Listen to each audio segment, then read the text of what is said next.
Welcome, everybody. It is that time again. It is time for the Whale Show, the biggest show we do every month. Key books, grails, and hard to find white whales. If you're new to the show, please subscribe. Please drop us a like and make a comment. Say hello. Let us know that you're here, what you might be looking for. Most of these lots are pre-selected, but you never know. We do have a lot of books. Anyways, got another all-star panel. We are missing a few stragglers, but they will be here soon. This is a pretty fast-paced show with a lot of sellers on it. So I'll go through the format real quick after we do introductions. And I'm still waiting for Neil. Hopefully Neil will be here soon. But you know who is here? You know who is here is Mr. Jackal is here. Give us the war speech, Jackal. Hi, folks. It is the big show. The big show. Really big show. That's right. Nothing on the cheap side tonight. And I always enjoy this show and the vintage show most of all. But I hope tonight that we've got some stuff for people that they'll like. I've actually been to several shows, and I upgraded some of my X-Men collection, which means that I'm willing to sell some of the books I've had for 20 years, which are pretty doggone nice. So excellent. Anyway, let's get at it. Let's get at it. Speaking of getting at it, we are about to break the internet. With this next guest. I'm super excited that he is here. He's the ball cracker, death on foot. You know him, you love him. He's Blaster!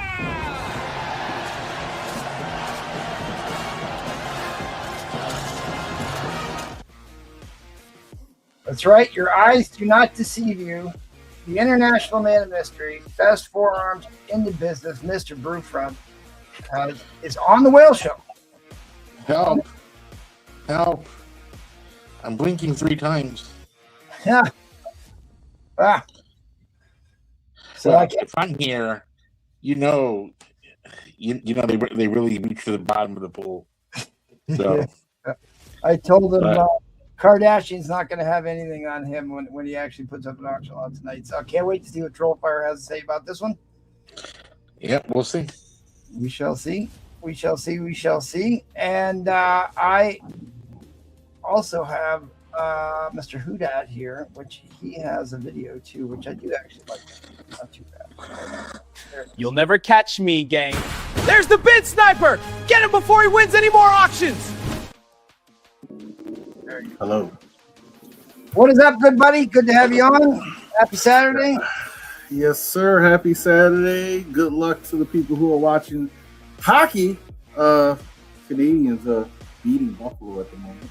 But yeah, you didn't think I would talk about hockey. But I hope everybody's having a good weekend. They have tons of festivals going down here, so it has been busy. You're almost out of time because that's what we're going to be doing. It's going to be quick, fast, in a hurry tonight.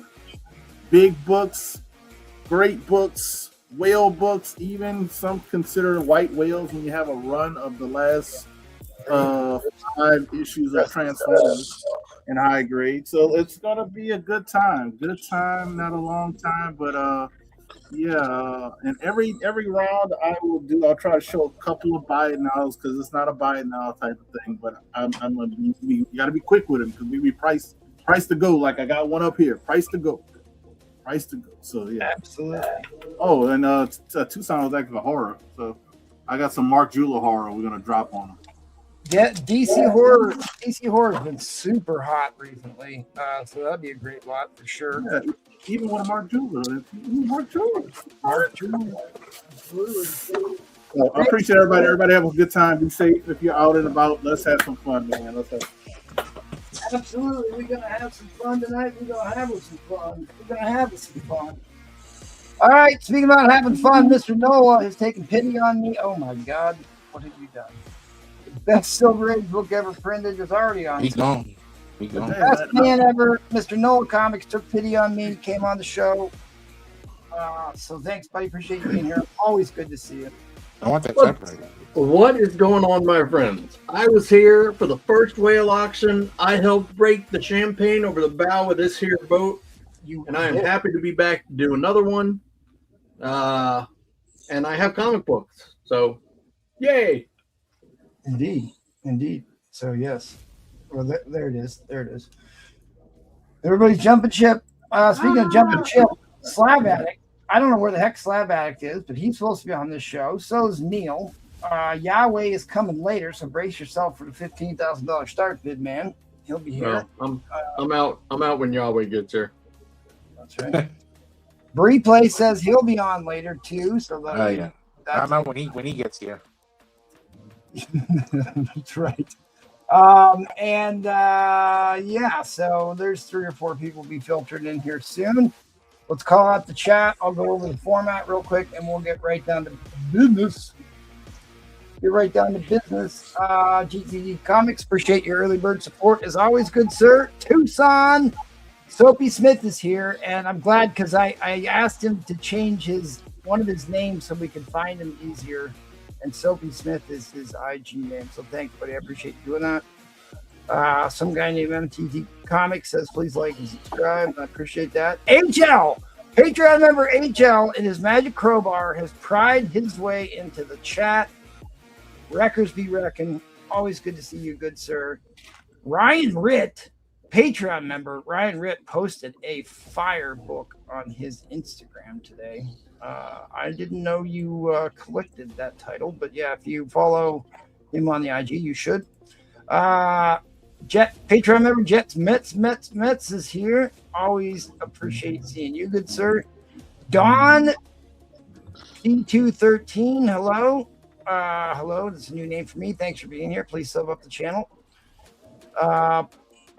Paul or Sunburn. This thing on it is. Uh-oh. You actually don't know how funny that name is to this channel. I prefer Sunburn. Yeah, please hang out for that. Yes. Who that's here says hi, everybody. Talks for Seth. Maybe I'll get Seth to come on here and help me run the show. God, he's Another monster. He is really good at this. Silver and bronze, ASM high grade, and X-Men 95. Well, there'll be plenty of all that. Paul or Burn. Is it like Crash or Burn? It must be it. Paul Or's Burn. Parlor's Burn. No, because that's not, it's spelled like Paul. All right, we'll get to the bottom of that. My buddy NextCon is here from out west. Good to see you, NextCon. I am one of us. You could very well be. If you hang out, watch a show, we will welcome you to the family and make a purchase. Once you're in, you're always in. Mr. Taz is here. What's up, Mr. Taz? Always good to see you. Captain Salty is here. Patreon member Captain Salty is here. You can check him out on the show tomorrow. We do 3 shows a week. I'll go over that here shortly. Trollfire 9+ Silver Age had half price. Figured since everyone's throwing out what they want to. Oh, Trollfire. Friends like these, I tell you. Miss Teresa is here. Maybe Miss Teresa will hop on the show tonight. Always good when Miss Teresa comes and hangs out. Dan Brewfront's on the whale. MT must have had 15 cancellations. Yep. Now Brewfront came to play. He's stepping up to the plate. Taking one for the team tonight. He's going to break the internet. Golden Age Patreon member, my good buddy Roger is here. Always a pleasure to have you with us, good sir. Enchanted is here, and evening all. Patreon member, Man Cave, the Cave of Men, is in the chat. He's giving the cheers. What is my name for that? There it is. Old Hank McCoy. I just watched because they have all the old Star Trek movies up on YouTube for free now, and I actually watched The Undiscovered Country. I haven't seen that one in a long time. It's one of the better Star Trek movies. John Arcano says, "Troll, thanks for abandoning people that wanted good books." That's right. That's what Troll does. Now, Troll's. I don't want to. He's looking after the wife tonight. I'll leave it at that. Award-winning Golden Age collector, award-winning Collecto 6 is in the chat. It says greetings and permutations. Man Cave shouting out. Collecto, what's up, Doc? Michael's Comics 54 is in the building. Our only adamantium age level Patreon member. Huge supporter of the show. Thanks for being here, good buddy. It took the wrong turn in Albuquerque. There you go. And there you are, indeed. Jay Bro's in the house. Good to see you, Jay Bro. There it is, my buddy. You can't turn in Albuquerque. That's not what Bugs Bunny told him. Pretty nice melts in the building. Always good to see you. Mike Tinson, my doppelganger, Patreon member, Mike Tinson, my doppelganger, with his boomstick, has entered the chat. Behold, it is James Michter who says, behold, there be whales here. Indeed, there is. There be monsters, there be whales. All right, guys, the format of this show is a little bit different from the other shows. It's way more fast-paced. You're getting new books, new sellers every 5 to 10 minutes, roughly. We get through a lot of rounds, a lot of books here. I need your starting bid before. Actually, never mind. Let me go through housekeeping before I give the final rules. That like this is my first time. We do shows every 3 times a week, every Tuesday, Thursday, and Sunday, and you can catch any book of any era at any price on the Tuesday, Thursday, and Sunday shows. We ask that you would go back and give type points on your cellular device or tablet to one of the previous shows. Really appreciate you doing that. You are watching The Whale. T-Books, Grails, and Fine White Whales. Next week is Pedro's pre-planned pop-up auction, all Jim Lee all night. That's kind of a spoof on the fact that it's scheduled, but it's a fun show. Show up for that. And then the third most popular show we do is Boo Front's Astonishing Super Auction. It's like a regular auction, but just a bit more super. And that happens on May 30th. I want to give a big shout out. Thank you to all our wonderful patrons on the Patreon. If you sign up for the Patreon, we give away slabs every month. The higher tier that you become a patron of, the more entries you get. I dropped the link in the chat for anybody who'd be kind enough to sign up for the Patreon. Cannot do without you.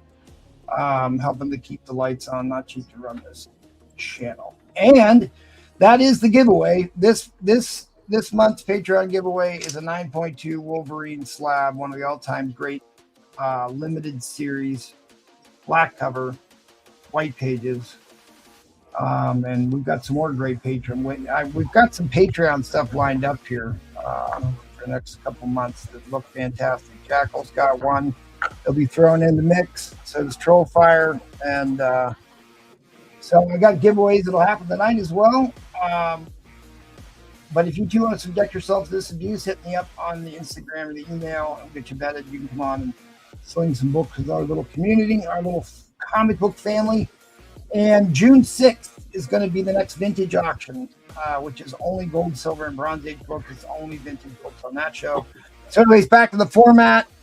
Each seller gets a 5-minute timer. I need your starting bid before you show the books. And after the auction lot starts, they can show off any buy it nows that they want. Everything's got to be worth $100. We ask that you do comment. If you're new, all you got to do is put a number in the chat to bid on something, or if you claim something, we have contact information that scrolls at the bottom of the screen. We would rather you have Instagram, but we will also do email too, because not everybody. I resisted getting on social media for the longest time, but Instagram is a pretty good way to go. And I will get to the bottom of why we have 2 sellers not on the panel. Keith Lackey, Mr. 9.8 himself. He is here 60% of the time, every time. That's right. The feline coitus, the Sex Panther himself. I was just about to say it's really good to see Keith in here, man. One of the longtime YouTube guys. Glad to have you back, Keith. Good to see you, buddy. Inventor of the Sex Panther.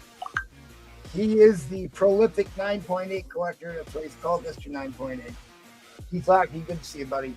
Good to see you. Man Cave, who dat? Good to see you, Man Cave. I didn't get home in time to do the Hangout show last night. Hopefully that went well. I didn't even get a chance to go back and look and see who was on it, if Replay and Trollfire showed up or not. If not, I'm going to make an effort to be there this Friday. Replay showed up. Did he? Okay. Yeah. All right, that's good. Somebody did. Yeah, I had intended to, but I was down in the National Forest and didn't get home, and I was dead tired when I got home. So, all right. At any rate, MT, I got a problem here. The internet speeds are dropping. I'm gonna have to log off, reboot, come back on. So I don't know what happened, but you look fine. I know, but I can't. Everything is just from here. Everything is just can't hardly hear anything, or it's terrible. Okay. So I don't know what's going on. It's intermittent, but I'm gonna try that because I don't want to be in the middle of an auction and it croak on me. So I'll be back just as soon as I can. Okay. All right, good night, everybody. Good night, everybody. I gotta fix my lighting real quick. We have a super chat giveaway. If you every $5 super chat, you enter $5 increments on the super chat, get you entered to win this 9.8 Humberto Ramos ASM 700 variant, which is an homage to ASM 300. I will fix my lighting. So at any rate, if you want to get in on that, by the end of the night, we will give this away. Tonight, I have another giveaway I'm going to do tonight. I'm going to give away an X-Men 10. We'll give away an X-Men 10 tonight, too. So hang out, watch, show, bid, comment, crack jokes, have a good time. And, boy, 4 people on the panel for a whale show. This is looking desperate times. But they will be here. I promise you. I promise you. All right, well, Neil was supposed to go first, and then Jackal, and then Slab Addict. But Slab Addict and Neil, for some reason, dropped off the earth. Thank you, Super Ryan. chat. Thank you, Ryan Ritt. Appreciate that, good buddy. There's your applause. Oh, I need to turn that up. That wasn't very loud. That might have been a little too loud. All right, well, as much as you'd love to hear me drone on, we are going to have to get right down to business. That's close enough, Brian Rip. We're not going to split hairs over 1 penny. All right, well, God, I'm really trying to set. Yes, it's a good point. Good point about doing that. All right, well, Brewfront, you're going to have to kick this show off with a bang. Oh, really? Okay. Lay on the grenade here for me. That's right, Mr. Brewfront is on the whale auction. That's why we're going to break the internet. For those of longtime viewers of the show, will understand what a big deal it is for him to be here, and the fact he's actually going to do an auction lot should not be lost on people. So I am ready to go. Fired up to see what you got, good buddy. What's your starting bid? $100. Look at that. $100. By the way, that's a waffle if anyone's interested. All right. Here we go. Oh, wow. It's Captain America 100, 4.5, off-white 20. Captain America 4.5 graded. Mr. Lucian. Good to see you, good buddy.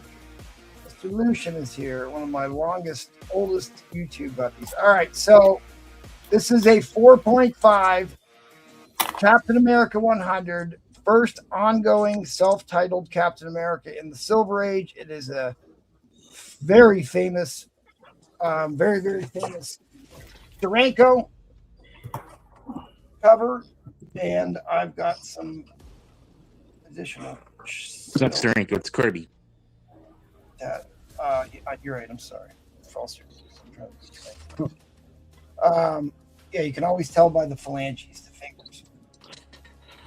Yeah, I mean, everybody knows this book. First It's been appearance. everywhere. Two Black Panther appearance story and numbering continue from Tales of Suspense, and the last sale of a 4.5 happened just a couple weeks ago for $290. So starting at $100 is about a third of its value here. Brewfront is doing an auction. It's a awesome book. Yeah. Don't let me down because he won't come back and do another auction. Get after it. I have some buy it nows as well. This is Iron Man 118. This is an 8.0. This is a Whitman from the multi-pack, so hard to find. Got that at 100. This is a G.I. Joe, Real American Hero, #1, newsstand 130.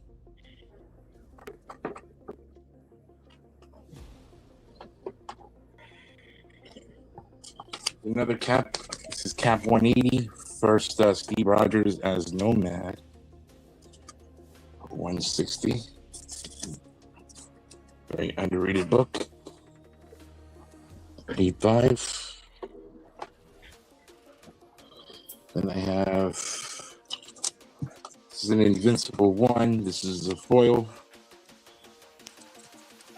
100. Hey, Brewfront, hold that Captain America slab front and center so everybody knows what we're bidding on here. We're bidding on a Captain America 100, and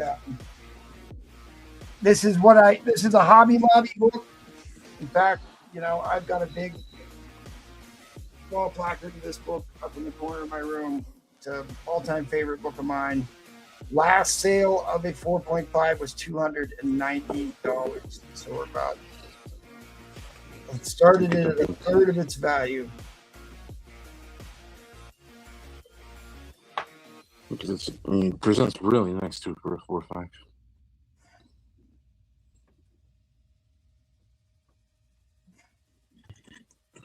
Get that back right there.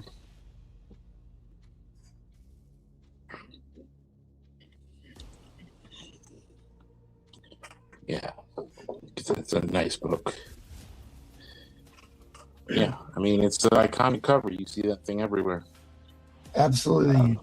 All right, folks, we are coming up on a minute to go. We've got James Pomictor and Man Cave battling it out. This is the proverbial much meat on there's far more meat than bone at this point. Well, it's my last talk. That's right. Come on, guys. We're bidding on the Captain America 100. It is surrounded by buy it nows, but the book we are bidding on is a 4.5 Cap 100. First ongoing title. Iconic piece of cover art by Jack Kirby. Do you remember, Brewfront? There's an interesting bit of trivia about this cover. All of the wall art, posters, recreation of Captain America 100 is all missing a character. Do you know what character is missing on the wall art?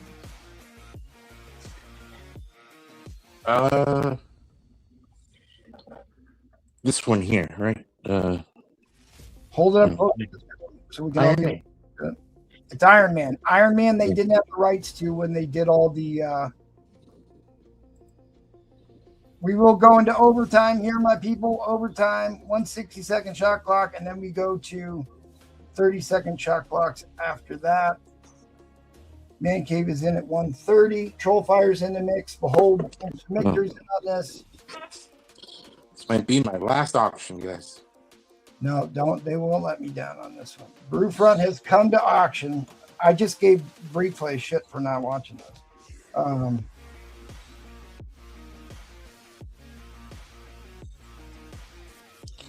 Yeah, and these are all the rest of buy it nows. This is a lawful.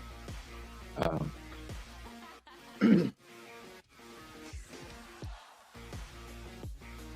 just 145, man. Messaging Replay, giving him crap. I mean, guys, this is a no-brainer. Last sale of this book was $290. $290 is fair market value on this. Hard to go wrong.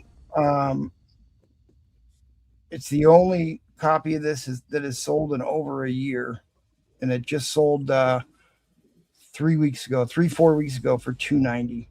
We got Captain America is a big player in the upcoming movie. So is Peggy Carter. I wonder if they're going to bring Sharon back. Sharon's on the cover. Man Cave goes 160. That'll reset the clock again.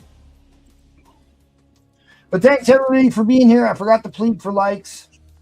Please like the video. I mean, Jack Kirby's done a lot of great work, but I think that this to me is just one of the better ones. Certainly one of his most iconic and well-known pieces of art. Yeah. Which is saying something for Jack Kirby. So far, it's getting 17%. So, 17%. I can't do math. and I went to school in America, so my math skills aren't sharp, but I'm pretty sure we're just barely over halfway to what this We're not even half of its value yet. We're just right there. We're right there. I saw a clip of Major Payne here the other day. Was thinking about you, Noah, because you went to the school where they filmed that. I was gonna say those the uniforms that they wore, and a lot of the school was the school that I went to. So, all right, guys, you like white going on a $100 snowstorm. Oh, Trolls in at 200. There's so much value on this still. So much value on this. I tried to get Roman on here. I gave him a bunch of crap. So we are now $90 under fair market value. $90 under fair market value. And a lot of these silver ages are going up. So these are all trending up. Yes, Lucian. Yes, we got it. We got it. Oh, yes. Thanks, Lucian. Appreciate it. All right, guys. I cannot believe we're going to sell this for $90. He'll never come back now. You guys are killing me. All right. Fair warning on that end line. Fair warning on that end line. Wow. All right. Well, and it might as well have been the Troll. Trolls, might as well put the nail in my coffin. That's right. All right. Thanks, buddy. Appreciate it. Let's head on over to Jackal. He actually looks worse now. Now he looks worse. And Yeah. Jeez. What's your starting bid, Jackal? I think he gone. He gone. All right. Let's. I think he's gonna die. He needs to make sure he's got his Wi-Fi turned off and his hardline connection turned on. There's no reason your hardline connection. We should have a dial-up clip. AOL. I used to have the AOL noise. Yeah, well, I guess that's not going to happen. If not, I'll go.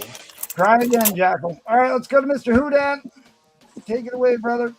Somebody sent him a $100 starting bid. Somebody sent him a message. Tell him restart his stuff. So we're gonna do 5, and I could build on it. They're like mid to 7.0s grades, but they're unexpected. But they're all going to be Mark Jewelers. All are Mark Jewelers. So I'll show them off. This is the issue. This is 167. I'll let you get ready to pull everything out. Show you guys. We got 169. 169. Mark Jeweler. We got 170. So you got a good little run together. Sorry, what was your starting bid? Some 100. That's 100. Okay, you had it up there. All right, thanks, buddy. Appreciate it. Yep. We'll quickly show off the other 2, and then we're gonna try to put these back in the bag board. But here's the other issues. We got this one. This is 171. So like I said, good little run. This is actually the gold one, MT. All right, so you have the third card stock. That's very early Mark Jeweler. We got the blue card stock, the gold card stock.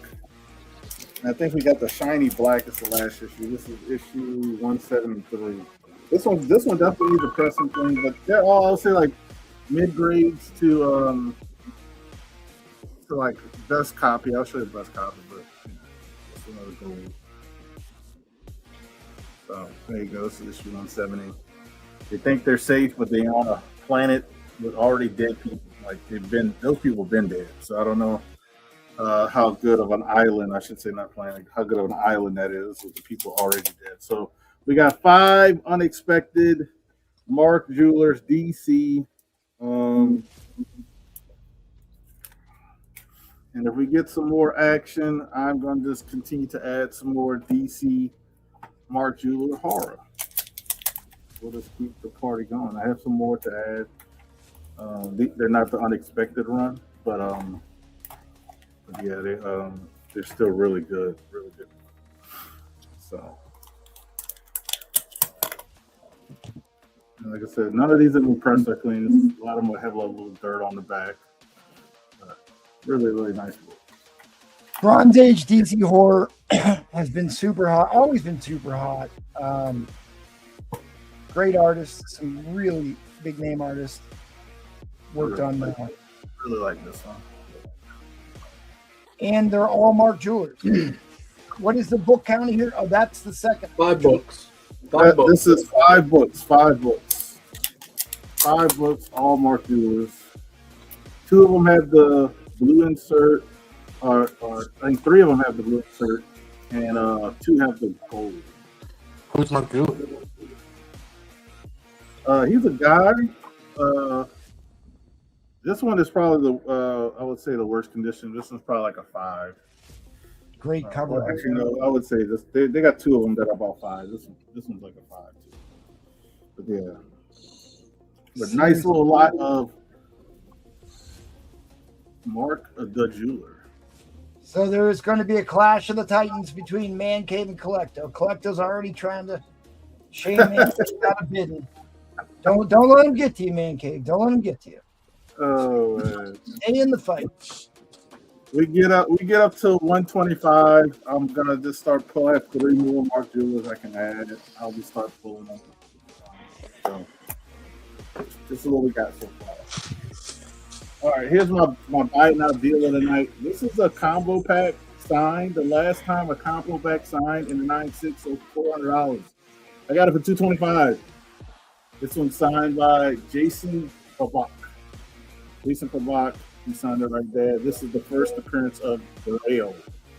Well, I agree with you. If you are into DC horror, absolutely, and they're Mark Jewelers, which DC Mark Jewelers are actually more rare than the Marvel Mark Jewelers. These are all. I was just about to say, guys, DC Mark Jewelers are at a premium even amongst Mark Jewelers. The Marvel was just a far greater market for them. So this one's Even getting Mark added. Jeweler collects Mark Jewelers. This is getting added, and this is a high grade for this type of book. But this is the black. This is the first shiny one, right? The first of the glossy inserts. How many books in this line? So There's far, 5 we're up to 6. He's 5 right now, and he has threatened to throw a 6th in. And I did. I just threw it in. It's in. the 6th is in. It came in at 125. Look how shiny. Look at Yeah, glossy. It's shinier than you. Jesus. Do you have a nice. Super nice. Do you have a price to just throw in whatever other ones you have? Collecto's wondering. 200. If it gets to $200, because the other 2, like this one's really nice by itself. This is probably like in this condition have to be at least $50, but I just threw it in for 25. Not even 25. It was at 110. Collecto 6, we've been answering your question for the last 30 seconds or so. Hopefully, I didn't know if you heard. So this one's in. So now we're up to 6. Like I said, this is a super high grade copy. the I 6th, said super high grade. It's just a high grade copy for DC. I think it's by like 8. I The want sixth- to. the 6th book came in at 125, right? And Yep. is there a 7th book? I got a 7th and 8th book. Okay, This when one will come in at 155. I'll just throw in the Ghost. This is issue 64.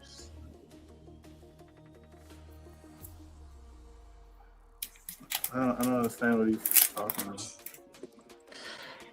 I want to see a battle 155. between All right, we got Tacoma and 155. Tucson. 155. The last one gets added at 200 because I'll show it. And this one has the green.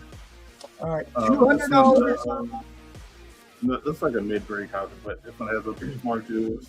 $200. The all-in is at $200 mark. And kids goes to 200. This one's probably the front of this book looks like an 8.85. I'm gonna put Neil's been looking for these books. I'm gonna put it at a 6.5 because it has a chip on the back, Man Cave. But this is this front of this book. I'll take it out and show the Mark Jewels, but the front of this book is like an 8. You know what I mean? That is a classic cover too. Yeah. If they didn't have the little chip in the back, which I'm gonna show, I would actually probably keep it engraded because the front of it's so nice. All right, so you have eight DC horror Mark Jewelers are in at $200. $215 goes to Collecto. That'll reset the bid. So there is multiple. Issue 35. Second, so early cardstock Mark Jeweler. 8 horror Mark Jeweler. This is why I give it a 6.5 because I've gotten a book with a 6.5 with that, but the front wasn't as nice as this one. But I mean, with the front being that nice, I think it's at least a 6.5. I want to see Tacoma and Tucson go at it. Is the closing in the closing seconds here? Can you flip through all 6 books so we know what we're bidding on? Yes. Well, actually, it's 9 books. 9 books. Sorry, 9 books. Yep. All right. So here are all the 9 books. These are all Mark Jewelers. You got Unexpected, issue 167. This is 169. You have 170. You have 171. You have 173. So a nice little almost run. You're missing a couple out of that little run. And I threw in a high grade copy of Secrets of Haunted House, issue 38, Mark Jeweler. And then a nice little Ghost issue, 64 Mark Jewelers. And like I said, probably my favorite copy, my best copy of Ghost issue, early issue 35. Issue 35 with the little chip on the back. But like I said, the front is super nice. Collector drops a $30 hammer, $20 hammer. Yeah, so if you like good girls, that's as good as you're gonna get. I like that. Love that cover. You got a little double on. You got a little double entendre with the cat on the ship there. Oh yeah. And that Ghost 35 is a Nick Cardy cover, and is one of the highly sought after Nick Cardy covers. So. That is a very popular book to get, and to find one in a Mark Jeweler at a decent grade is pretty impressive. So, all right, guys, fair warning on the end line, fair warning on the end line. Congratulations, Collecto 6. You are the winner, good sir. And look up this book if you're not sure. Like I said, last sale of this book was $400 in a combo pack. This is like a 1 in 500. It's crazy. 9/6 signed by Jason Fabak. First appearance of Grail, Daughter of Darkside. Thank you, Collecto 6. Thank you, Man Cave and Tucson for bidding as well. We'll have Transformers next round. Transformers. Last like 5 or 6 issues. High grades. We're gonna have some fun. Yeah, I'm looking forward to that, dude. It is so hard. I still don't have hard to get them all in that one little run. It is incredible to find somebody willing to put that many together and lot together. All right, thanks guys, I appreciate it. Let's try Jackal again. Before we get to Jackal here, Dapper Dan is here. Dapper Dan. I'm a Dapper Noel's Dan, favorite. What's better now? There you go. If we can crack 100 likes, I will give a slab away. If we can break 100 likes, I'll give a slab away. Doing a bunch of giveaways tonight, so hang tough, including, just remind everybody about that. There is a super chat giveaway that's going to happen all night. At the end of the night, every $5 worth of super chats you get you entered to win this 9.8 variant of ASM 700 homage to ASM 300. So get your super chats in. You get entered to win on that. Ryan Ritt is on the board for that. All right, Jago, what's your starting bid, good sir?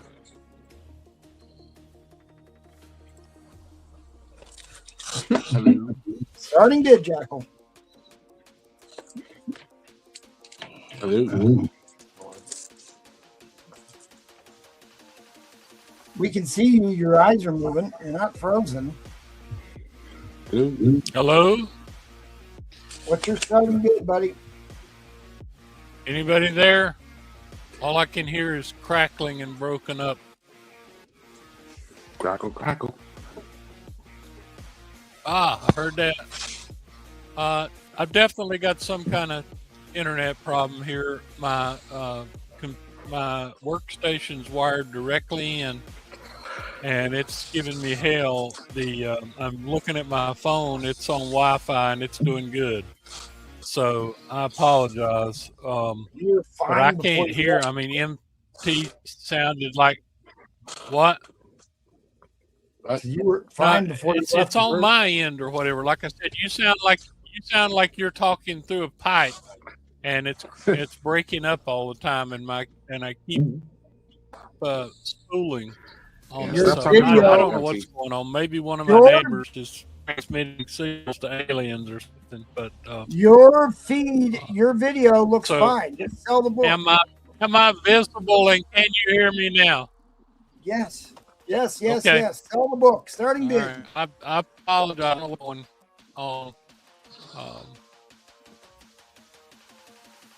on. $100 start, MT minimum.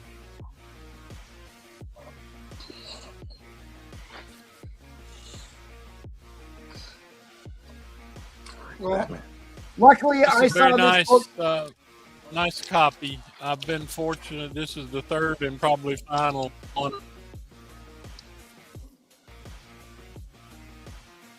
This is a near mint This is minus the third book. and final I'll probably be able to get. But this one is so nice.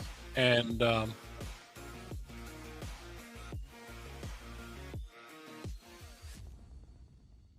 would call it a near mint minus. I don't grade thing over a 9.0 or whatever, but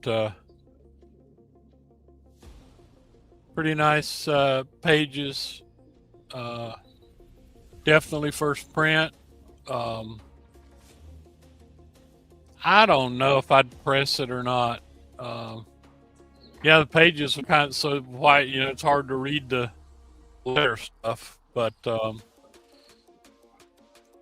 anyway, I'll let you all decide. I paid a pile for it. Probably won't be able to get another one. So just for the sake of clarity, and since Edwin's having so many issues, we talked to him before the show starts. He puts this at a near mint minus the 9092 range. We all know this book, Batman 423, the Todd McFarlane. It is a first print. And right now the bidding is at $150.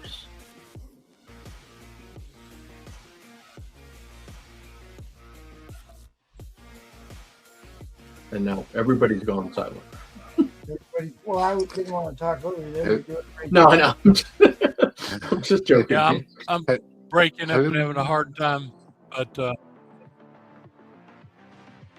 it is a near mint. We're trying to help you out and sell the book for you, my friend. So do your best, and we'll try and take care of the rest. Yeah, it's just I think he ordained that there'll be nothing but interference tonight. So there's a book we're looking at. Iconic cover art by Todd McFarlane. yeah, High grade book value is about $240 on this.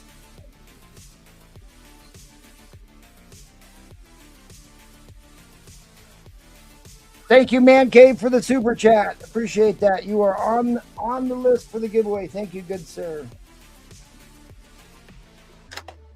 thank you, Man Cave, but I'm already paying the maximum, and they came out and put down new cabling last month. I don't know what goes on with this.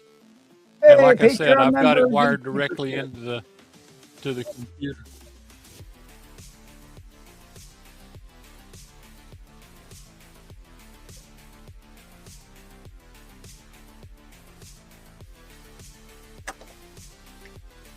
Fallen Angel, thanks for pointing that out to everyone in case people didn't know. Today is Armed Forces Day.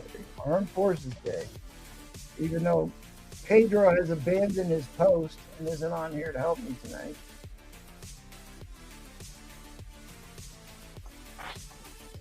Spider Flint is not on the show, but thank you, Gatekeeper. Gatekeeper is in on the Super Chat giveaway. Thank you, Gatekeeper.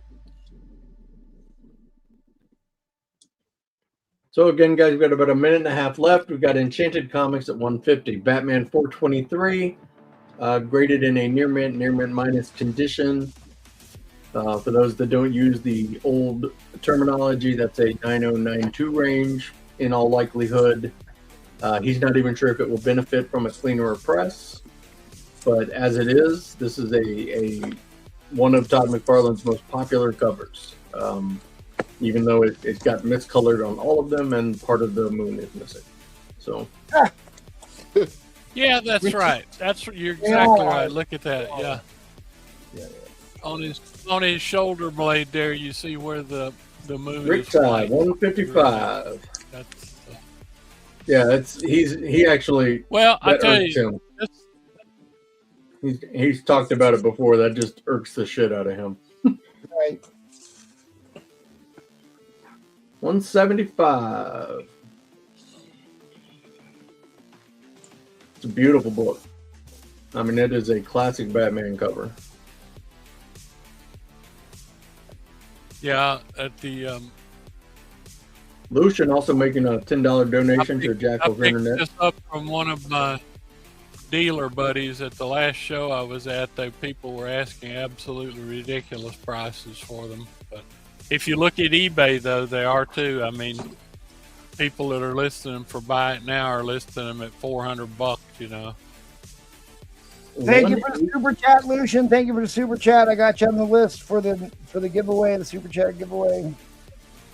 We got 180 to my boy Rick Ty. I'd have to say it's a 190. pretty nice little book. Some Beach is here. Yeah, if you guys should be following Some Beach on Instagram. If you're not, he's been making some killer posts here. Michael's Comics, thank you for the $10 super chat. That'll get you in the drawing, you're and exactly we will right. also make that donation to Edwin's Internet. Edwin's Internet has already bought us. I can't like pay $30. any more for it. That's all they all offer. He will accept AOL discs as payment. I think what we're going to do is we're just going to run some string and 10 cans everywhere for you, Edwin. There you go. There you go. I guess I don't know what's going on. Yeah. Some string and tin cans and keep the money. It's rather upsetting when you see the it's rather 195. upsetting when you see the 200. Wi-Fi doing better. Enchanted beat you just out, Sunbeach. 205.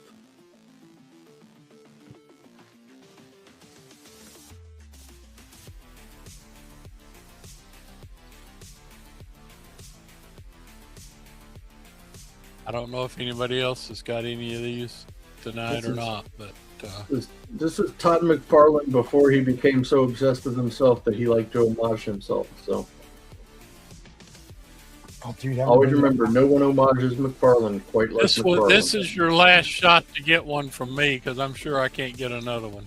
It's just He's been, the inventor of the homage I've to the been- homage. We got I've been very 220. fortunate to get these. I love this book. This is the book that I've only owned 2 or 3 copies of and can't ever seem to hang on to them very long. It's just one of these. It's probably, if it's not McFarlane's best cover, it's in the conversation. It's in the top 3. It's in the top 3 for sure. And I know you should expect this on all. I mean, this is what, a 1980 something, 90 something book. Look how white though. I mean, it makes it hard to read the. Well, and I'll to tell you read what, I can tell from you showing that back cover, it could use a press. Yeah. Press Without a it out. doubt. Well, some Beach who presses and cleans his own books. So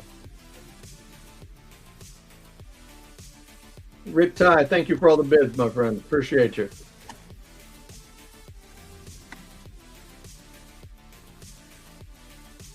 all right, guys. Fair warning on that end line. Fair warning on that end line. The end line is coming Oh, down. 240. 240.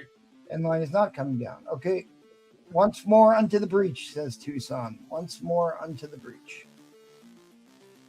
250. Yeah, you're right. You're right. A press would help it out because it has stuff that is that is non-color breaking. It's definitely got some stuff that can work out. Well, you should press it anyway. So keep showing the front cover so anybody just tuning in knows what we're bidding on. 260 Sunbeach.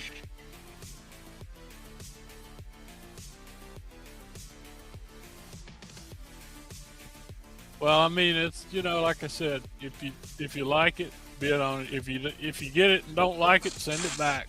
I've never refused 270 anybody that wanted to make a return, but I've only had 2 in like 5 years. So, and one of them was clearly my fault. There is a clash. I completely overlooked it. A bidding war going on. A clash of the Titans. Ow, ow, ow. There's a misconception about error print too, because somebody was telling me on the show when I first got this book that that was an error print, but it's on every one that I've seen. All right, guys. Fair warning on that end line. Fair warning on that end line. Last chance, guys. Okay, got it. Sun beat you for the win. Sun beat you.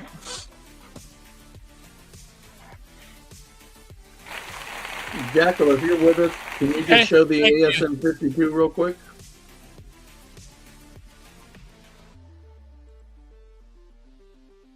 Really nice. Really nice. One of my favorite books. Very nice.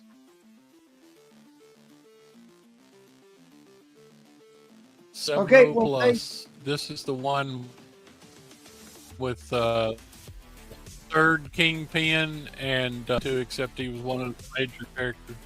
Okay, so Lucian wants to see the what is it, Spider Slayer book on the upper left. Yeah, the first Spider Slayer. Yeah, that was J. one. Jonah J. This is one of the earliest ones I bought when I was a kid, and it's not bad. It's a 4 or 5, but I mean the important thing is it looks pretty cool. This is so cool, this story behind this too, because Jameson laughs at Spencer Smythe when he brings in the Spider Slayer and Peter Parker's there, and he convinces him to buy into it because he thinks he can make a fool out of Jameson, and then when the thing comes after him, he can't handle it. So it's absolutely great. He's got a. This one's about, like I said, I'd say about a 4 or 5 because it's got a little ding in the upper corner there. I mean, you can see it looks pretty darn nice. Very expensive book too. If you, I don't think he has. I think those are all potential auction lots. You can hit them up on the Instagram, see if you can work yourself out a deal. Yeah, if you want to do that, yeah. Everything tonight I've been, I've always done auctions on. So I mean, if you want, I'll put it up for auction. Let people have their shot at it. So whatever, provided my internet works. And what didn't I show Dom? I showed Dom the 52. You did. Yeah, 52 is really nice. Again, it's one of my favorite issues. Okay, thanks, buddy. Hopefully, we're good to go. Thank you, Dr. Don. All right. Anybody that's interested, you can hit me up. I don't want to take up time trying to do bins and stuff during a whale show. So we're trying to move along. Thank y'all. Hope my internet holds. All right, thanks, buddy. Appreciate it. Yep. Let's head on over to the great Noah. What's your starting bid, good buddy? Starting bid is going to be the $100. Oh my God, really? Okay, you can't. No, not for that. Not for that. Not for that. Easy there, Shazam. Easy. Oh boy. Easy. All right. I'm going to go to my Silver Age. My own personal Silver Age. First $100. Oh, it's Dominic Petrozelli. Okay, I got you, Dom. First all boy. $100.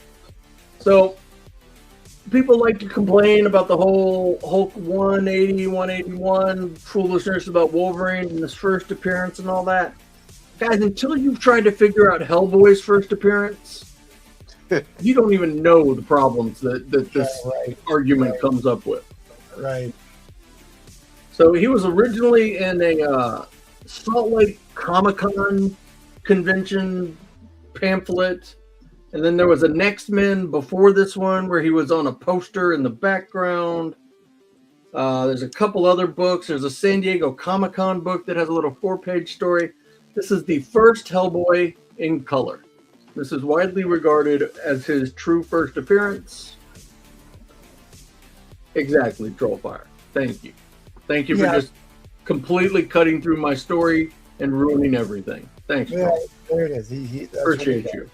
Yeah, that 91 Great Lakes Comic Convention, there's like, I don't know if there's even more than a handful of those out there, so it doesn't really count. And my friends, there's a reason I keep this in this Gator Guard.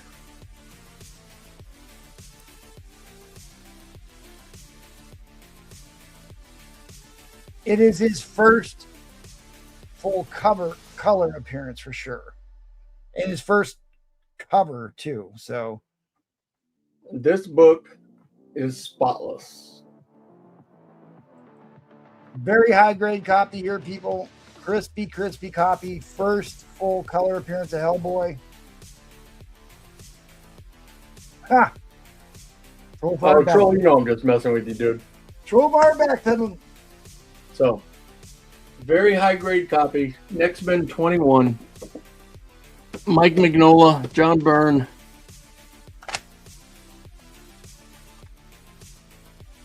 I'm just trying to, by the way, I'm trying to do my Brewfront impersonation here. So,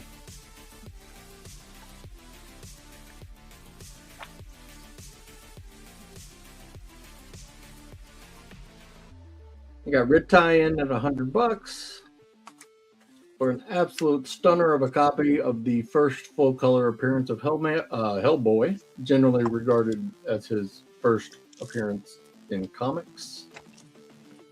Well, Next Men is John Byrne. Yeah, the story is Mike Mignola.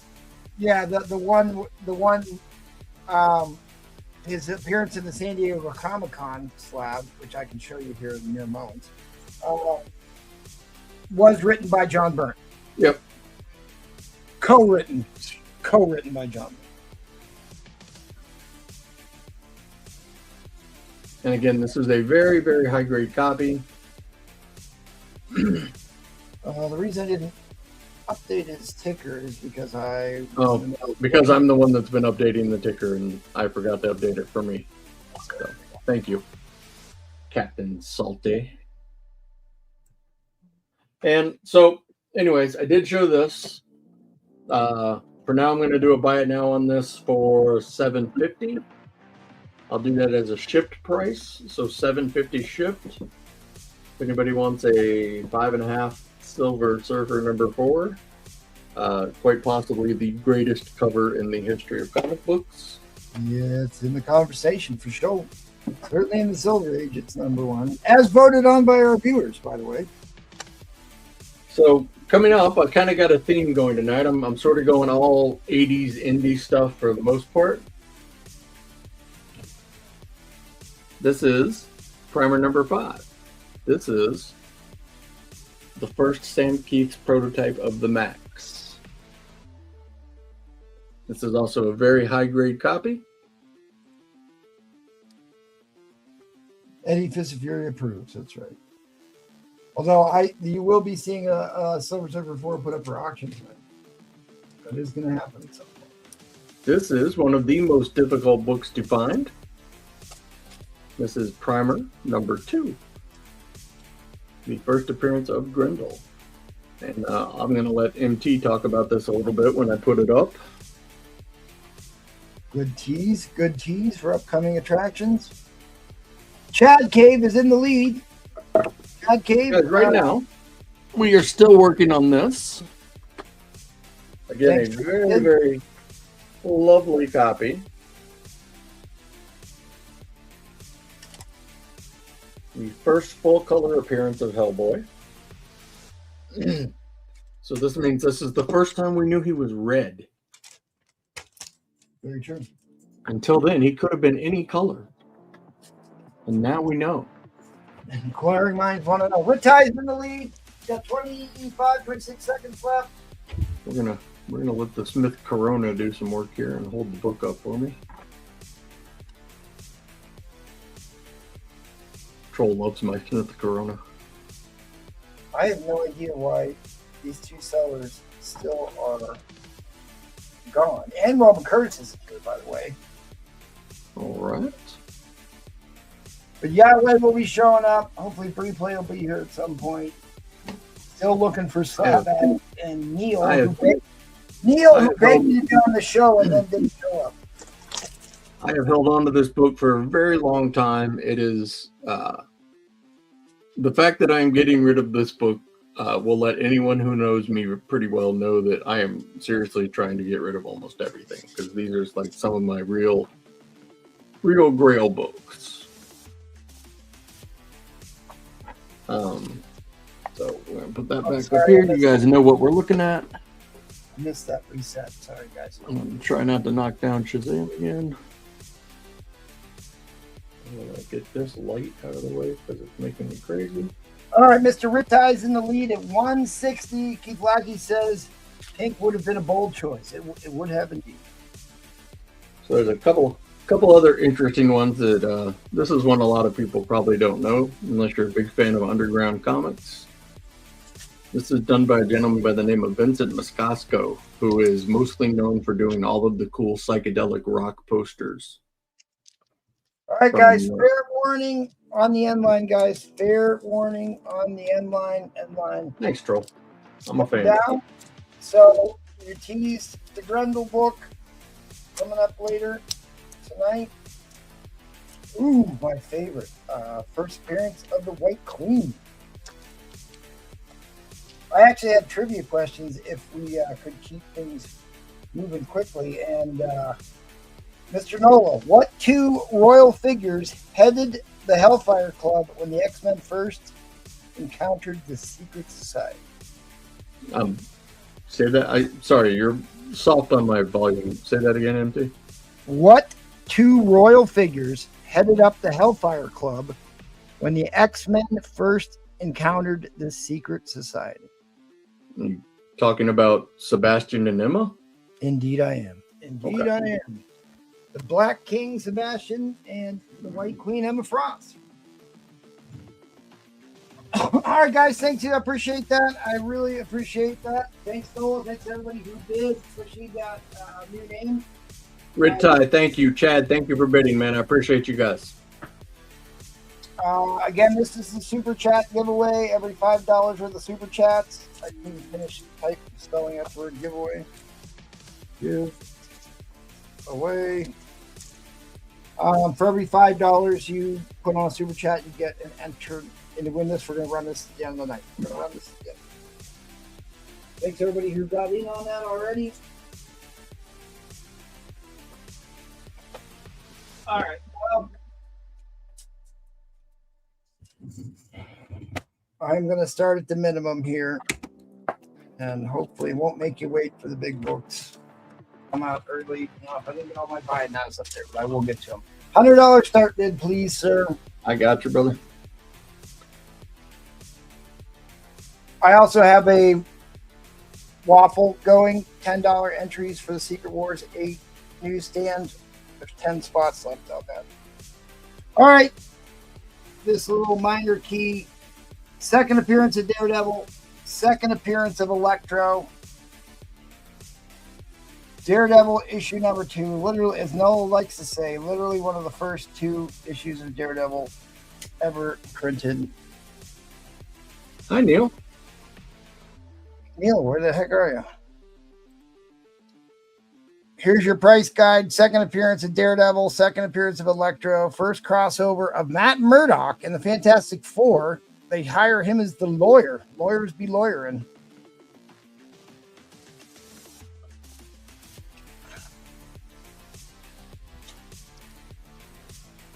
I have pressed and cleaned the book already. I've got it in the Mylar with a double stick clear backer board. One of the few double thick clear backer boards I have. I put in here for you.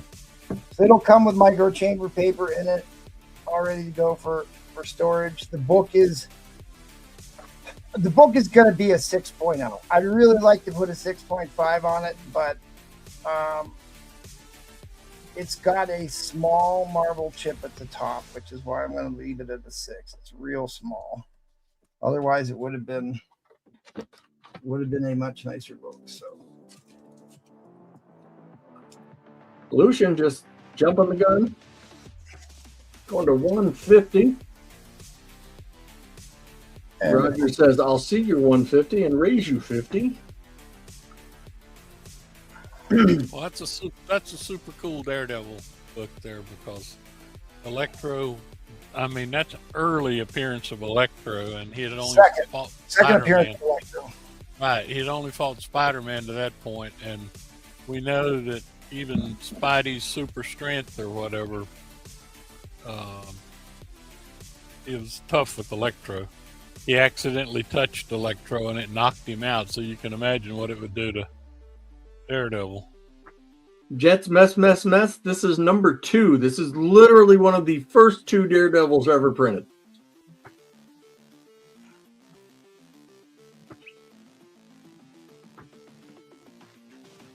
So for some context, the last graded 6.0 sold for $675.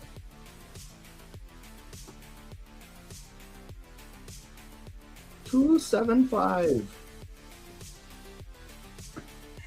Trace of the 100 variety. That's right, ASM 9, first appearance of Electro, Max Dillon.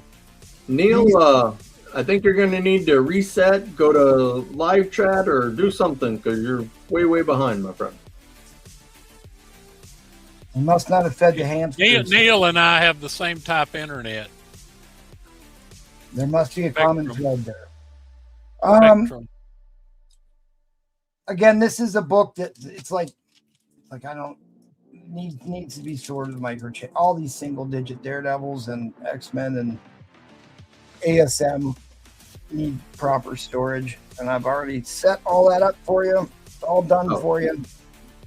John brings up a fantastic point, by the way. This is Daredevil's second appearance, which is the first time he appeared since his first appearance. That's right. He wasn't in any. He wasn't introduced in any other magazine. So just to give you some context, last graded 6.0 sold for $675, but I started this at $100, and you all get to decide what it's worth. But it's, I've got that sucker, and it's a better cover than number 1. Plus, you get the things Rocky face on. I mean, it has that colorful, that beautiful orange, because they went right back to the orange on issue number 5. And I believe Bill Everett's the one that drew this, because Wally Wood took over with number 5. All right, boys and girls, we are at almost 20 seconds. The bid is currently at $300. We have plenty of action going, so there will be an overtime clock. We're at 325, 400. Coming up on an overtime clock. Lucian, just a little slow. Now that's a hammer.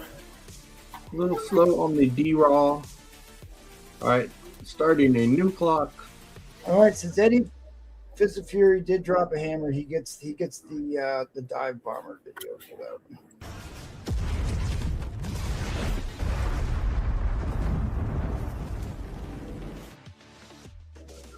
Eddie Fist of Fury is also a Navy guy, so you can thank him for his service since it's a National Armed Forces Day.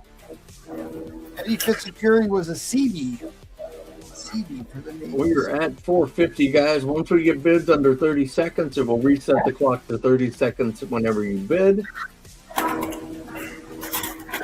So right now, Roger is in at 450 with less than 30 seconds to go.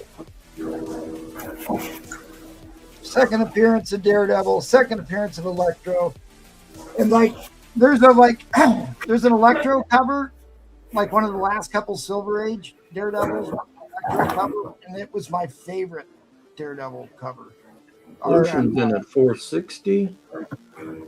Reset the clock.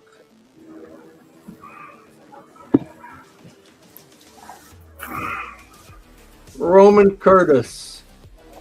Roman Curtis. You've been summoned to come on, Roman Curtis.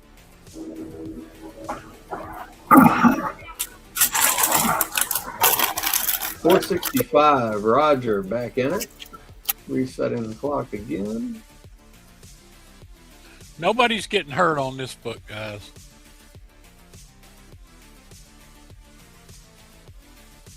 Hey, there will never be another second appearance of Daredevil. This is the only one. 470, Lucian.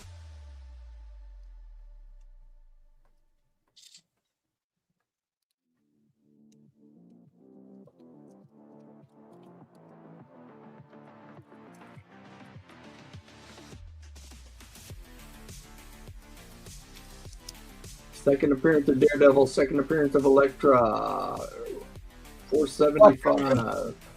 Yeah, guys, please like. Oh, Roger just dropped, and Roger has his own battle video, so we'll do that one too.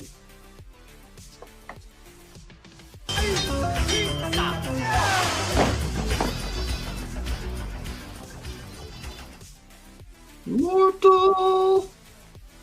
That's Big Trouble Little China. All right, Lucian is folded. So we got Roger at 475. We got 5. The battle begins. Although it's about to end. All right, here we go. I'm gonna give you a 5-second countdown. 5, 4, 3, 2, 1. End line. Okay, or not. Try this again. Here we go. Roger, absolutely fantastic get, my friend. This is an unbelievable book. Lucian, Indeed, it is. all the others, thank you for the bids. This was an incredible book. Where else but the Whale Show are you going to get literally the second Daredevil ever printed? Yep, and a minimum start bid. Of course, so thank you, Roger. Appreciate that. Everybody. And Lucian. At a very good price. Anybody else who got? Yeah, very good price. Very good price. Very good price on that. All right, thanks, buddy. I do appreciate it. I will be putting up Ghost Rider issue #1 next round. Oh, that's a good one. Super hot book right now. Also, guys, don't forget about the Super Chat giveaway on the board. I got $10 entries to win a 9.4 Secret Wars. And just to be clear, the Super Chat giveaway is the ASM 700, not the Silver Surfer 4 that he was pointing at. Yeah, that's true. That's true. Good point. The Silver Surfer 4 will be going up tonight as well. And I got some other stuff I might be digging out. I usually do this on the Whale Show, so I'll do it here since we're at the end of the round. These are your top 10 trending graded books. Of course, the Bullseye's been super hot. I love to see that book on there. Blade is super cool. And there's like not the greatest, there's not like a super high print count on that, ironically enough. There's your Marvel Spotlight 5, which made me remember that because it's all the big hits. It's all like the big blue chip Silver Age keys, and then a little Invincible sprinkled in there. Journey to Mystery, First Thor, cameo of not a cameo. Sorry. First appearance of Wolverine. Argue in the chat. ASM 50. First Punisher. So anyways, like all the great hits, it's good to see the Silver Age market recovering. All comic books values are going up across the board. I track those indexes. Golden Age is going up. Has always been going up. The Silver Age is going back up, so it's good to see that stuff coming back. Trollfire was supposed to be on the show. We were going to do a battle royale with me and Trollfire, but he hopefully will be back on Thursday. So that's me versus Troll there. You are watching the Whale Show. Next week is Pedro's pre-planned pop-up auction. Even though he's not here to help me out tonight, we'll probably still do his show. Big thank you to our Patreon members. We give away a slab every month to one of our Patreon members. This month is going to be a 9.2 Wolverine slab. So if you sign up for the Patreon, you can get entered to win on that. Pensive Wolverine is the best Wolverine.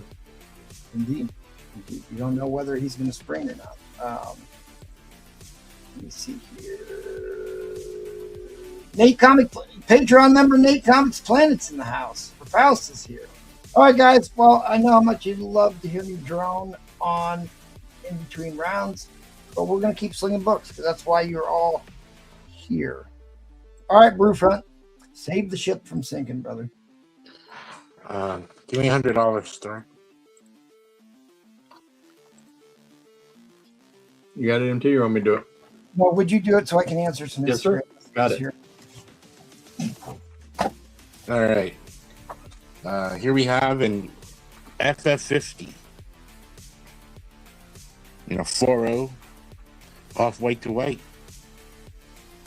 Look at that. First, real good cover image of Silver Surfer. And it's in a Gen 2 slab, so make of that what you will. It's a great book. This Look at the back, not bad. Look at that. Look at that. This is where the one where he fights Galactus finally. This First book appearance also of wins an White. award that very few people are aware about. This is literally the brownest cover ever printed. That's right.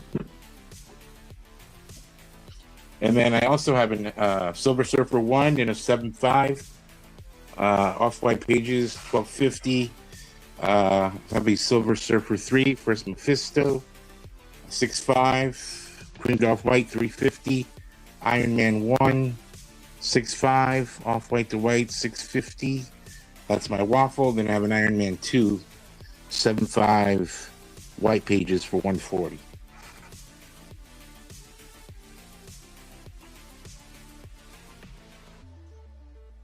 So, this is what you're bidding on. So quiet here.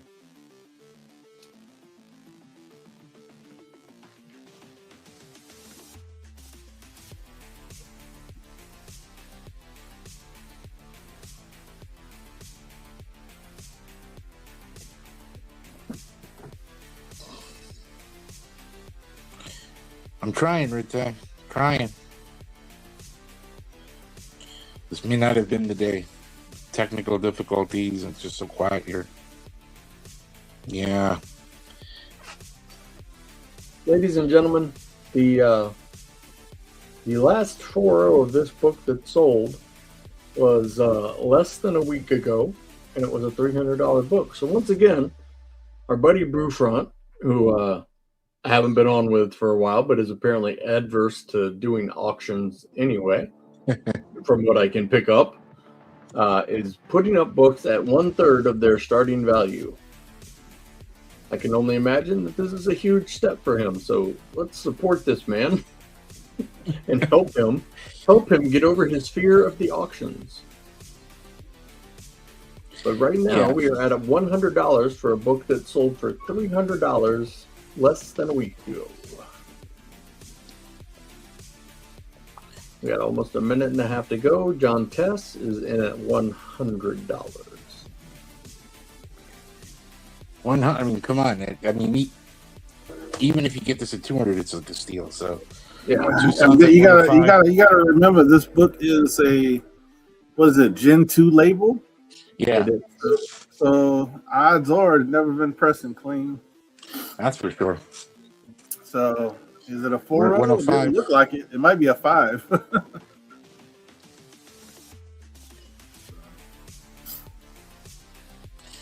We're at 105, guys. Silver Surfer 50. It's part of the trilogy.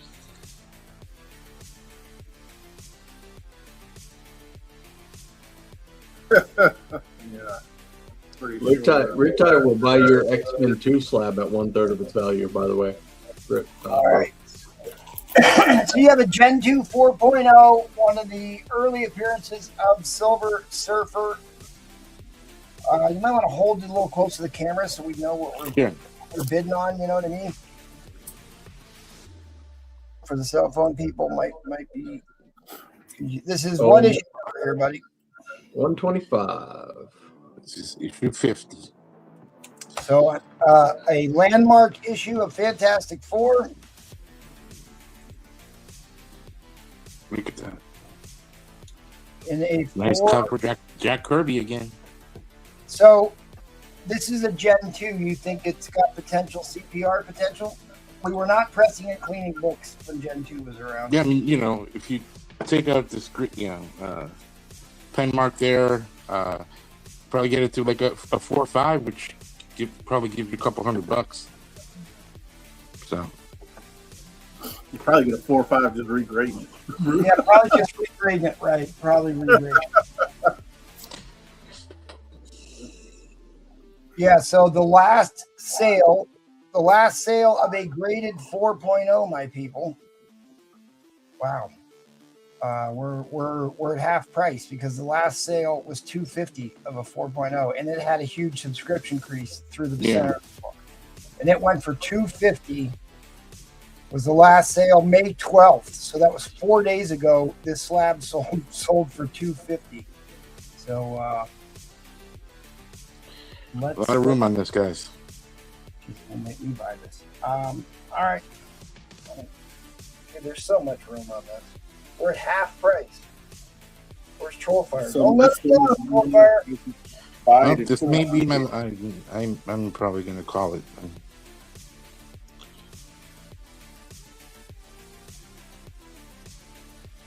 130 man cave. I'm gonna reset the clock. He knows the deal. He knows the deal. I'm gonna give this another 60 seconds.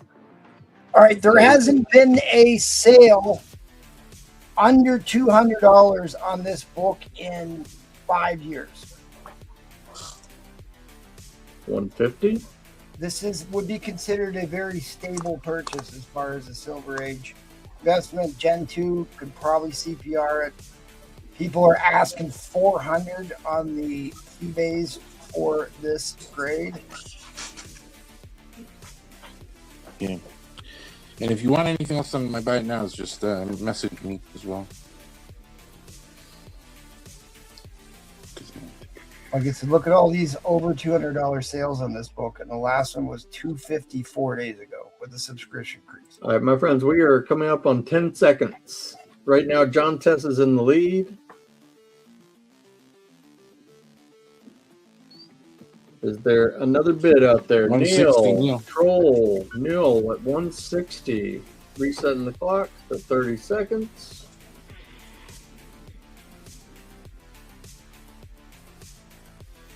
We got Neil in at 160. Troll just a shade behind at 155, but we can blame that on Arkansas. We are still $90 underneath the last sold price.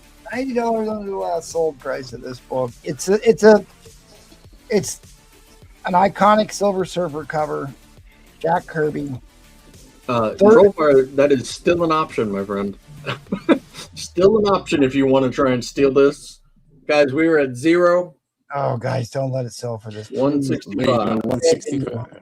I am begging you, do not. If you want your comic book collection to still be worth something tomorrow, please bid on this. Yeah, 350. 350. Crack toast. I mean, I know we're certainly trying to give you guys good deals on this, but my God, we don't want to bankrupt everybody's comic book collection single-handedly on this show. Just to reiterate that, guys, we're fully aware that we're probably going to take a bath on a lot of these books, but this is kind of extreme. So there is a grease pencil spot on the front. Like I said, that other 4.0 had a huge subscription increase. 175 to Trollfire. We'll give you time to show that. Just focus on this book right now because I don't want you to get too big of a math on this. Like I said, last sale was $250 on this. The sale before it was $232 from Heritage, which means you have to pay a boatload of extra fees before you get it. So it actually cost the guy in Heritage way more than $232 to buy it. There was another sale at $250 on this in March, same price, and then in December of 2025, this sold for $275 in this grade. So it's way under the last 8-10 sales. All right, guys. that I have up on the board.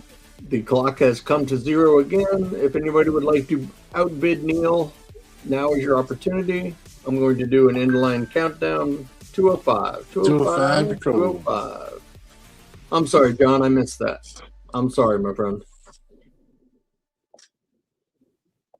Actually, it didn't show up, John. I was going to say, it didn't show up in ours at all, so. It didn't show up in StreamYard. But Right now we have Troll at 205, though. Crap, I'm going to have to start watching the YouTube and make sure we're not missing bids. Yeah, it literally didn't. Did it show up on the on-screen one? I see John bids first at Tucson as well. It literally didn't show up in StreamYard, so I'll start watching the. Well, we're at 205, so I guess. The YouTube. I'm back. I tried to help out, Troll. Inline coming in. 5, 4, 3, 2, 1. Inline. John getting in at 225. Bravo, sir. Getting some late action, yeah. Bravo. Ignore that inline. John, well done, my friend.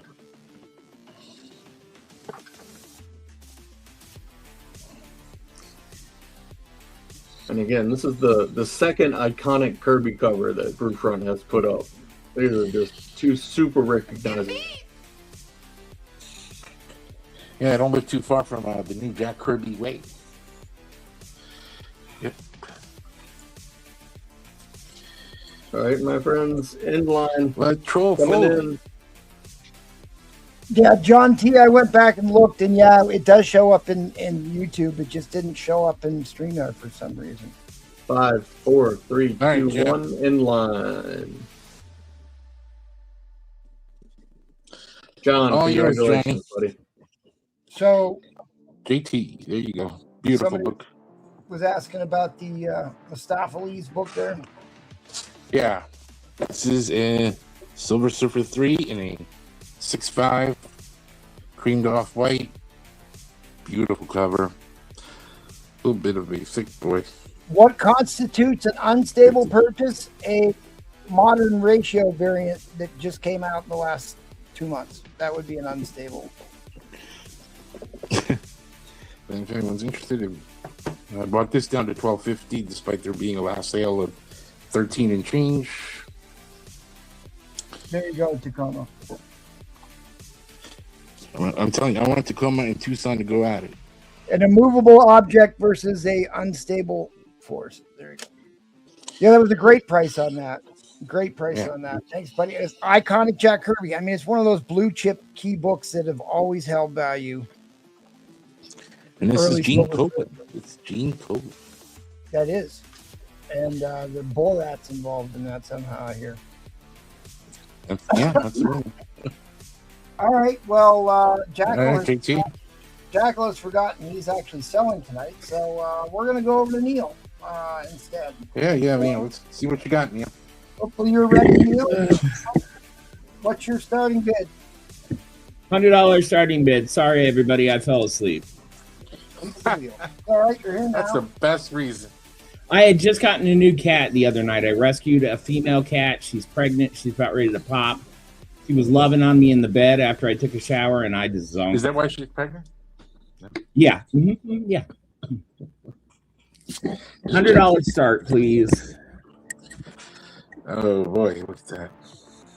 Does that say 9.6? It doesn't. It says 9.6 on it. Oh, wait, there's more. Exactly, there's more. Like the tone, the Neil comes correct. The Neil's got the deals. This Neil can deal. come in next. This can come in next in a 9.4. This can come in after that at a 9.2. What's the This is a candidate copy. Is that? What's the all in? yeah? What's the all? Well, hold on. What's the I'm not scaring anybody off yet tonight. Let's just see where it goes. I put it up for 100, so I'm happy to get rid of it. Hold on. We still need to know what the all-in is for the first 4 books. The limited First series. 4 books? The limited series. What gets them all in? Because that's what they're gonna want to know. 2 gets them all in, and then we'll work on the candidate copy of Wolverine after that. And I've got other books if people want to build a builder. Okay, so let's go ahead and show off the other 3 issues. We're bidding on a 9.6 right now at 100. At 200, the other 3 issues come in that complete the 4-issue limited series. This is a direct set. This is a direct set. All 4 are direct. This is a 9.2 issue. I'm sorry. Let me get in correct order. Issue number 2, 9.2. Issue number 3, 9.4. Issue number 4, 9.2. And to throw in, the first throw in would be Wolverine number 1 in a direct candidate copy. So that's what you're bidding on to start. Thank you, Rita. Thank you for keeping me on this. I appreciate the help. Yep. Thank you, Ty. Where I is just gotta find out where Neil. Gotta He's find out all the where way up Neil the is. top because he was supposed to be first on the show. But Got it. I got him. No, sorry. Sorry, old age is a bitch, as they say. Family show. Sorry. A beach. 110. I'm teasing. Captain Salt, 110. How do I switch to mirror view? You're actually fine. I got it straightened out, obviously. All right, guys, $110. Old Captain Salty. You can see tomorrow on tomorrow's show, $90 more gets in the other 3 issues in this 4-issue limited series. The first Wolverine limited series. First solo title. Frank Miller fame. Back when Frank Miller did great covers. We won't say he's completely lost it, but he's lost part of something. And that's first cover appearance. Lost part of First cover appearance of Bree Plays Crossbow. Neil, may I ask what makes it a 9.6 specifically? Since that's a very specific number. Well, the specificity is I didn't change it when I bought it from Spider Flint. To me, the damn thing looks perfect. It doesn't have anything wrong with it. I can take it out if you want me to show it off. It's not a problem. Any of these, anyone wants me to show off, not a problem. I'd say it's a candidate copy personally, but I didn't want to outguess Mr. Spider Flint. He said 9.6, so I left it alone. Yeah, which means Bree Play pressed it, so it's been pressed. Yeah. So at any rate, guys, this is a direct. So it's 1980. So it's a 10% or less of the print count. The first couple of years for directs were way less of the print count than newsstands were. So it's actually harder to get a higher grade because there's not as many of them out there. And if you want a full breakdown of a year by year, what percentage of directs versus newsstands there are, if you are a paid Patreon member, you have access to that collector guide. All right, boys and girls, we are on a 60-second overtime clock now. the directs were definitely short then, but that's a 1982 book, isn't it? All right, we are up to 200, so I believe that brings in all 4 issues. I was thinking I remember that series from '82, but it's still they didn't match until 1986. That's the year that they. All right, real quick, since we have 30 seconds to go, all 4 books are in for the limited series, right, Neil? Yes. So talk to us about the candidate copy of Wolverine 1 and when that might come in. 5%. I'll bring that in at 220.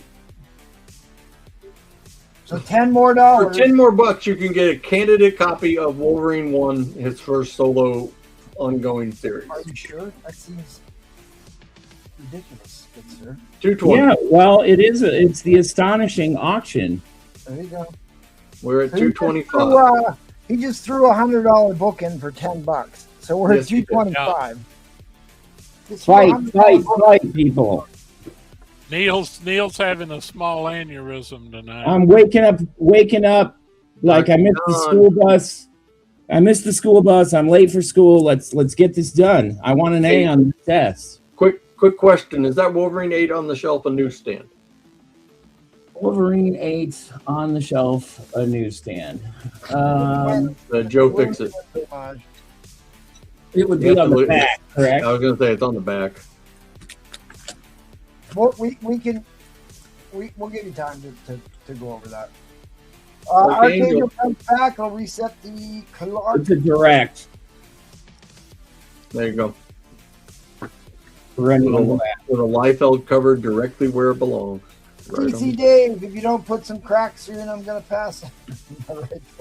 That is not crack, my friend. That is a whole different word. Oh, there's and of course that causes Replay to make a comment. Mr. Kensington himself. All right, so they're all in right now, folks. All right, Archangel's in at 250. I am typing out an inline right now. 250. No.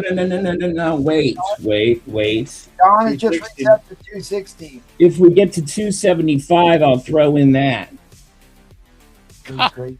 So $15 more gets a Wolverine 8 in. And in the remaining seconds here, let's at least flip through the books that are all in the slot. So anybody who's just 275. Next con. Resetting the clock. Doc Don 280. comes back at 280. Good to see you, Dr. Don. Evening, Doc. So we are now at 6 Wolverine books in here.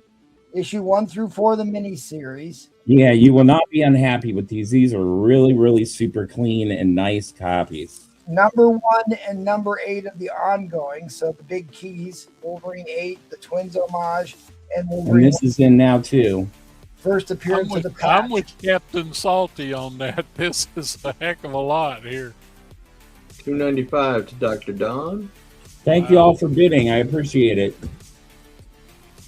I've got cat food to contend with now. Yeah, because it's typically I don't usually let builder lots happen in the first 2 rounds per time, but this is. I apologize. No, it's all right. This is a great. He's right though. I was going to say, if you're going to do a builder lot, this is the one. This is absolutely right. All right, 5 seconds for Dr. Don. It's like Dr. Don's going to get another stellar deal from me. You're darn right.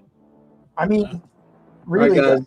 the Inline coming down. 5, 4, 3, 2, 1, and good get, Dr. Don. Way to go, Dr. Don. As I say, I'm pretty sure a near mint set of the 1 through 4 goes 250. So you did real well, buddy. Thanks, everybody. Don't you dare troll fire. That's not allowed. More coming back next round. I'll have stuff up on the board. All right, thanks, buddy. Appreciate it. We're Yes, going to sir. head on over to Jacko. He looks like he is back. Yeah, I've actually got internet now. What's your starting bid there, good buddy? Good buddy. $100. And by the way, MT, I really like your choice of books tonight. There you go. There you go. Very nice. Very nice. I like those I lost Ghosty it. Riders, and I love the Daredevilins. Okay. All right. People wanted to ask about this one last time, and it is one of my favorite books, so I'm going to put this one up. This is a big key book, and it is in nice condition, very nice condition. $100 for the 3rd appearance of the Kingpin, and the overlooked. And one of these days, people will catch on to this. The overlooked death of Fred Foswell, who, as I said, was in 24 of the first 52 issues of Amazing Spider-Man. This is a nice book, guys. Ritai, I have one. I have a really high grade Iron Fist 14. There's the Kingpin. This is Johnny Romita, Inside and Out. There is Ned Leeds, the late Ned Leeds. There is Fred Foswell, the deceased, after stepping in front of a bullet that was intended for J. Jonah Jameson. And so this was the death of a very key character. And of course, Jameson tried to blame it all on Spider-Man.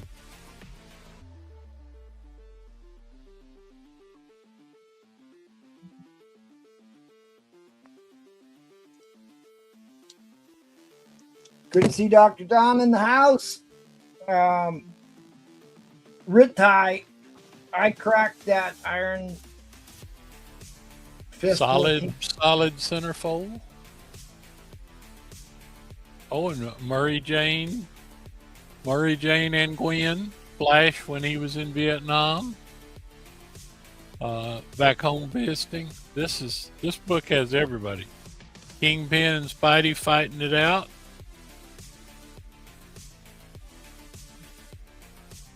Big battle with the Kingpin.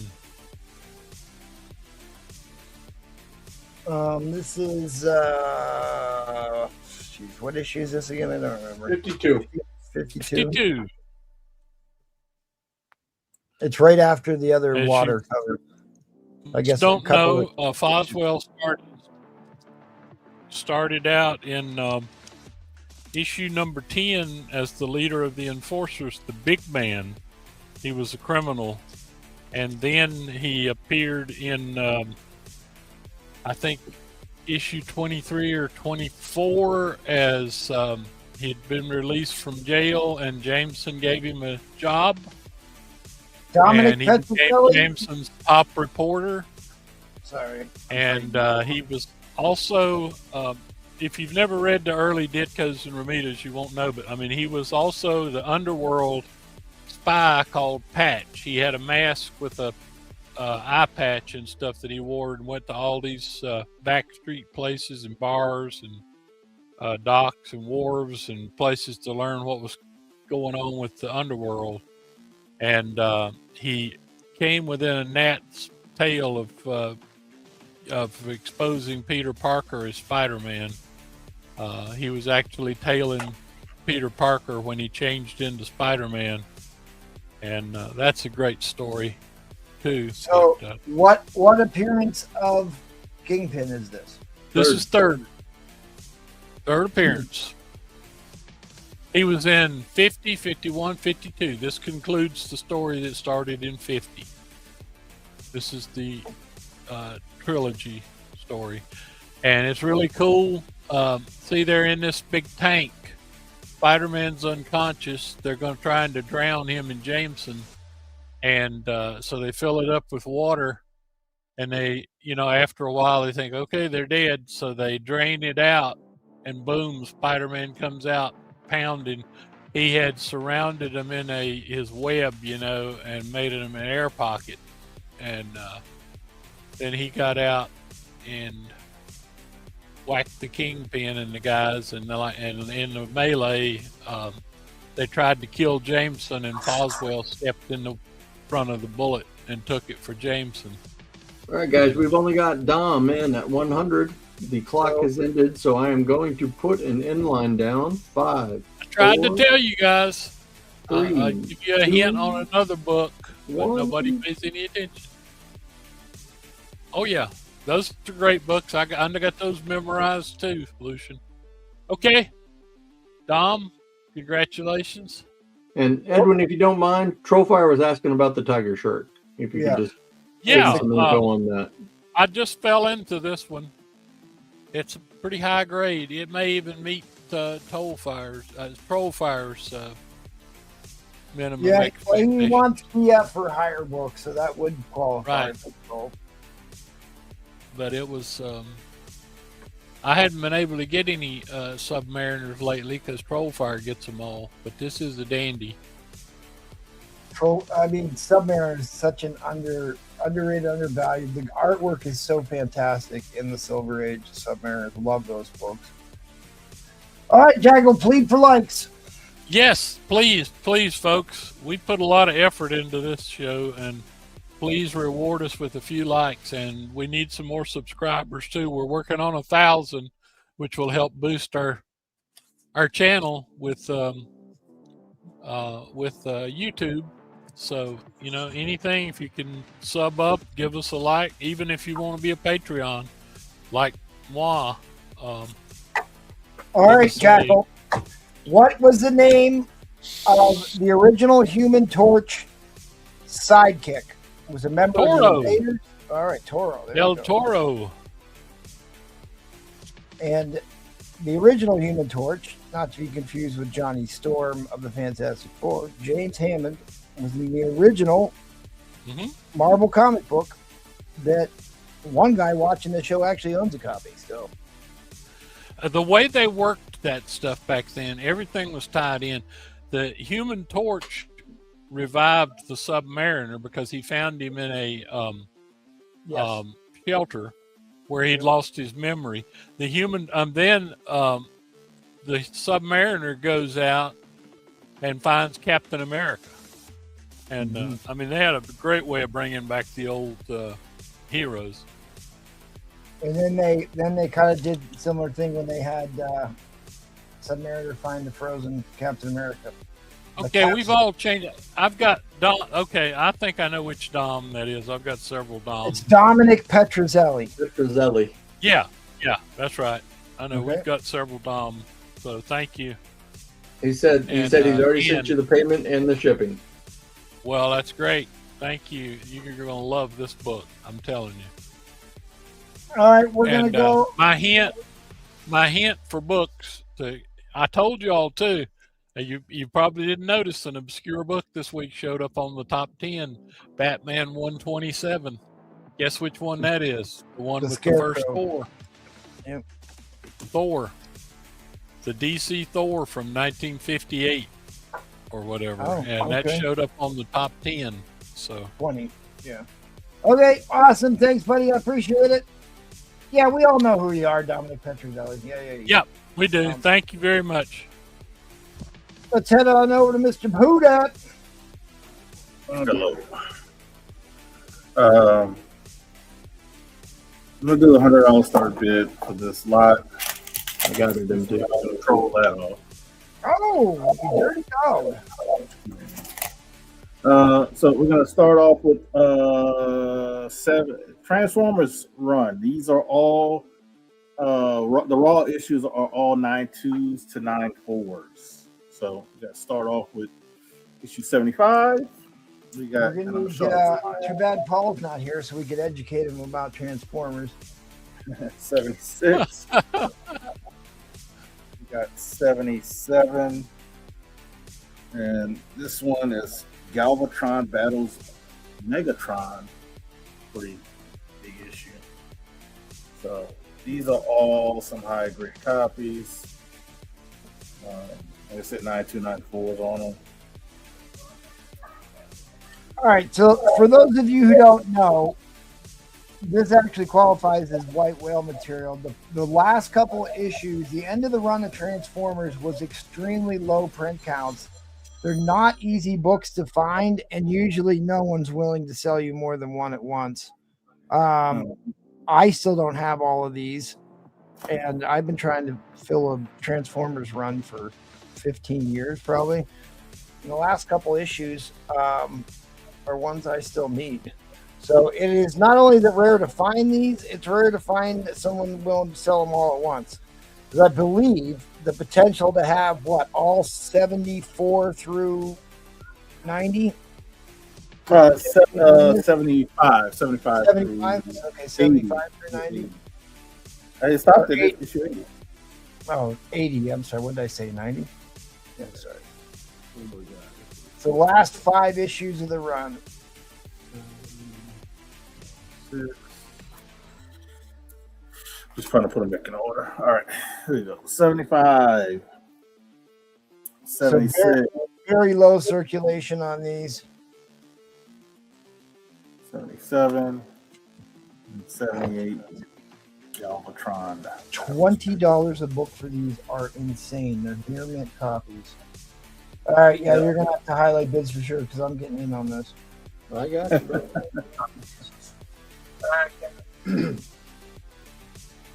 So, I know what this stuff is worth. It is this is going extremely cheap. Hudat, would you be willing to say that these could be more than meets the eye? yep. Some could say they can go like a bot. But these are really nice. This one's let me see. These are all really nice. I'll say 9294s. And I didn't press and clean any of them. So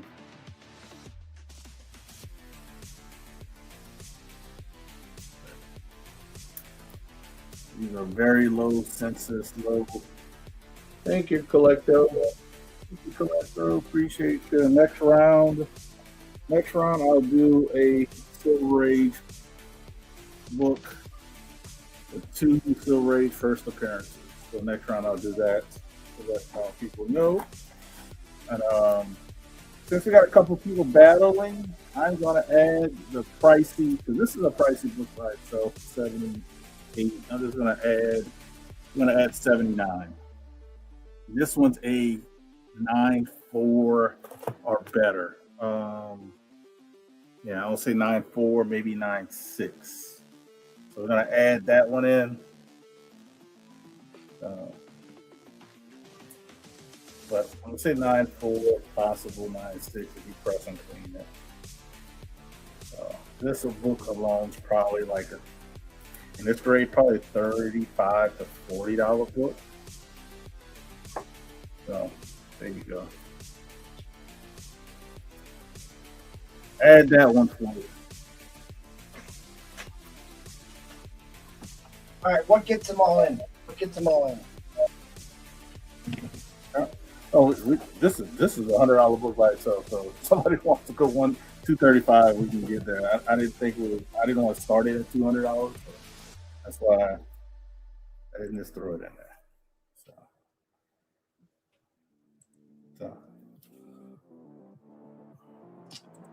All right. You want the last issue? I didn't press and clean it, but I thought it was a 9.4, and I think they dipped me on the grade because I can show you this all. This is the last issue, and it is minty. Yeah, it's over $100. Over $100 for that. That was over. So I didn't want to start getting at 200. I didn't know if we had any people that would. We are into the overtime clock right now. Tucson is ahead. MT is still hanging around.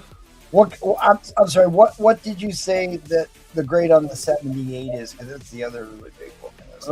78 is a 9294 or better. Like I said, these are not. This is a big one.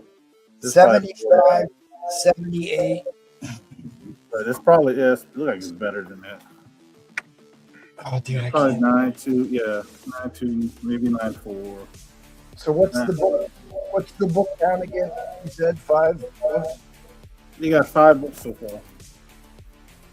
You got 5 books. We're at $20 a book for these. 26. All right, the clock has reached 0. In line will be dropping in 5, 4, 3, 2, 1. Oh God, they're gonna kill me if I win this, dude. I really. Tucson. That's why I wasn't throwing this one in. I am reluctantly not bidding on this. I look for these all the effing time, and that was a great deal on this. That was a tremendous deal on this lot. So congratulations, Tucson. It's gonna be $135 plus the shipping, $12. If you want the slab, you can message me, but I'm probably not gonna let this go for under $140. So if you want to, Well, hit them up on the Instagram. You guys can work it out. oh yeah, okay, next round, they're like to be this. I was just showing that off to mess with people. But yeah, I changed my bins back there, so if you see the book back there when I change them, just let me know. First appearance of the Peanuts, Charles Schultz. Yep. That's actually from 1958. That's not the reprint. The red border at the top is the reprint. This is not the reprint. Yeah, that's the first. Right. Yep. That is the first one. It's the expensive, rare first one because you don't come up for sale. All right, congratulations, Tucson. That was a great win. I am insanely jealous over that one, buddy. Great win. Don't forget about the super chat giveaway contest tonight. For every $5 super chat you give, if you give a $20 super chat, you get 4 entries in on this. It is Humberto Ramos ASM 700, homaging the great ASM 300 cover. 9.8 white pages. Don't need to wonder what grade it's going to turn out to be because it's a 9.8. Probably could have been a 9.9, but CGC doesn't actually give out 9.9. So unless you put a $100 bill in the centerfold. All right, thanks, buddy. Appreciate it. We're going to head all over to Mr. Nola. All right. MT, give me a starting bid of, and I apologize for breaking the $100 trend here. I have to get out of this, at least this. So $250, please. $250. Here we go, guys. What do you got, Mr. Nola? Well, I think you know this book, MT. I know it. I love it. I The cannot. Comico Primer, all right. Pulling back to the old school. Back when I was young. This is the You very. know, while you were taking your nap, that's what I said, because the first one I sold was the first Hellboy. And, Oh, you did not. and Yes, I'm you did. sitting here. How much did that go for? I told him this is my own personal Silver Age that I'm getting rid of tonight. Oh, man, I would have bought that. All I right, spent guys. so much money on Hellboy the last couple of days. It's ridiculous. right, guys. This is Comico Primer number 2, Norse Cali. I knew you would be here. Right off the bat. Give the man a hammer, somebody, please. This is the first appearance of Hunter Rose / Grendel. This is one of the truly independent, iconic characters from the early 80s. This book is absolutely impossible to find. Yeah, I was going to say this is the very definition of a hard-to-find white whale. This book, oh God, you just don't see it very often. And it was made of super thin paper, so most of them didn't survive. It's rare to even see one of these ever on an auction. I have been doing this for years and have not seen one pop up on a YouTube auction. I have not seen one pop up on a whatnot auction. This is literally a book that just you will only see a couple of times in your life and have an opportunity to buy. Right. One did pop up. One did pop up. One just popped up. There's also photos of this on both his Instagram and my Instagram. That's a nice book. That's a nice book. Dude, it's a fantastic book. It's just So- it's a great looking cover. A great looking cover. So I sent this to MT to do some work on it. I'm gonna let MT talk about it since he knows precisely what he did to it. If you don't mind, MT, letting the people know exactly what's going on with this book. I don't. All right. Eddie Fitz of Fury drops an actual bomb on the deck of the carrier, so he needs to get his bomb video playing here. And then I will explain this book.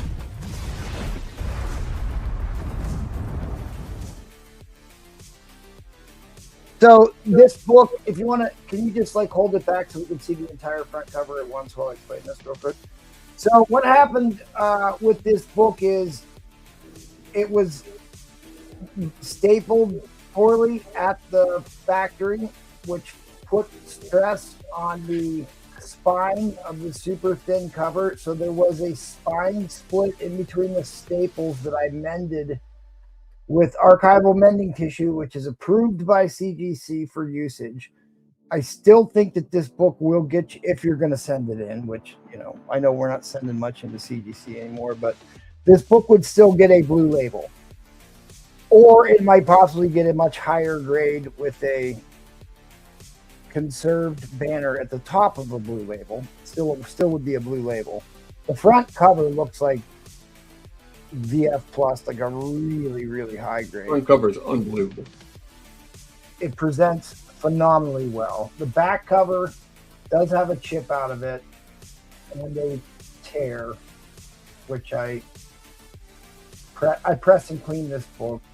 It looks considerably higher than its actual grade. So if you want a really nice presenting book, this book is going to do it for you. It's a small chip, so you could get with a back cover chip. I put micro chamber paper, the whole nine in there. With a back cover chip, you could still get like a 6.5 with something like that. The price guide on a graded 6.5 is like, I don't know, it was like $500 or $600, I think. I can't remember. First appearance of Grendel, the Hunter Rose. First appearance of Agent of the Wolf. It is 1980s royalty as far as comic book goes. Brewfront knows about this book, don't you, Brewfront? 1982. Yes, I do. Well, tell us about this book, Brewfront. You just did. So this, we want inquiring minds want to know your way in on this. I actually think this is a great cover, though. So like MT Black. said, this book presents unbelievably well. Like you are if you want a copy of this for display without having to pay the thousands of dollars for a really high grade, this is a really nice copy. Yeah. Now's the time to get it on the Astonishing with the black. With the black. It is Brewfront. It's a very tough book. Cover. Just a kind of neat at this point. What year was this? 86? 82. 82. Okay. The year of our Lord, 1982. I was 13 years old when I got that book. There's some micro chamber paper popping out right there. Wow. Yep. And it's in a brand new top load. All right, Ed. I am typing out an inline, Ed. Yep. Fair warning on the end line. Fair warning on the end line, my people. 5, 4, 3, 2, and 1. Ed, thank you so much, my friend.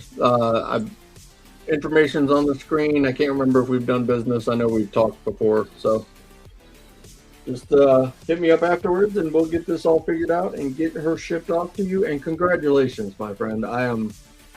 These are books that it's hard for me to let go of, and I'm really happy that I know it's going to someone that cares about books and really appreciates them. So thank you. I appreciate you. All right, guys, please smash that like button. More hits are ready to come. More hits are on the way right now. Because it's me. I'm up. All right, guys. Don't forget about the super chat giveaway. Every $5 gets you entered in, and Man Cave, Roderick, Gatekeeper, Lucian, and Mike 54 all got in on this tonight. I didn't put the rest of my buy it now, but I'll do that at some point. I'm not too busy doing the show. I also have I'm doing a $100 start bid as always, Mr. Nolan. 924 Secret Wars newsstand. Warful be Warful. So shipped and insured to your door should you win that. But I've got this minor key of Ghost Rider issue number 1. Ghost Rider issue number 1. the most supernatural superhero of them all. Ed would like 2 waffle spots. Eddie Fitzgerald. Yep.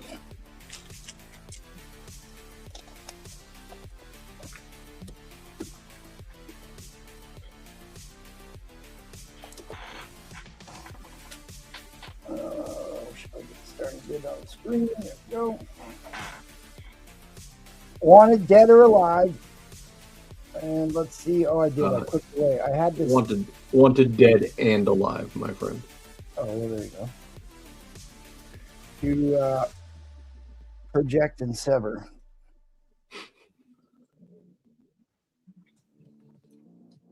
I had data called up ready to book this, show you all, and then I clicked away from it. So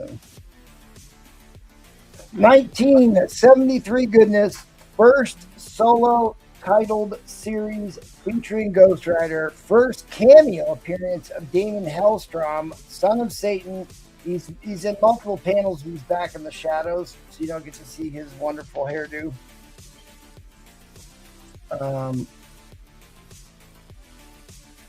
The book value is a little off on this. The book value is a little too low on this one, actually.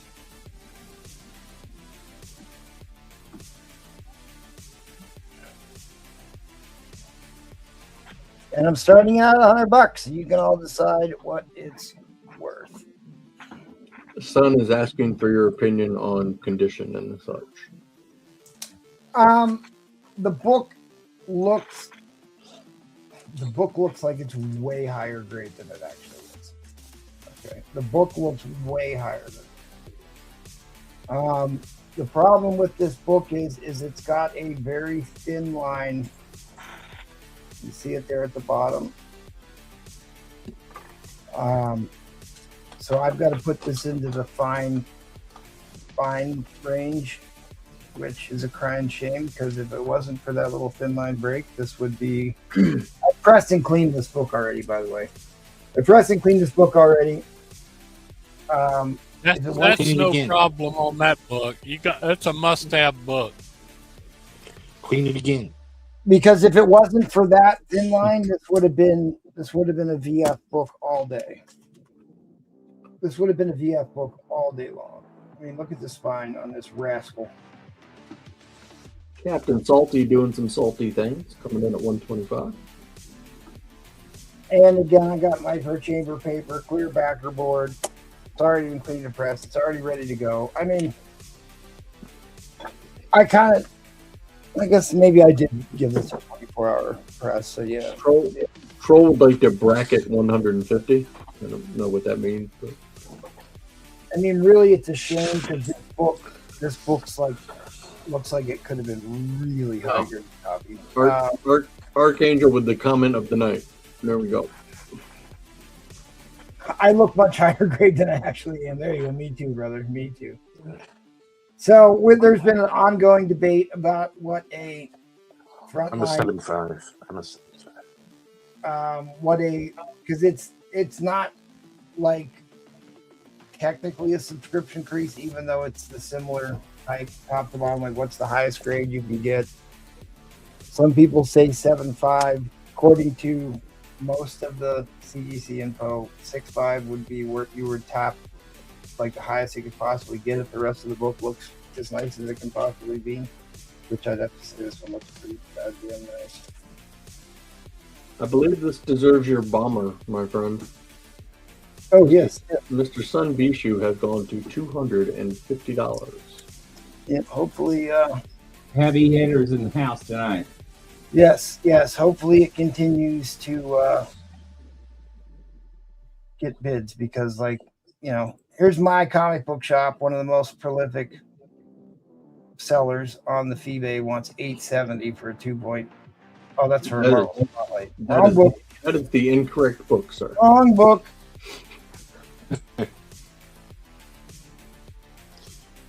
Dude, I'm sorry, I'm scrambling because I did have sales data pulled up for this. And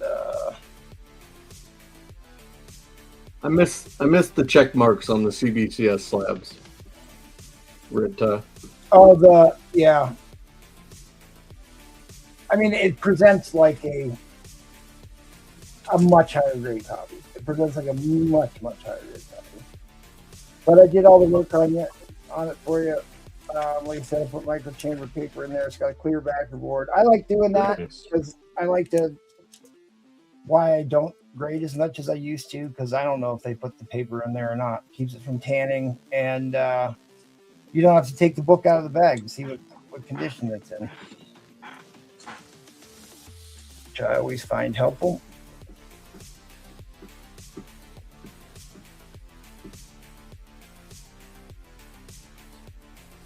Best laid plans of mice and men. I did actually do show prep and did pull all the data on this stuff, and I closed the window. So be it. At any rate,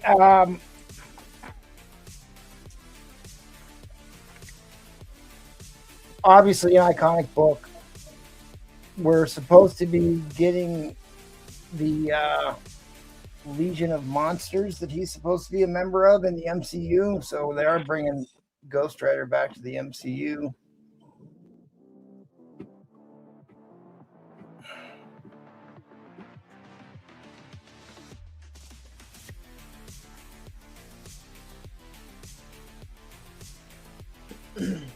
Yeah, I can't find it. All right. Well, you guys will just have to figure out what it's worth.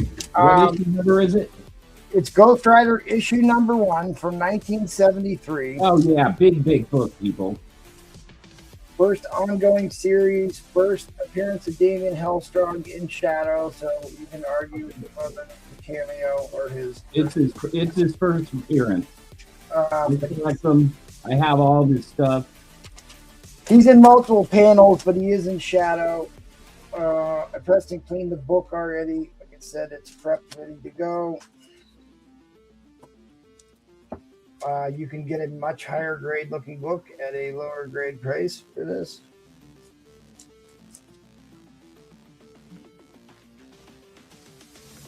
Ghost Rider number 1, currently high grade $700, mid grade $190, and low grade $70. So we're just above mid grade. You know, this is a $700 book, folks. Look it up. No, it's not quite that much, but yeah, it's there's some value. It's $700. Yours is. I'm saying in high grade. So here's the one I wanted to show you.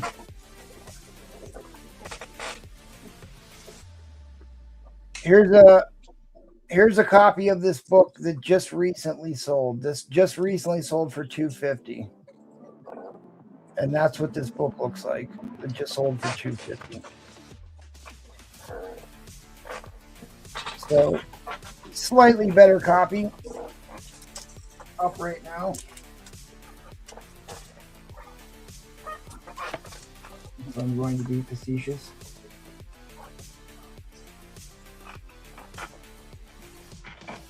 All right.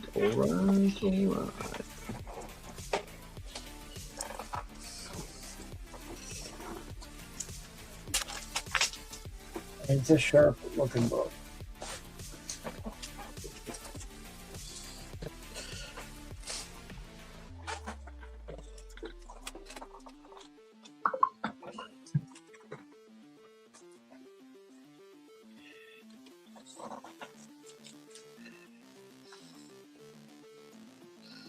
The most supernatural superhero of all time. Let's say there. Why isn't it focusing so I can read it? First issue, something first issue. Fearsome first issue, now in his own mind-bending magazine because you demanded it. Ghost Rider. Old Jay Blaze.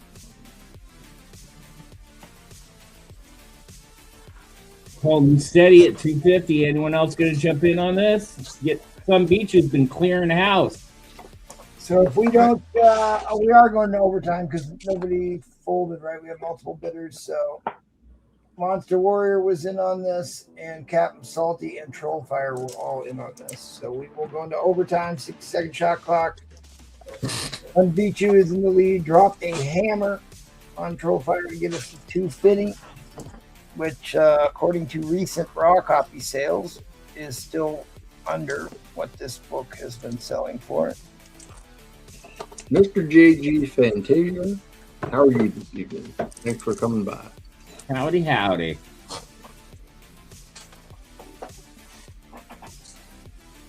I got 23 seconds. So here's another one that sold for $301.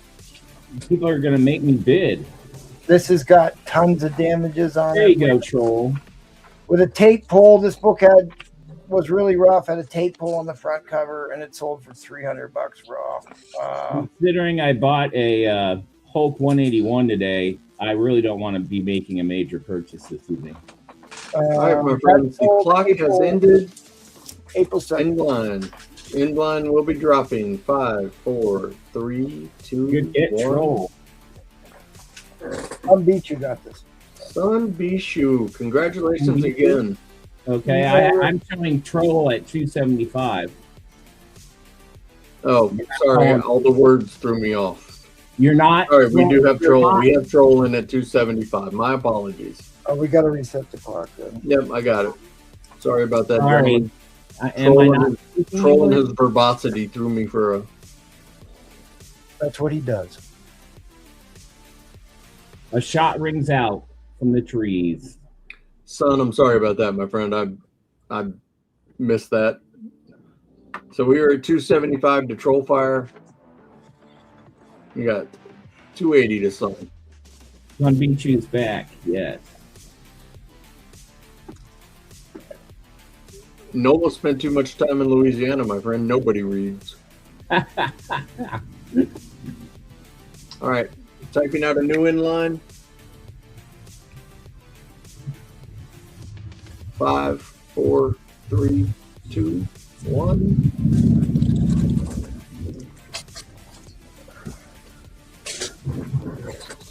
There it is. On at 280. All right, congratulations, Unbeat You. Appreciate that. I'm going to do a giveaway right here, right now. You have to drop a like on the video. You have to be subscribed to the channel to win. You're going to get an X-Men 10. Oh, wow. Oh, Hashtag Astonishing in the chat to get entered in. It'll automatically draw a name for me. We'll let this run for at least a round, but you can get a free X-Men 10 out of the deal.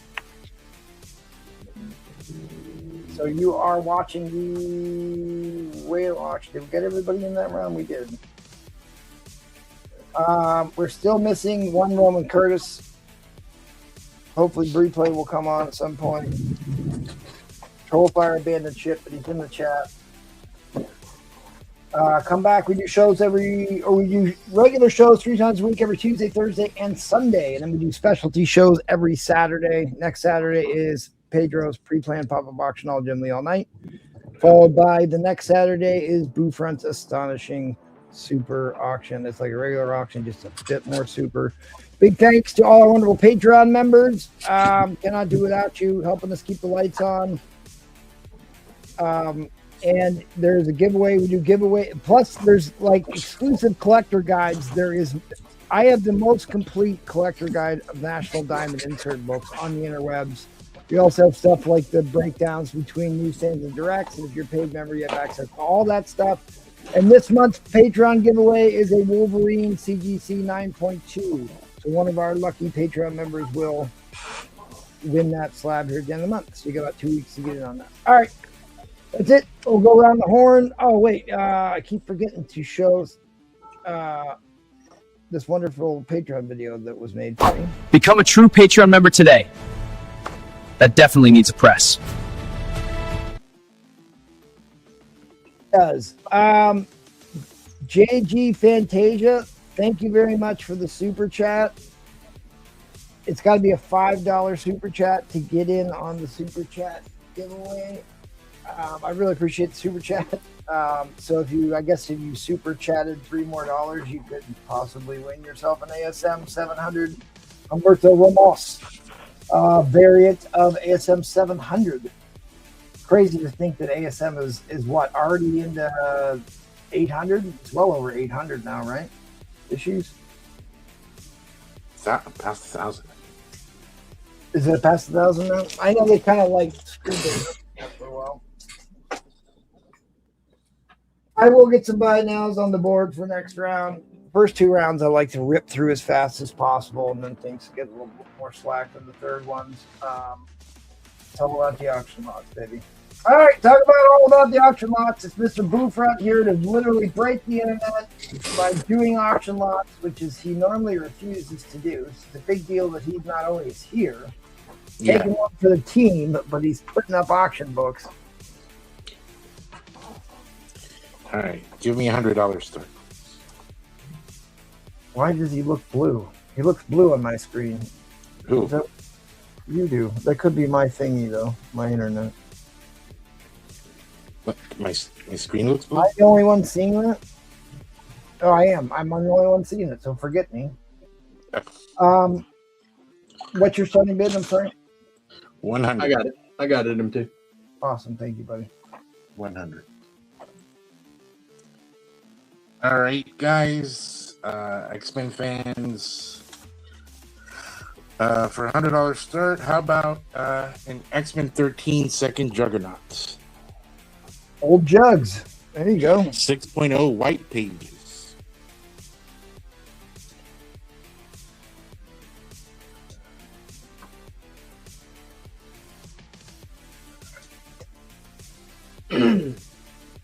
All right. The chat M2, are you aware that your screen is showing in the upper corner? Or is that just me? Oh, it's supposed to be for the giveaway. Okay. And I need to share the tab and not my entire screen. So hang on. There you go. That'll work.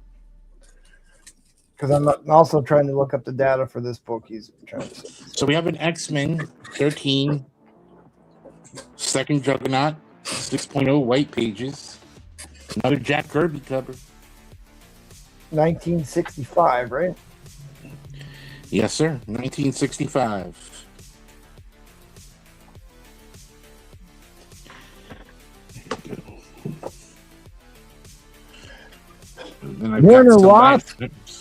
Warner Roth worked on this book. Sam Rose and Jim Sinnott, written by Stan the Man Lee.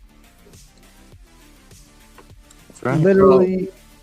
Welcome to OGZ, the Juice Man. Just up and by my friend. X-Men 13 second Juggernaut. Oh, dude, is that white pages? White pages. White pages, which is a premium, goes for a premium in this book. And to give you an idea how big of a difference white pages makes on these X-Men slabs, I'm going to show you this data right here, right now. Yeah, we're barely halfway there. All right, guys. So the last sale of the 6.0 in cream to off-white pages was $190, but like 10 days before that, white pages sold for $300. They put $110 premium on white pages, which as it should be for a early Silver Age book. And my other buy it now is we saw this earlier. This is Ghost Rider 1 in an 8.5 white pages, $675.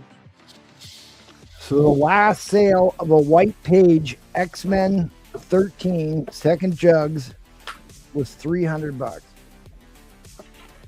ASM 11 in a 5.0 off white 600. And then I have Fantastic 448 in a 5.5 for $975 and Fantastic 449 in a 5.0 for $500. So, but just those minor books. Just those minor ones. No, the Silver Surfer 4 is going up this round, buddy. This round, the Silver Surfer 4 goes up. You have an offer on your ASM 11 from Green Ice. Come up $50 and it's yours. Meet him halfway, Ice. Meet him in the middle. All right, yeah. Second Juggernaut. So there was only one other comic book in which Juggernaut was in. Juggernaut is like one of the great original villains that has lasted the test of time. He's appeared in thousands of comic books at this point. And then there were only 12 other X-Men before this Right. X-Men. So One of the first 13 ever. 13. It's a great cover too.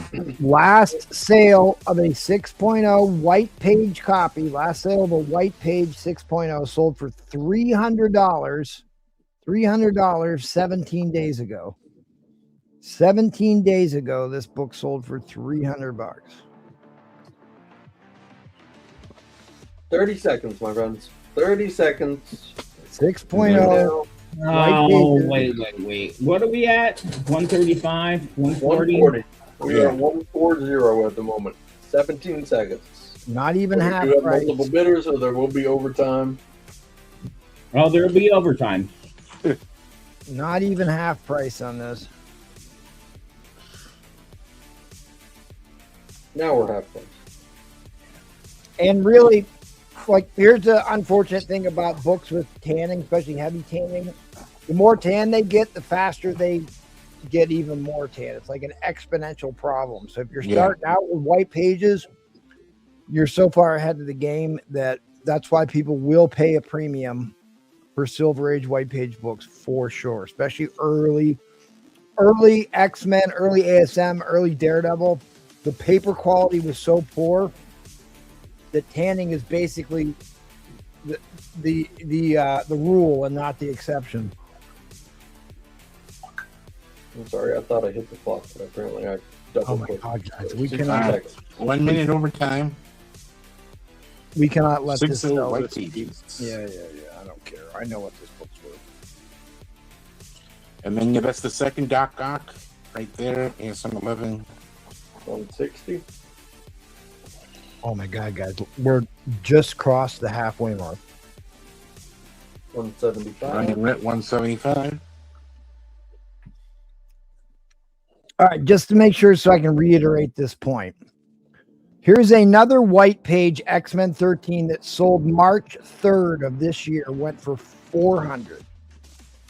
Another white page slab in a 6.0 sold for $400 just 2 months ago. All right, my friends. 10 seconds on the overtime clock. I guess no one wants me to do an auction anymore. I guess. Keep the faith. Come on, people. Brutefront's got to eat. All right, 180. MT is going to reset the clock. Who else is going to pay Jackal's internet? Right? Ryan at 185. Reset. I don't want to beat a dead horse here, but white pages is a big fucking deal on this book. Yeah, it is. It's 1965. I mean, I know. it's hard. White pages. I know.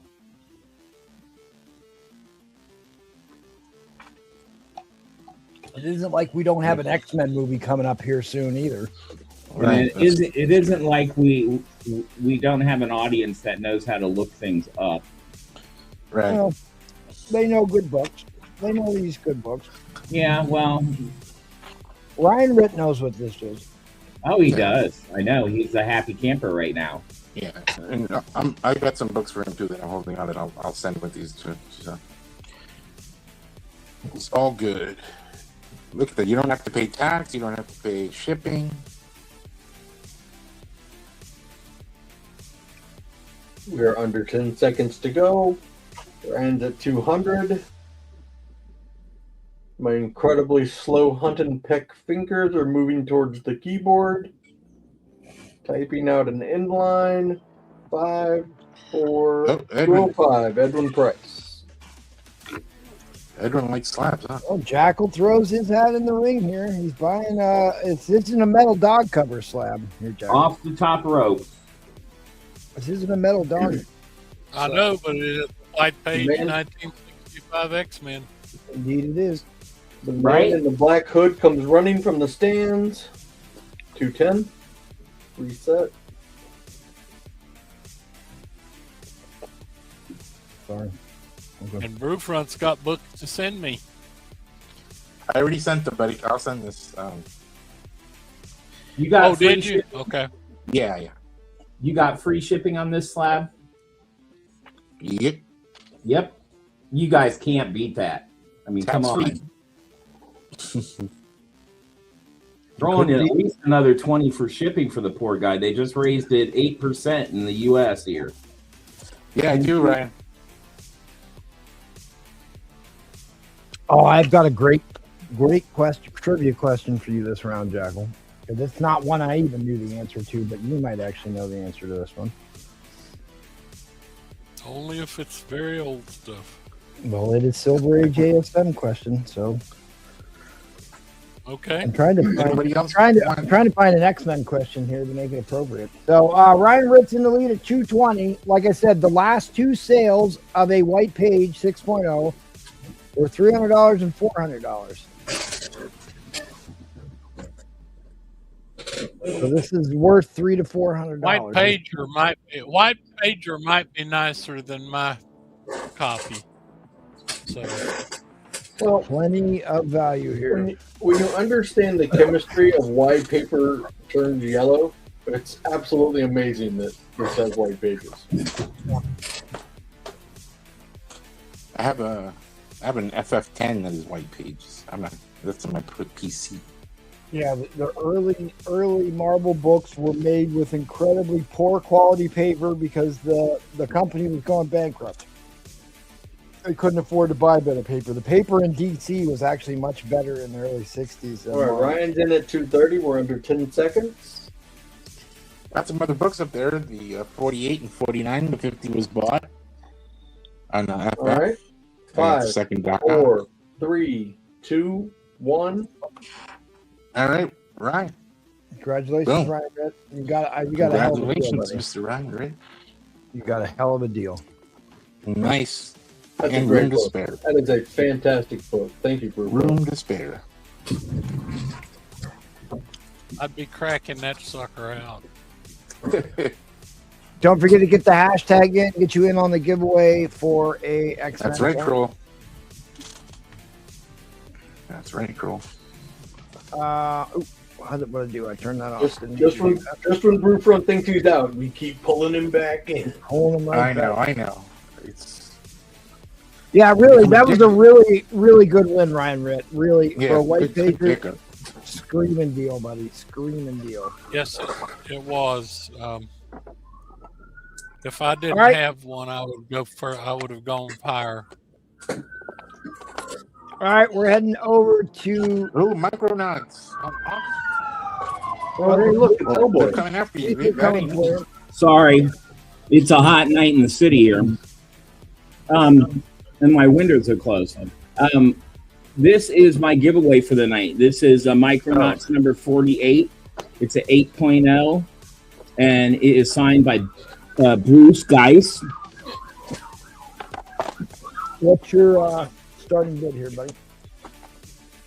Oh, that I'm just showing this. This is the giveaway for anybody who buys from me tonight. Gets added into the giveaway. I get that. It's your turn. Okay. Your auction not up.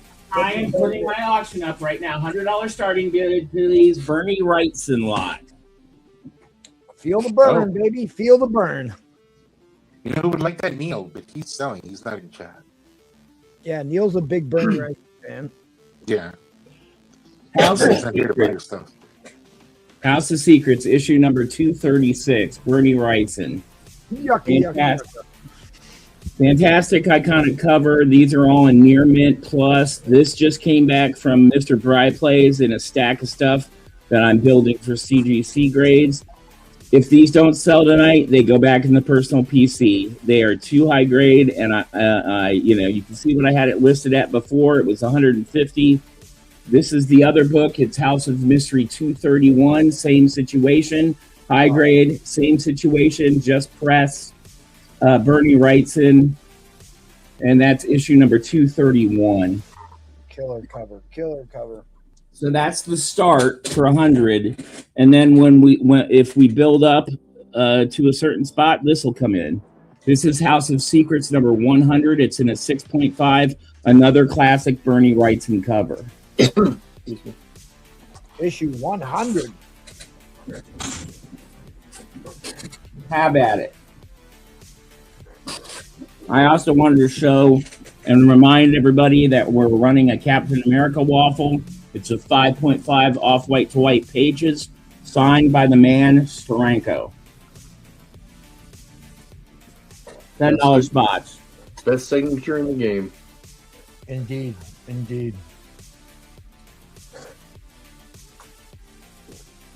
And still a pimp.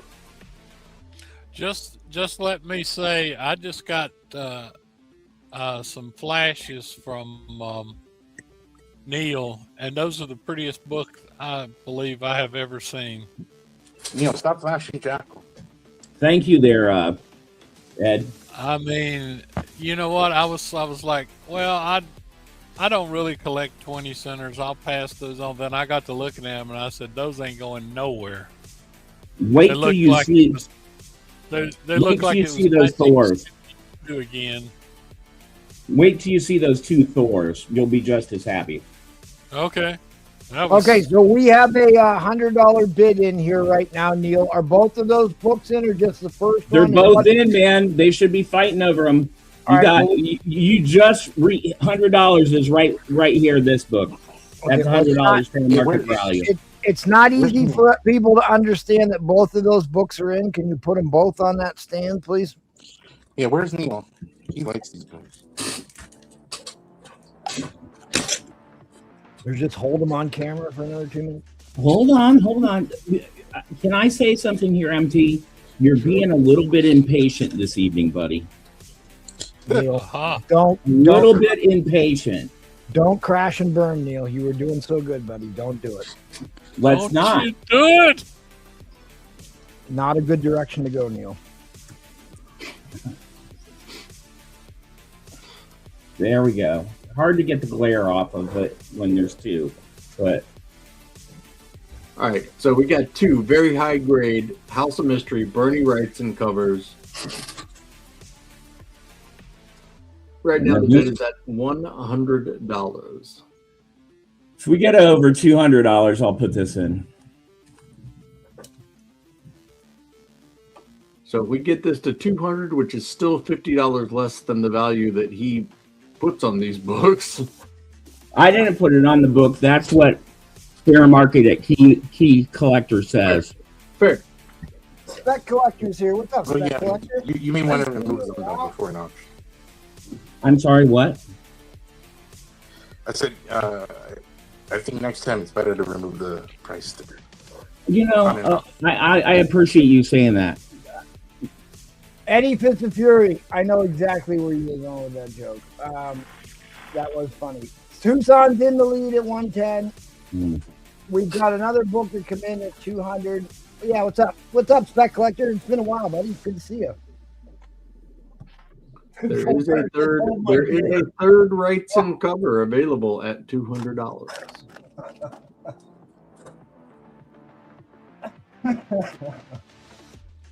And there we go. $200 for Spec. It's in. All right, it's in. Don't ever let it be said Eddie Fist of Fury isn't funny as hell. Thank you, Spec Collector. Appreciate you bidding. You obviously know some good horror covers when you see them. And I don't know about you guys, but I've heard this Bernie Wrightson guy. He might be the real deal. Yeah, feel the burn, baby. Feel the burn. So all three are in at 200. Yeah, I mean, Spec Collector's been, dude, he's been around for a long, long time. If I hadn't, I am starting a 60-second overtime clock.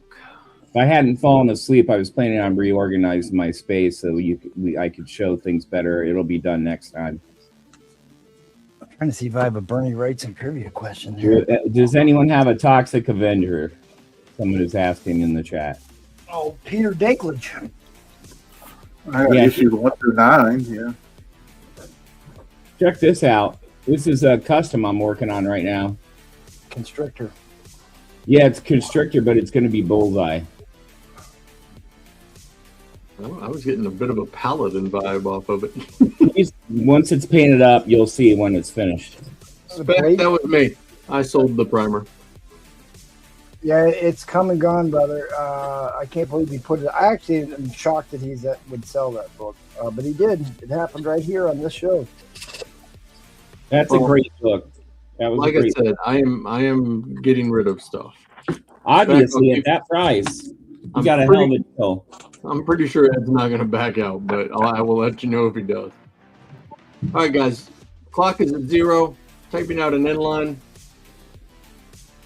3 amazing books. Collector's taking it down. Good get, Spec Collector. There we go. Those are Appreciate you, bud. Covers. Thank you. Very high grade, man. You're going to love those, Spec. They'll be off to you on Monday, priority mail.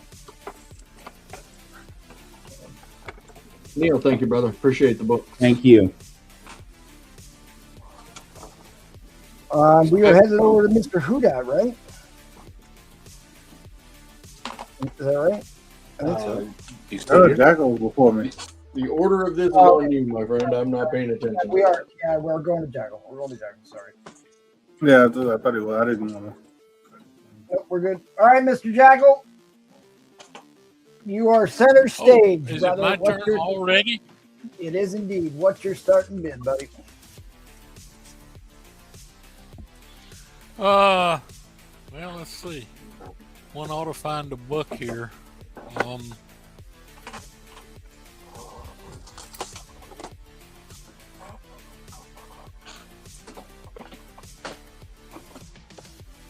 I really, I've got more invested in these, but I tell you what, let's do 300 for 3 higher grade X-Men.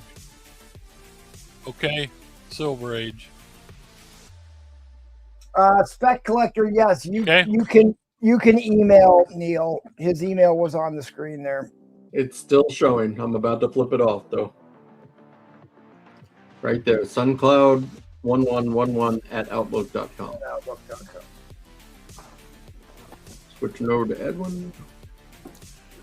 All right, Edwin, hit us up, brother. What you got? All right, what I've got here is 3 consecutive Silver Age X-Men. I upgraded from my collection. These are, like I said, these were my copies, some of them for years. This is number 36, which is 7.0 at least. This one was probably priced 20 years ago. I don't know, but it was back when I used to, instead of numbers, use very fine and stuff. But this is a gorgeous book, 37. And this, of course, is another key book. This is the 3870 white pages. So anyway, all consecutive, like I said.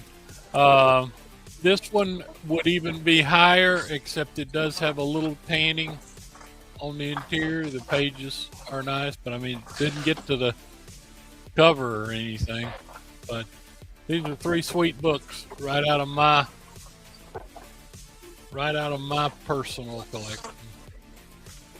Dude, I'll tell you what, the covers on those look spectacular, but at the very least, the actual titles, those are some of the most striking Silver Age X-Men, just the actual title of the book I've ever seen. Those look amazing.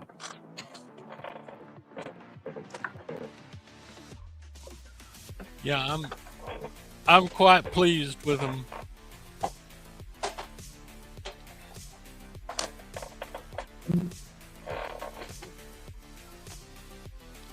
So $300 for 3 consecutive.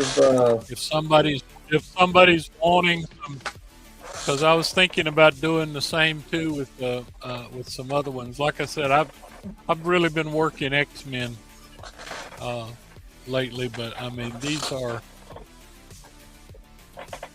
Well, I've seen people selling this book, $200.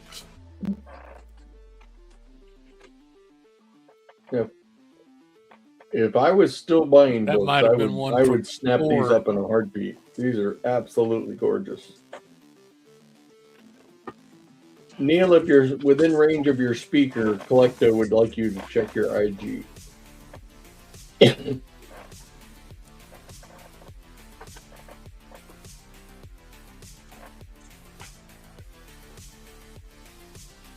And like Edwin said, these are books straight out of his PC because he happened to find some higher grade books. So these are literally books that have probably been sitting in a box with Edwin for, I can't imagine, 20, 30 years probably. Long time. Well, this one might have come from the store because it had a price on it and I sold the store in 2018. But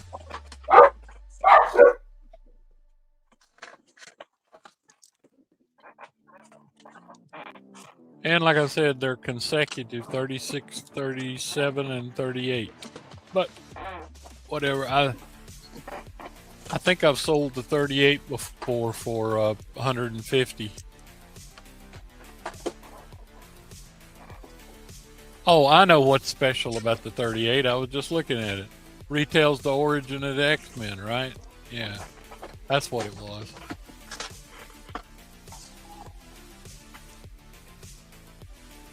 Can only offer high-grade silver X-Men.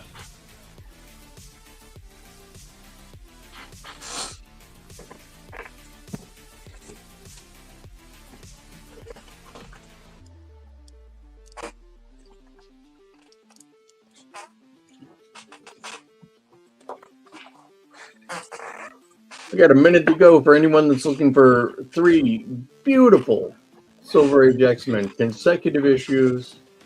If you're trying to build a run, this would be a great addition.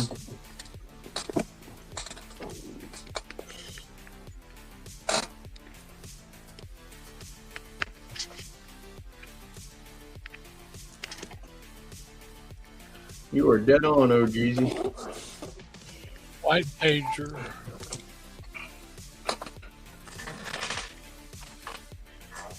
Probably 7.5.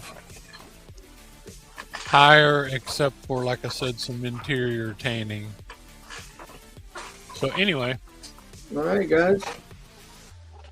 I thought it was a pretty good deal, but whatever. Guys, if anyone sees anything, maybe hit up Edwin on his IG a little bit later and talk to him there. Yeah, people have been doing that. I've moved a few books that way tonight, so if somebody wants to, as I said, I had some more Silver Age, although I'm missing 8. I have 17, 19, and 20. I'm missing 18. I'll trying to get some in order here. These other ones over here, if you know anything about it, I'm thinking that's Jim Steranko. That's the very special Neil Adams. High grade. Yep. That one, high grade in this one. I think they may have it inflated a little bit, but I looked at that one in Key Collector. That is $600 in high grade. I guess just because it's Neil Adams. I don't know. All right, Edwin, thank you, fine. my friend. I'll hit up something different next round. I believe we are off to Whodat. Whodat, are you ready over there, my friend? Yeah, $100 starting bid. Yep. $100 starting bid. We're gonna go with Brave and Bold, 62 and an 8.5 old CBTS slab. This is the first Silver Age appearance of Black Canary and Wildcat. Not Black Canary, I'm sorry. First Silver Age appearance of Huntress. Huntress and Wildcat. Huntress. So first Silver Age appearance of Huntress and Wildcat. So there you go. Man, I miss covers like this.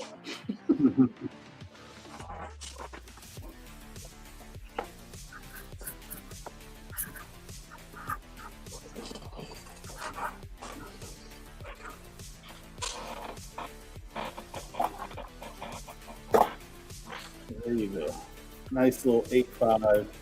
Probably a better grade because this is Gen 1 CBCS. I'm going to show, we'll buy it now. This is the first cover and third overall appearance. Man thing, but it's a National Diamond insert with a star stamp. So $250. 8.5. Amazing Tales 13. $250. National Diamond star stamp. That. Again, Chad, thank you for keeping me straight on all this. MT has abandoned me, and I am out of practice doing this. It has been quite a while, so I appreciate all the help. Next we'll buy it now. Justice League 40. First appearance of Grail. This is Darkseid's daughter, signed by Jason Fabak. This is the digital combat combo pack. Last sale was $400 for a signed copy of the combo pack, so I'm doing $225 on the 9.6. So anybody wants that for a base, almost 50% off. Since we're selling stuff at 50% off, It's a collector's item now. It's a collector's item at this point with that CBCS thing. There you go. Can't get those anymore. Oh no, you can't. Yeah. Brave and the Bold, which is supposedly the name of the next big Batman. DCU project. Yeah. So it's Batman, Brave and Bold Batman, or Batman, Brave and Bold, whatever it's called. Next round, I might do some manga. Manga next round. Beckett Graydon. But a couple of first Silver Age appearances. Like I said, first Silver Age appearance of Huntress, Paul Brooks, and Wildcat, Ted Grant. Brave and the Bold is one of those exceedingly long-running titles. What year do you think Brave and the Bold started appearing on newsstands? Well, this came out in '65, so it has to be like '63, I'm guessing. 1955. Oh, really? 1955. And this is issue what again, sir? 52. 52? 62. Sorry, not quite as good on my PC. Black Canary be canarying. You gotta get a clock. Collect those clock. Sorry, I abandoned ship. Didn't tell him. Yeah, like you were saying, first Silver Age appearance of Wildcat, and first silver appearance of the Huntress. Right there. First appearance of Wildcat. Wildcat. For all you football fans out there. And then 8.5. 8.5, never pressed, never cleaned. So we're at half price starting bid on an 8.5. Yep. The half price book sales marches on. And gold 62. I put a price on this book. The star stamp National Diamond. I know that's such a fire book. Stars right there. This was probably in a 9092, but it has some foxing on the back. It hit you hard for foxing. Well, there hasn't been a sale of this in a graded book for a very long time. So it's like the sky's the limit for this. And if I did my own pressing and cleaning, I would have probably just cracked it myself and worked on it and resubmitted it. CGC. This is like one of those books there's not enough sales data to really establish much, but it certainly last sale was around $200, so it's a half price. Okay. I do have the 9.9. If somebody wants to CGC 9.9, I could sell that next round. Either it's gonna do the magazine TMNT or the manga. So, everybody's been talking about manga. Manga.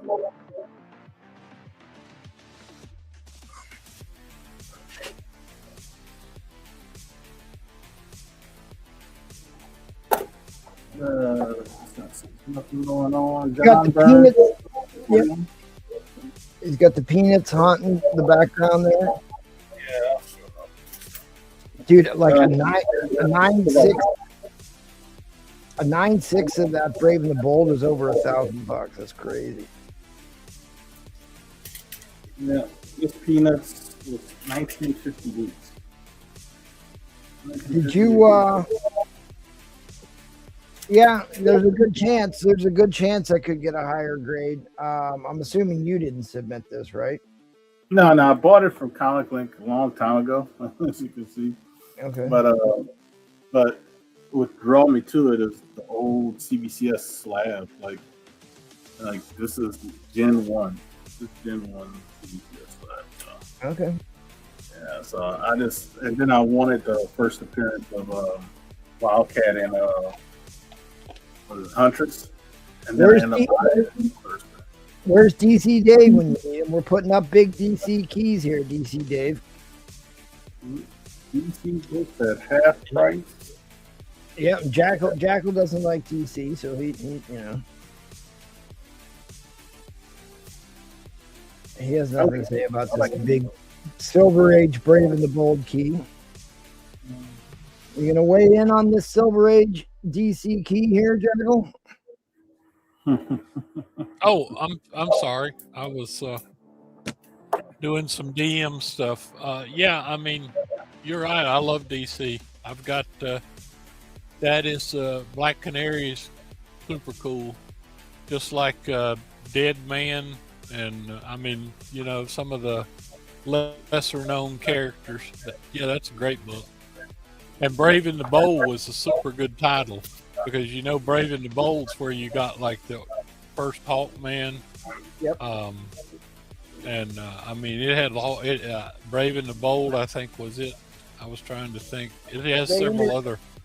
Yeah, they introduced a lot of new characters and new titles in Brave and the Bold. It was kind of like their version of Marvel Premiere or. Yeah, I've got a lot of these that most people just ignore, and they're at their peril.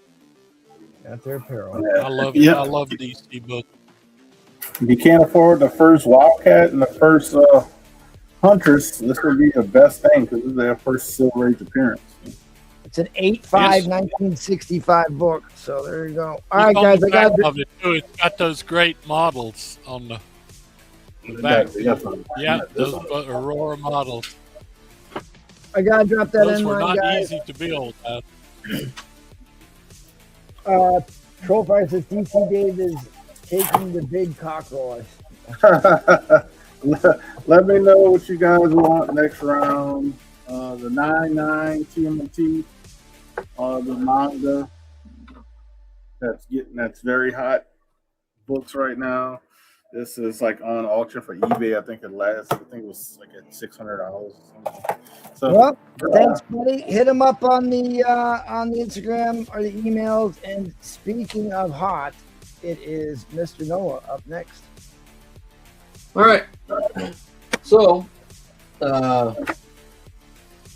again, it's kind of a niche book, so I need a starting bid of. I'm gonna do 175, please. So specific. All right, 175, guys.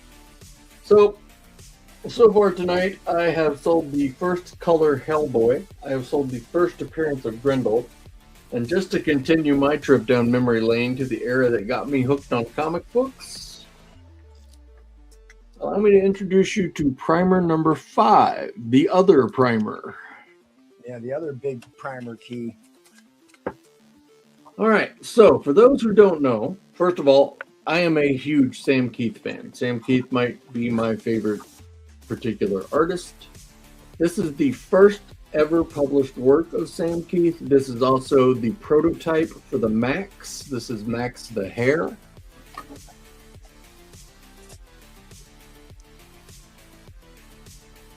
So this is a very big book for fans of the stuff that I read and the stuff that I kind of grew up on and got me hooked into comic books and that sort of thing.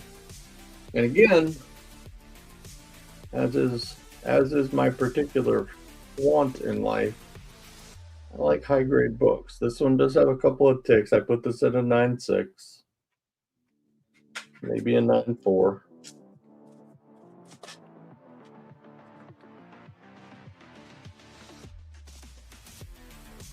Ignore my ceiling fan. There it goes. I figure this is probably the toughest one for people to.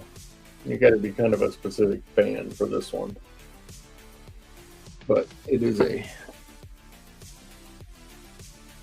book for those that want it. That matters quite a bit.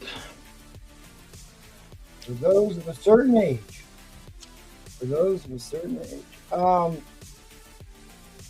Again, this is another low print count book made of thinner paper. Not a lot of them survived.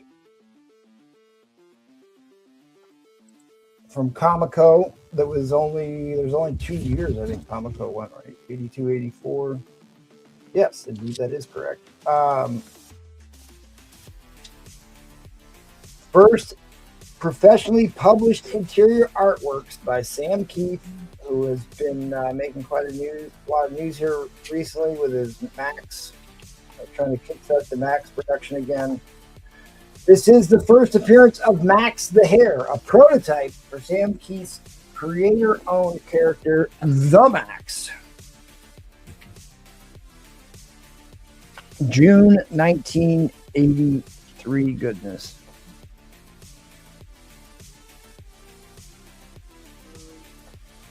And you put, I'm sorry, I wasn't paying enough attention. Oh, there it is. There it is right there. Absolutely. Boy, that's a dead ringer for Max, huh? Hulking beastie. And what was the boy, the page quality looks excellent. That's another one. This book is it's a near mint book. So the biggest thing is it does have one noticeable tick on it. One tick. Two. There's a little one right there. A little micro tick. But again, talking about this the same way we're talking about the Grindle book, this is the same company, the same crappy paper, and this one is perfect. I'm not sure that this book has ever really been thumbed through any more than I'm doing it right now. So, all right. Just to give you a rough idea here. Here's your last sale of a VF book that looks terrible compared to the one that he's got there. Multiple ticks. It's all bent up. It's got a dog ear on the front. Another color break up there. 1, 2, 3, 4, 5, 6, 7, 8 spine ticks. Sold for $1.25. So you get one here that's going to put you into the 9.4 range, probably.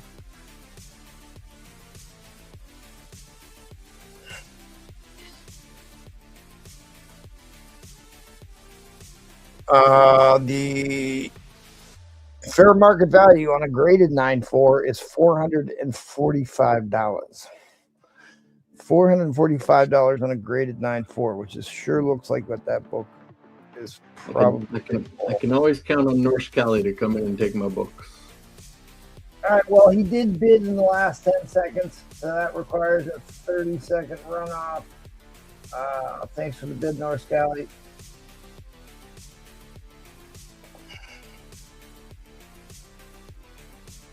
In Norse, I haven't sent out your book from the other day yet, so your shipping is on me as well. And we got that covered already.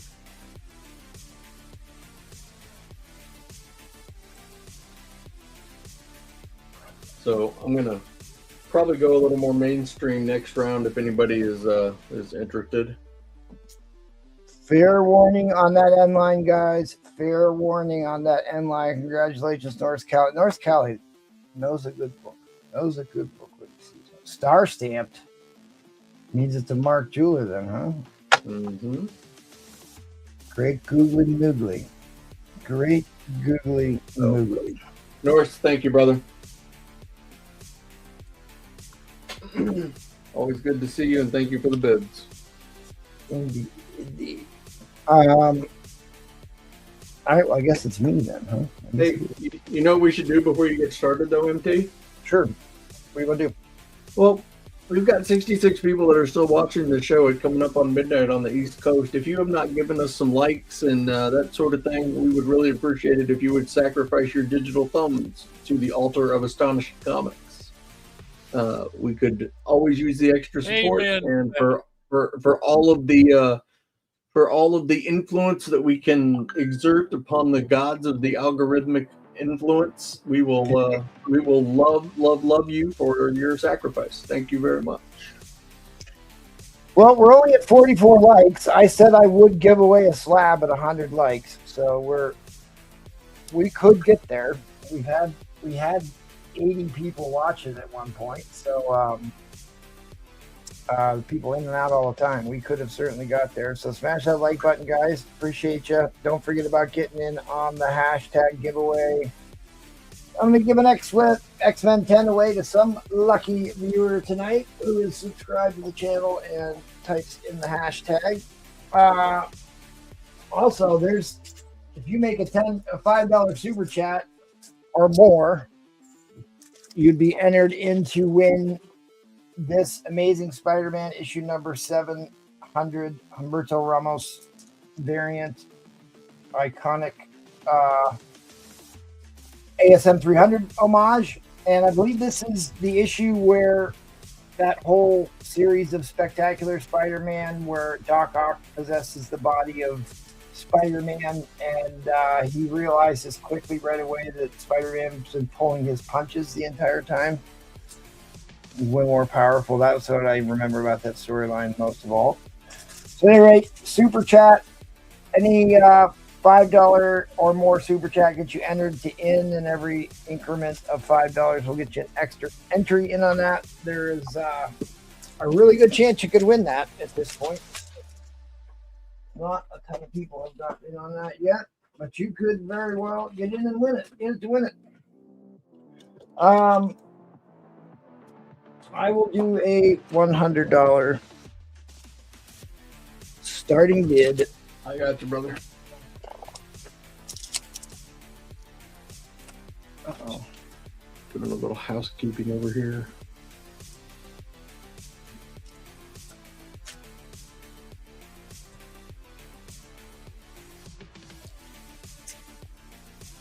I should do a show, no show. But I already told people what this is going to be. You got it, brother. I chalked already. Choked already? Chalked? Okay, so just so you understand what this is, Silver Surfer 4 best cover. This book has color touch. It looks like a very, very high grade copy, but it has color touch, and it's even with a little bit of color touch, the book's worth a ton of money. If you're going to send it in, which if you're not sending in books, this is a real way to get a real high grade copy. If you're not going to submit it, this is a real good way to get a really high grade looking copy for cheap. This is the greatest comic book cover of the Silver Age, from Silver Surfer 4 All time. of all time, as voted on by our panel members. I mean, it looks absolutely stunning. Did you detect the color touch with a black light? No, How did you determine it had a color touch? because it bled through the interior cover, and I don't think Okay. I don't think black light does nearly as well as people think it does. It's detecting color touch. So you got to It's be. worked for me before. you have to be careful with that. A lot of times it won't show up, but like a true fire way is to see the color bleed through the interior cover. But this is iconic cover art by John Buscema, inks by Sal Buscema. First battle of Silver Surfer and Thor. Super expensive book and one of the greatest books of all time. Which is this book, if without the color, if they would have not color touched it, the book would have been probably 5.5, 6.0 range. If you wanted to submit it with a purple label, it would probably get higher. It would probably get like a 6.0, maybe better. And I'm going to show you actually what a purple label of this book goes for, because it's way more than you think it's going to be.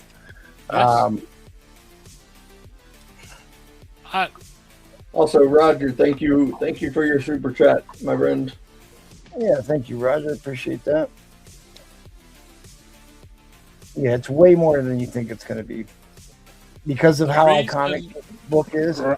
Roger's getting $13.99 Canadian. The reason I questioned the color touch to make sure, and it sounds like you said you've got bleed through, is my Daredevil #7 first red costume. I bought it back when I was in college for like $5, and I sent it in to one of the slabbers, and it came back high grade with professional color touch. All right, so CGC. Yep, CGC for a $5 book. Absolutely, really good. So CGC restored label in a 5.5, last sold in December, a couple months ago for $3.93, and a 6.0 sold last month for, is that 5.10 or 6.10? 5.10. 5.10. My second monitor is not as good as my big monitor. So there's a lot of value here if you want to get it graded. If you don't want to get it graded, then you can obviously looks just fine in the Mylar. It's worth a ton of money. Oh, you super chatted already, Collecto6. Yes, you're on the list, Collecto6. You were the second person to drop a super chat. So unless, like I said, unless you detect bleed through or somebody who's an expert like you recognizes it, I don't trust the slabbers on that, because to think that somebody back in the early 80s had professional touch done on a $5 comic is just absurd. I know this. I should have put a new Mylar on this, but because I laid this bag down on something else and it picked up a little bit. That's a good question. Does it have to be professionally touched up, or just an attempt at touching? All right, guys, we're coming down to the end of the 5-minute clock. We've got a couple of bidders. We're going over to 60 seconds. I mean, look, this book looks like an incredibly high-grade copy, right? It looks beautiful. It looks beautiful. The staples aren't even poking through the back. None of that. I strongly recommend buying that if you don't have one. You're not going to find one that pretty. If I didn't tell you there was color touch, I bet you wouldn't have even noticed. I bet you wouldn't have even noticed if I wouldn't have told you, because it's not easy to spot. It's that nice. So if you're not really big on sending books in to get graded, then you're going to get an insanely good deal on this. If you are, keep it raw. If you are, it's still a $500 slab. It's still a $500 slab in a purple label. So, I'll tell you, I've got another book that's slabbed that, and honest to goodness, I'll have to find it and pull it out and show you guys. It says in one part, amateur color touch. Then in another part, it says professional color touch. Ah, got it. Okay, so they do make the distinction. So, I mean, they can't make up their mind. They half the time they don't know. And of course, sometimes comic ink bleeds from the printer. But I mean, look at how beautiful this book looks. It's super shiny. The gloss is still. I mean, it was really criminal color touch this book because it really didn't need it.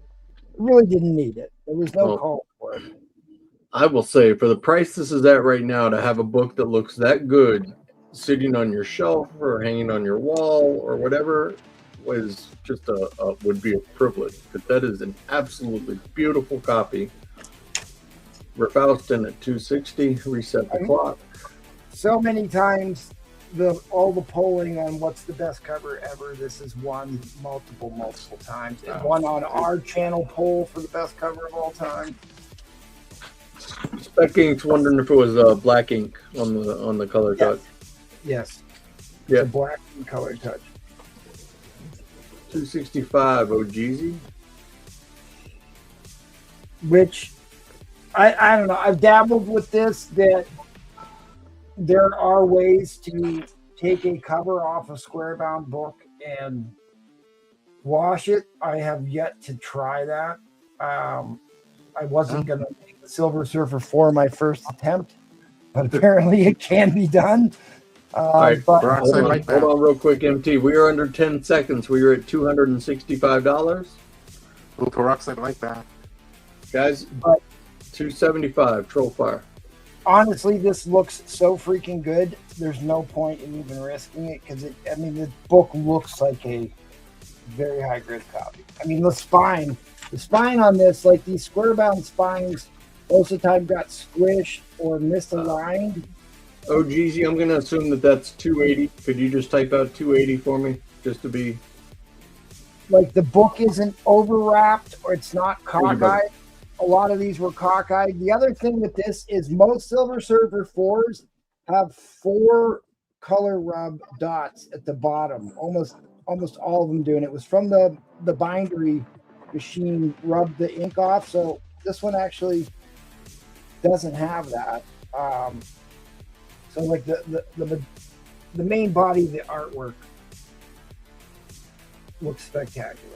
I'm telling you guys, to get a copy of this book that looks this good at this price is an absolute steal. And I am getting an inline ready as we speak. OGZ's in at $280. OGZ, did you see? $290 to the Troll on Fire. I was gonna put this on eBay for $400, and I thought it would probably pull that pretty easily because of how nice it looks. And like I said, you can see what the prices go on because of how popular this book is. Even the purple label books go for big bucks. Spec collector, I ask myself that all the time. Right. People think that they're gonna get one over on people. I don't know. That's the difference between a doodle and like color touch. Color touch is done with the intent to deceive, and it's just don't do it. OGZ $295. There's a lot of value here. There's a lot of room. I mean, you go look what Silver Surfer 4 you could buy for $300. They're in terrible shape to buy a $300 Silver Surfer 4. I was about to say I would trade my CGC 5.5 for this book straight up. Yeah. All right, 3 seconds. Inline coming in. 5, 4, 3, 2, 1. Boom. There it is. All right, well, he was the guy asking about this, and so I'm glad you got it. You got a hell of a deal on it, I think. OGZ, congratulations, man. That's a beautiful book. That's going to look so nice wherever you're going to display it. Bravo. So we've had a lot of really great books tonight. I was about to say, it is, I haven't been here in a while. It is a pleasure to get to sit down and watch these guys put up these kind of books. And I appreciate all y'all for letting me get involved in this and for putting up the stuff that y'all put up. So thanks. One of the all-time great cover artists. Speaking about another great cover artist of all time, LB Cole. I do have an LB Cole book. I don't think I put a price on it yet, but I have now. I don't know. I'm probably. Hey, that's a nice 9.6 Valkyrie you got back there. I'll bet you paid a bunch for that. I did. It was retribution. Put that in. Yeah, right. Because like you probably wouldn't have noticed if I wouldn't have told you so. But of course, I check for that on every book, and even if I suspect it, I let people know for sure. Well, Trophy, you've already got like 8 of them, so. He sold a lot of them. He doesn't. I think he's only got like 2 left. But yeah, he did have 8 of them at one point in time. But the man who has most of the copies, who's got multiple copies from me, even was Eddie Fist of Fury. You're watching The Whale next weekend. Next Saturday's a pop-up. Tune in tomorrow night. Yaweezy's supposed to be coming on. Or he was supposed to. I haven't looked at my Instagram in a while. That ain't going to happen. Tuesday, Thursday, and Sunday, come back and watch Pedro and his band of degenerates on Sunday night. Hoodad, are you coming back tomorrow night? Yeah. Yes. Please smash that like button. We will deploy Linda Carter to go look for likes. Linda's the one that helps round up those likes. We are shameless in our exploitation of Linda Carter to get likes on the video. And I play that. I play that to play this because I do love this video. Hey, aren't you the guy who was stalking Linda Carter? The term is courting. The restraining order says no, no, but her eyes say yes, yes. Indeed they do. Indeed they do. Big shout out to our Patreon members. If you sign up for the Patreon to one of the tiers, you get entered into a slab giveaway. Every month is a slab or something comparable. It's been pretty much nothing but slabs the entire last year. So this is this month's giveaway. Wolverine 3 White Pages CGC. Here's the Patreon plug. Become a true Patreon member today. That definitely needs a press. Yeah, OGZ, his Cash App is on the screen right now, or it's running across on the banner, so I'm sure that Cash App would be great for him. Yeah, I prefer Cash App. Really, if I had a choice, I'd rather have you send stuff Cash App because they play less games than PayPal can. Here's the interesting thing you guys should really know about PayPal. If you're buying and selling comic books, PayPal will not cover a secondary collector market sale. So if somebody wants you to pay goods and services, you're paying for nothing because they will not cover you. They will not cover you.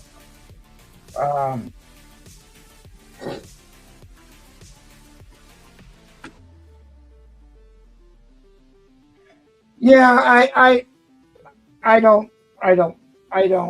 I mean, it looks like a much higher grade book. I don't think it's that high, but I appreciate the comments there, Spec Collector. But yeah, they definitely got I don't think it's quite that good, but it certainly presents like a exceptional copy. So you got a great deal on it. Great deal on it.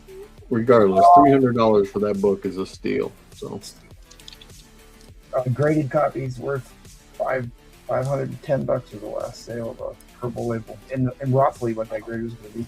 All right, at any rate, OGZ, the Juice Man.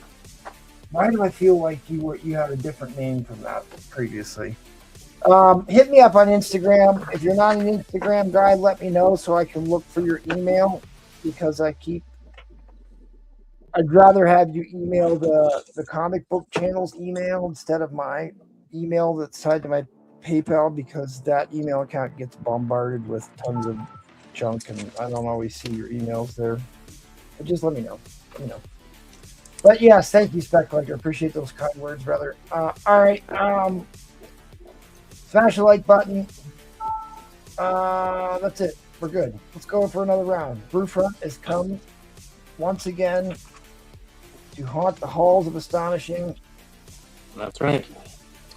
All right, give me a $100 start. $100 start.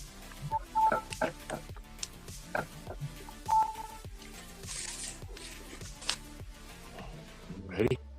Okay.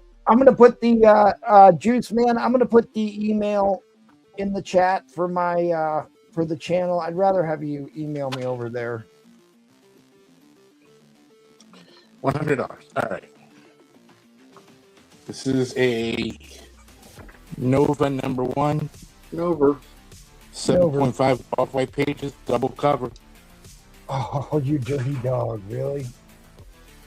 Double He's cover. trying to bait me. He's trying to bait me. There you go. You were baited. Oh, no. 7.5. 7.5. I probably own more copies of Nova #1 than anybody you've ever met. I probably own more graded copies of Nova #1 than anybody you've ever met. Captain Salty coming out strong out of the gate. Oh, look at that. Yeah, he loves those double covers. Huh? Like, New Warriors came out just when I was getting serious about buying and reading comics. You know, it came out roughly the same time as McFarlane's Spider-Man. It was a team for the 90s. And, of course, Nova was one of the founding members of New Warriors, so I always have a soft spot for Nova. And then up here we have a Daredevil 11 and an 8.0 off-white to white, 175. Iron Man 16 and a 9.4 off-white, 100. And then a Hulk 102 and a 7.0 white pages, 280. And then this is an X-Men 15 for 380. 60. Let me make sure I spelled that right. Oh, I didn't spell that right. God damn it. That is absolutely terrible. But we are here for the Nova. This is a Nova #1. Do double not cover. email Astonishing auction. Yeah, I know. Do not do it. We distracted me with that double 7. cover. I blame Troll, or I blame Bruce. Hashtag blame Bruce. Damn, MT's flustered. You got him flustered, Broofer. Well done. I'm never going to sell that book. 7.5 I didn't spell it right that time either. off-white. Are they ever supposed to make a movie of this? Of Nova. There's supposed to be a TV show. Oh, okay. I heard there was something in the works. It's a newsstand, the newsstand, and it's a first cover is a 7.0, interior is a 7.5. I'm not sure it's been cleaner pressed from looking at it, so there's that. 1976, first appearance of an origin of Nova. Yeah, ignore those first two. I have to go and delete those out of the YouTube thing. So double cover, guys.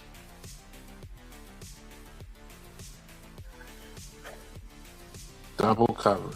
Thanks for the super chat, Roger. Appreciate Captain Salty 175. All right, thank you for ever deleted that for me. Appreciate that. Just so you know, this one's wrong too. Can we do this over? What? No, it's not. Yeah, there's 2 eyes in it. Fucking hell.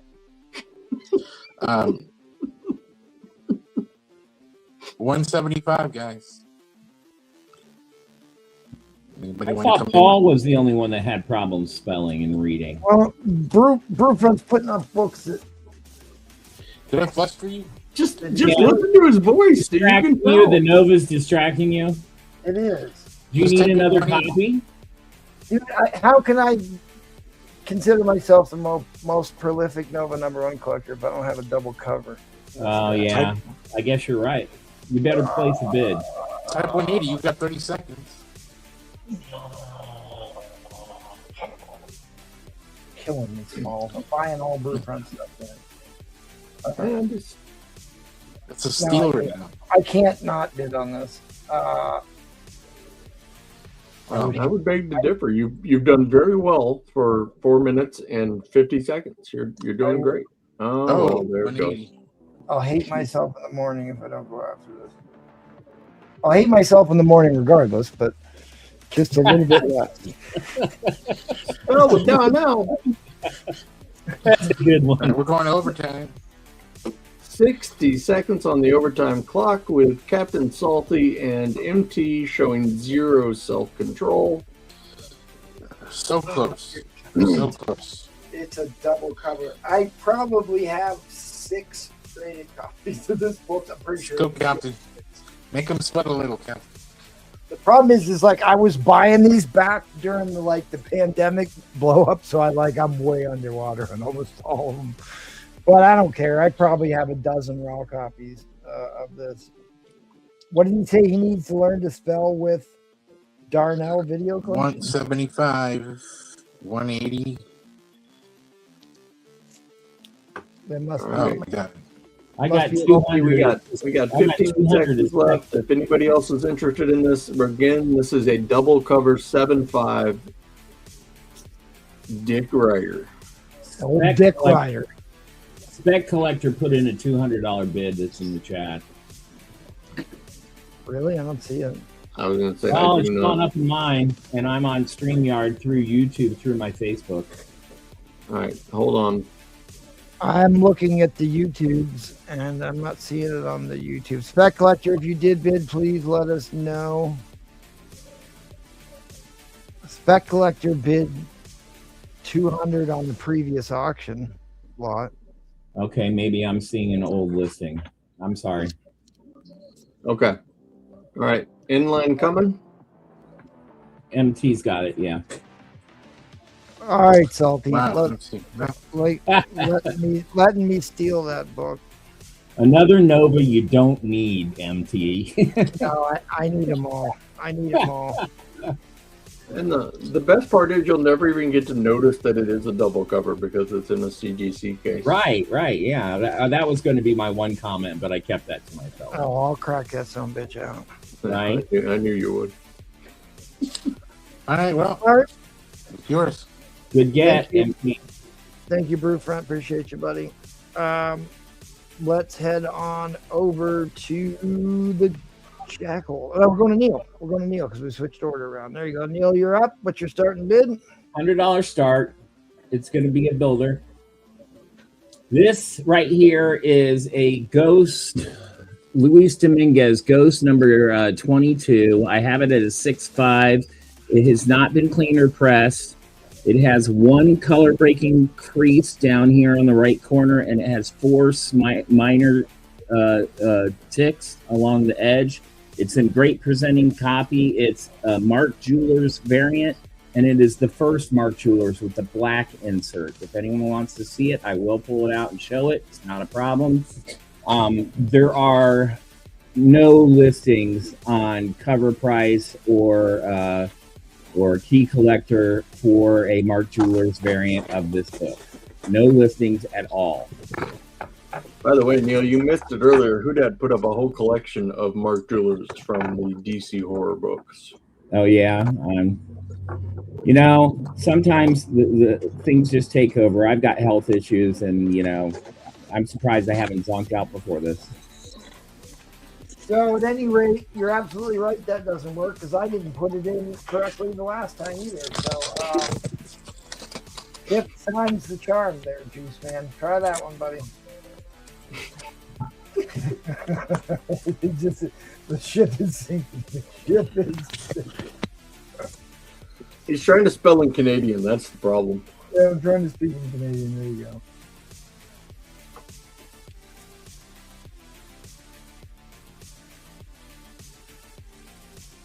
And folks, if you're a moderate or casual fan of DC horror, one of the truly great underrated artists that DC has ever employed is Luis Dominguez. He is one of the best. He is one of my favorites. Whenever I see one, I buy it. Yeah, Absolutely. he's like in the same categories like Nick Cardy when it comes to these. Oh yeah, he is incredible. Yep. One of my favorites. Here's your insert. Watches, rings, more rings and jewelry. And Rudolph. Really nice page color. Oh, it's a gorgeous book.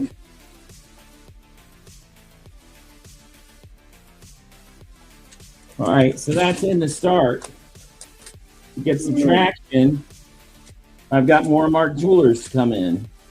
The next two that would be coming in are House of Mystery, I Vampire. We got issue number 306 in a Mark Jeweler variant 5.0.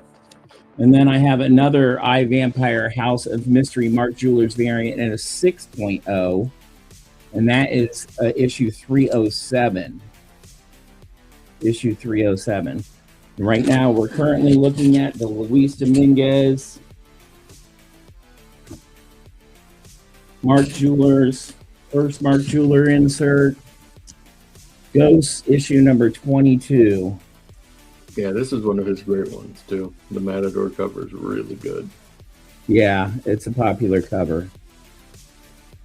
There's not too many listed on the Feebays right now. There's 2 or 3 that are, of course, not Mark Jewelers, and they're in the 50 to 70, 80 range.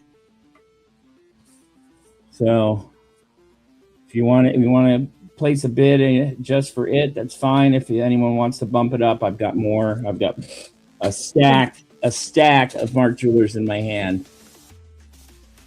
Tomb of Dracula 5.0, issue number 22, Mark Jeweler. Crossing the streams. Cats are doing good, Dr. Don. Just have a pregnant mama, so looks like she could pop at any moment. I've had kittens before, so she's looking like she's ready to rock and roll at any moment. So I wouldn't be surprised in the next week or two if I have a litter of cats.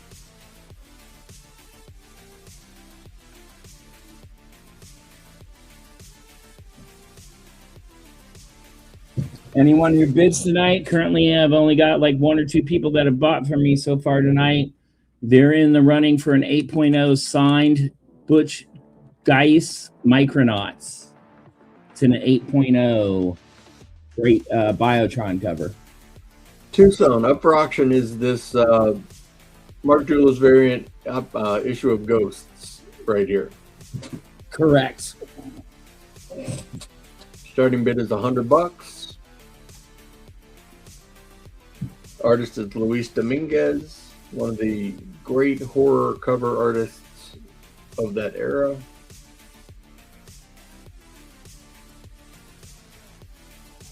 Yeah, DC Ghosts is where they launched. A lot of artists got their start in DC Ghosts. It's actually a more important title than I had realized originally. True Tales of the Weird and Supernatural. Yeah, it's one of my favorite DC Bronze Age horror. I collect as much of it as I can find in high grade.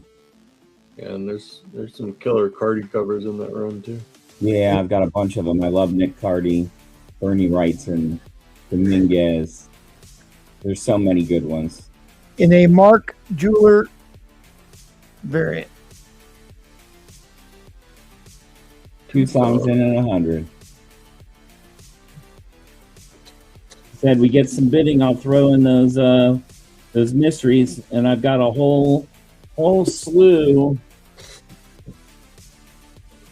I get another 10 Mark Jewelers sitting here. Now would be the time to get them if you want them.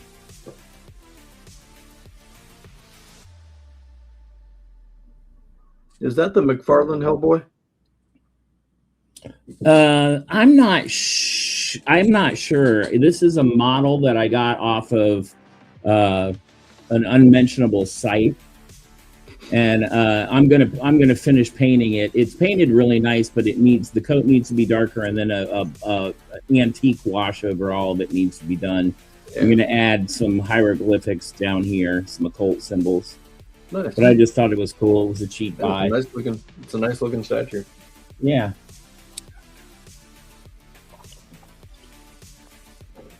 All right, minute to go. No one's going to take on Tucson on this. I mean, this is well over $100. I spent $116 on it.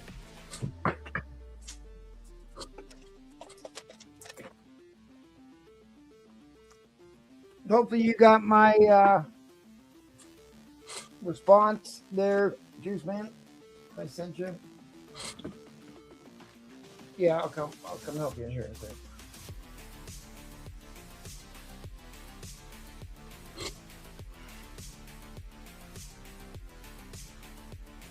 All right, I gotta help comic book wife out here for a minute. I'll be right there. All right. We got about 10 seconds left on this. We will be going over to, I believe, Edwin after this. Tucson, we think you're going to get yourself a steal at $100. He certainly is. In line coming down.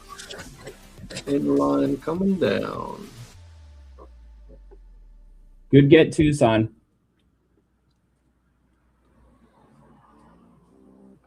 All right, Mr. Jackal, are you ready, my friend? Yes. Yes. Why not? There you go, sir. I'm trying to decide what to put up. Obviously, it's not an X-Men night. Let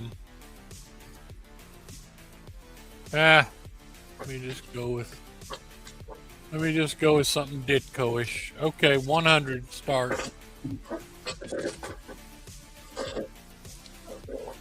We have your standard mid-grade Amazing Spider-Man 38, last Steve Ditko ever on Spider-Man. He refused to draw Spider-Man or Doctor Strange ever again since 1966, and he never did. Although he drew for Marvel many other characters, including the Fantastic Four, the Hulk, Daredevil, Rom, Machine Man. He would not draw these characters ever again. So that's the last that you get of Stevie Ditko. And it's a mid-grade copy. $100 for a Ditko is cheap.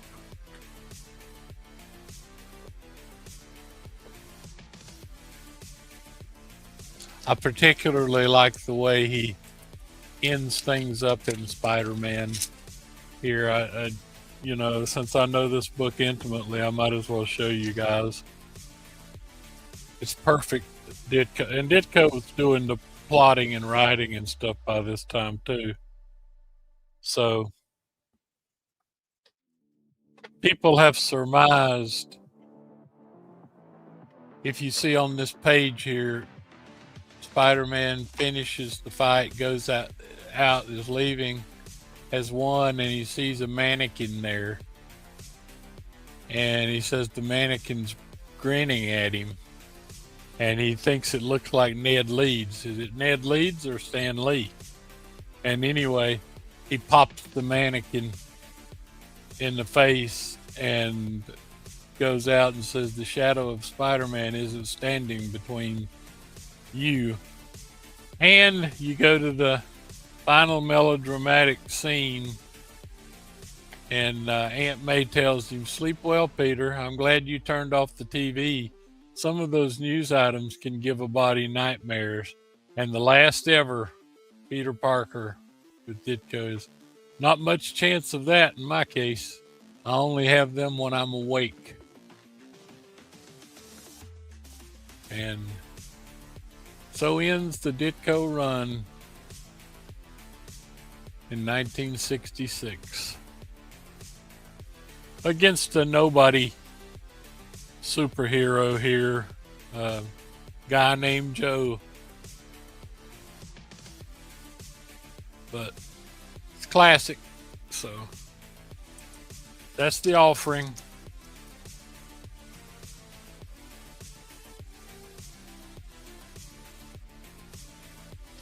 Of course, Stan Lee went on to piss off Jack Kirby, who came in, huff puff, left, quit. Then it was, I think,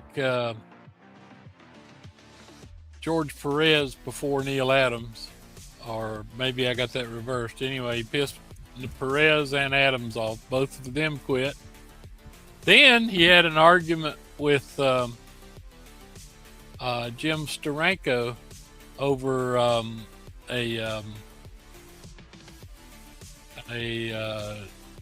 not Sergeant Fury, but Colonel Fury or whatever, and Nick Fury, and Stan Lee fired Steranko. So how many strikes with the greatest artist in the business do you get before you're out? I don't know. All of them. Yeah, old Stan had a way with people, didn't he? He sure did. I mean, can you think of 5 more talented guys to piss off?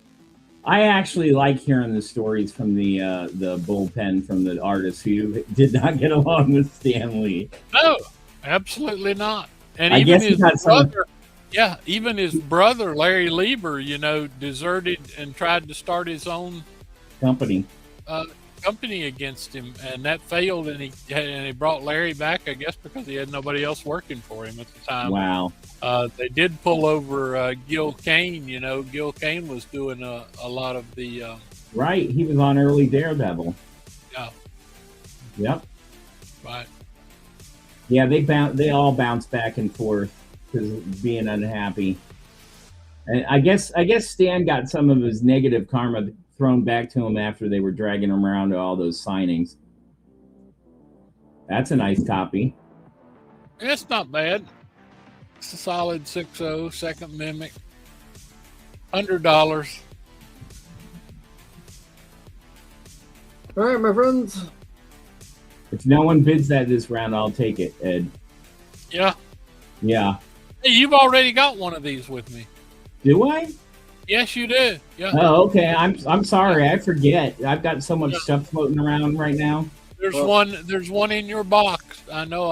I think it was the last one I sold. Thanks for giving me a heads up. I mean, there's books that I double up on, but oh yeah, I don't want to double up on it if I have it already. Yeah. All right, guys, dropping the inline. No bids on this one. Wow, no one for Spider-Man tonight, huh? Amazing. No one for X-Men. It's been astonishing. one of those nights. Very unusual. Price on the Daredevil. Before you go, can you show the Daredevil, the cap? The cap. Oh yeah. I was thinking about bidding it out, but which is great. You got 7.0. How much for that? $100. I'll take it. Okay. Yeah, you can't go wrong on this one. No, I've been wanting that one for a while. Nice. That's a solid grade. That's a solid copy for me. You usually wind up with a lot of problem with black here, and this one doesn't have it. I think it's great. I think it's not Gil, Don Heck maybe. Anyway, no. Who is? I'm trying to think who actually drew that because it is. It's very Kirby-esque. Yeah, and you would think you're right. You're exactly. It looks like Kirby, but it's not Kirby because I knew this one intimately too because these two were very evenly matched against each other. It's Gene Colan. There you go. I thought it was Gene Colan. That's a fantastic cover. That is a very nice, very nice book. I probably undergraded it, but it is a Daredevil key. Thank you, Neil. Thank you. I'm happy. 2 of my favorite Marvel characters. Yep. All right, my friends, we are and going over. Like I said, they are so evenly matched. I mean, you have Daredevil fighting Thor and the Hulk and the Submariner and all of those, and like I said, he and Cap make a good pair to duke it out, just like he and the Punisher did. So, all right, we are going down to my friend in New Orleans, Mr. Who Dat Comics. Yeah, I'm tired. Yeah, me too, brother. I'll just cut to the chase and do a $200 start bid. I'm not selling anything less than that. Nobody buys it. Fine with it. But I'm gonna throw up something you don't see often. Throw up the manga of Bleach #1 first print 5.0. Everybody's trying to get in these mangas. There you go. The Dust Jacket graded a 6.0. So you want to get on that train of Logan Paul getting stuff too pricey. You might want to jump on some stuff before it gets like that. So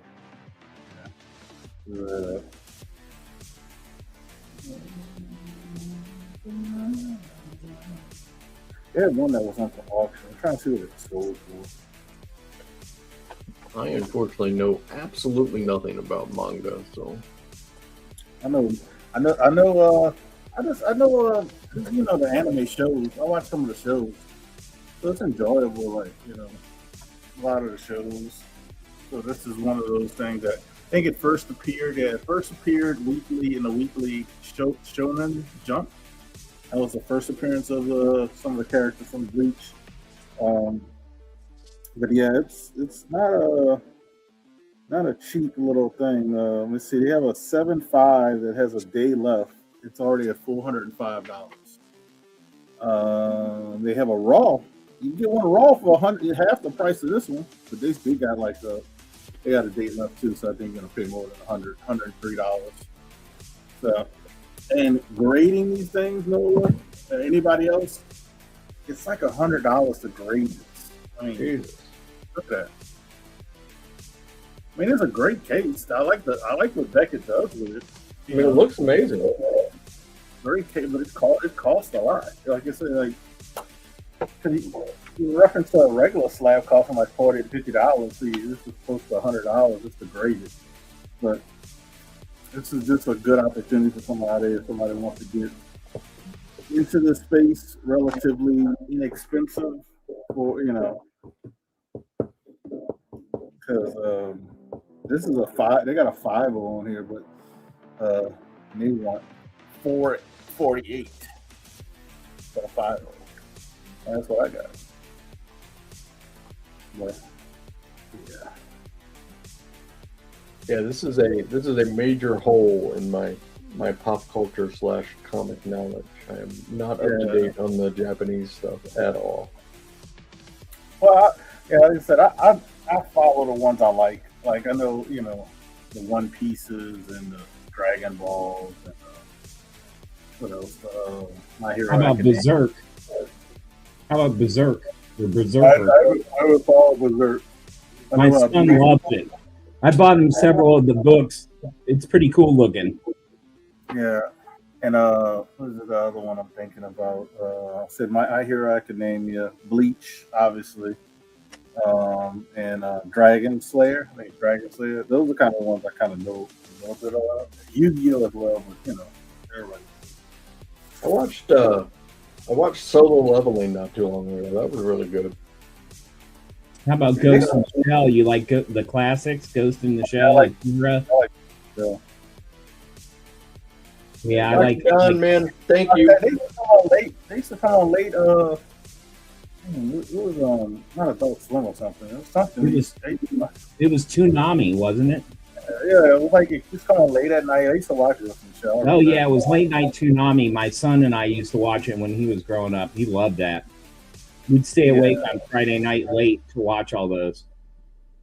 Attack on Titan is good. Yeah. But I know this is a very popular series because a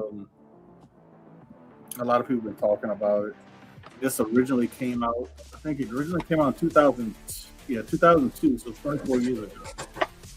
Then they did the reprint of like issues 1 through 7 right here. So if you can't get the first appearance, which will cost you probably $2,000, this is the second best thing because, just like the One Piece. If you want the first appearance of One Piece, you're paying thousands of dollars. But it's better to get this copy when they reprint it, and it's the first print as well. I forgot to say that first print. So you can get the first print when they did these.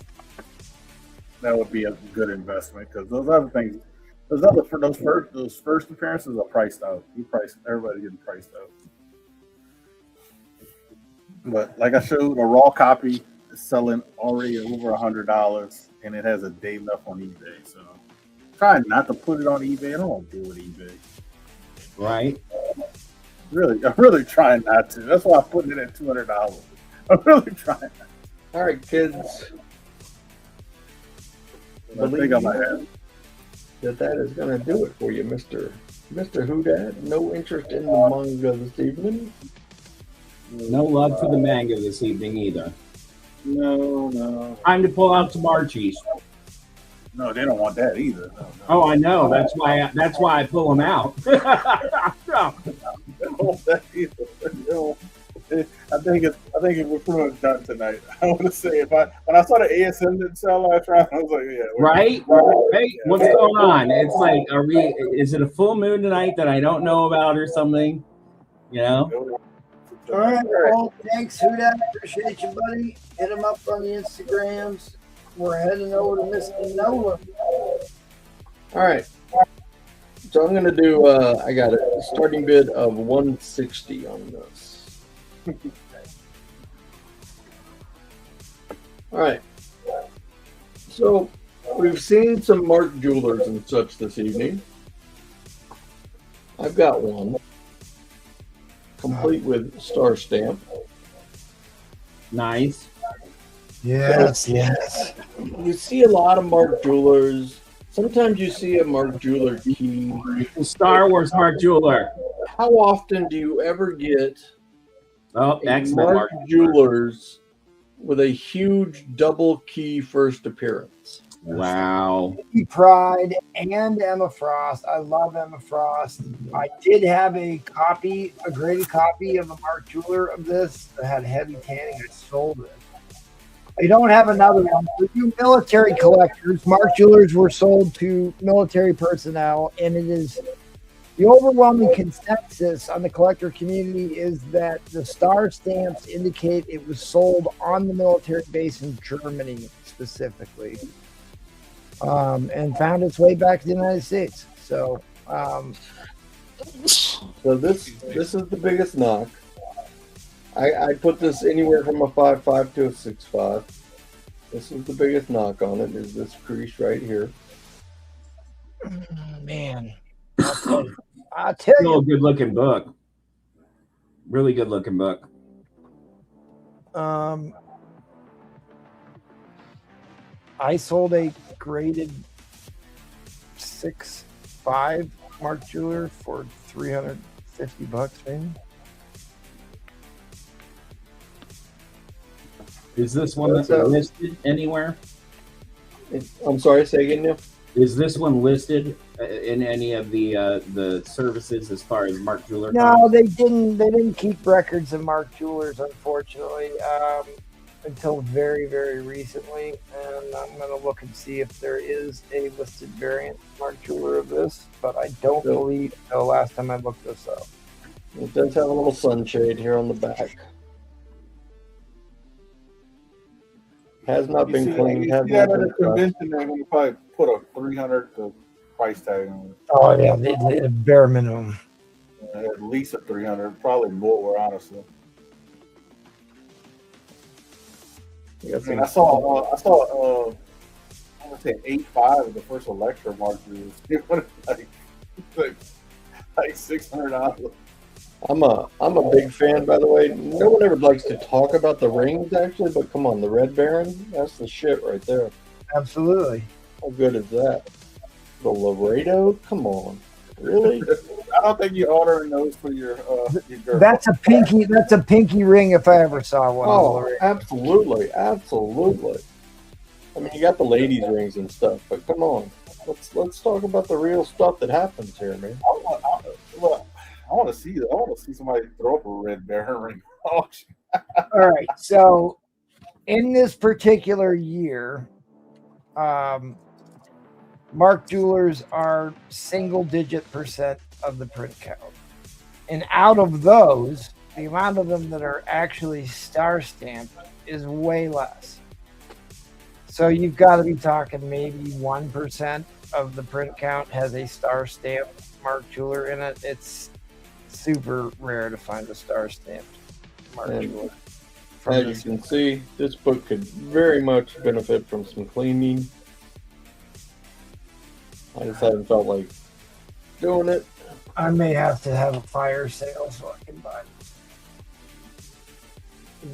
too much tonight. But my God, this is a weak. This is another one of my weak spots. I do love this book. If they would have put Emma Frost on the cover, this would be $1,000 book. Oh, easy. Well, I mean, now again, during COVID, everything went a little crazy. But at one point, a high grade copy of this book, not even Mark Jewelers, was a $10,000 book. $10,000 book. Yes. Yeah, 90. This is my favorite X-Men. I am an X-Men guy. This is my favorite X-Men. This is my favorite comic book. The Mark Jewelers, it is what it is. If you love the Mark Jewelers, if you're looking for the super rare, that's generally where my tastes run.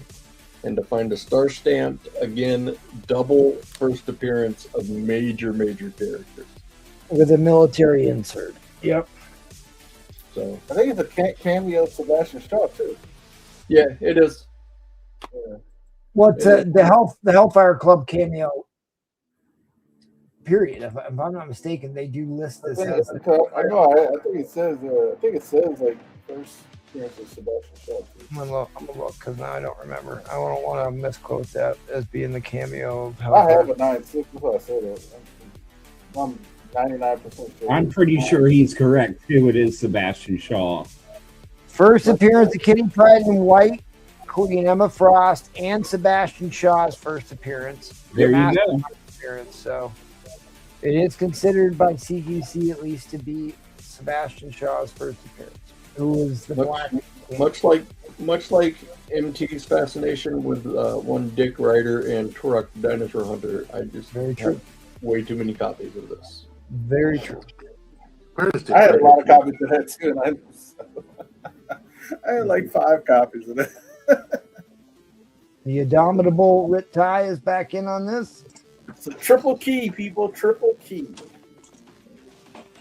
Triple key, star stamped, Mark Jewelers. We got ourselves a Donnybrook, people. Got ourselves a Donnybrook. Let the battle begin. And guys, I all of my books have sold tonight, and I really appreciate y'all because, like I said, these are books that are important to me, and I love seeing that they're important to other people. So thank you so much for all of your support tonight. I really appreciate it. Let's say, dude, this is going. All right, well, Mr. Rit Ty comes back at $1.95. We're still live. Still a lot room meat on the bone, room to grow here, people. I don't know that I've ever seen the star stamp in the UPC code before. Normally they're like either up in here, floating up top, yeah, or maybe even in the title. I like them in the title where they're really prominent. You know? Well, it's a really clear stamp too. Sometimes you only get like half a stamp or something. Right, or one barely there. Yeah. Yeah, this one is very clear. All right, guys, fair warning on that end line. Fair warning on that end line. End line is coming due. Nice pickup. Yeah, good get. That's a great pickup, man. I wanted to bid, but I'm not like Nola. Everything didn't sell for me. Winner and undefeated champion of the world. All right. Rit Ty, thank you again, my friend. Ed, thank you for the bid. Tucson, thank you for the bid. Man, you guys are the best. Rit Ty, I'll put this with the X-Men 21 you got from me earlier.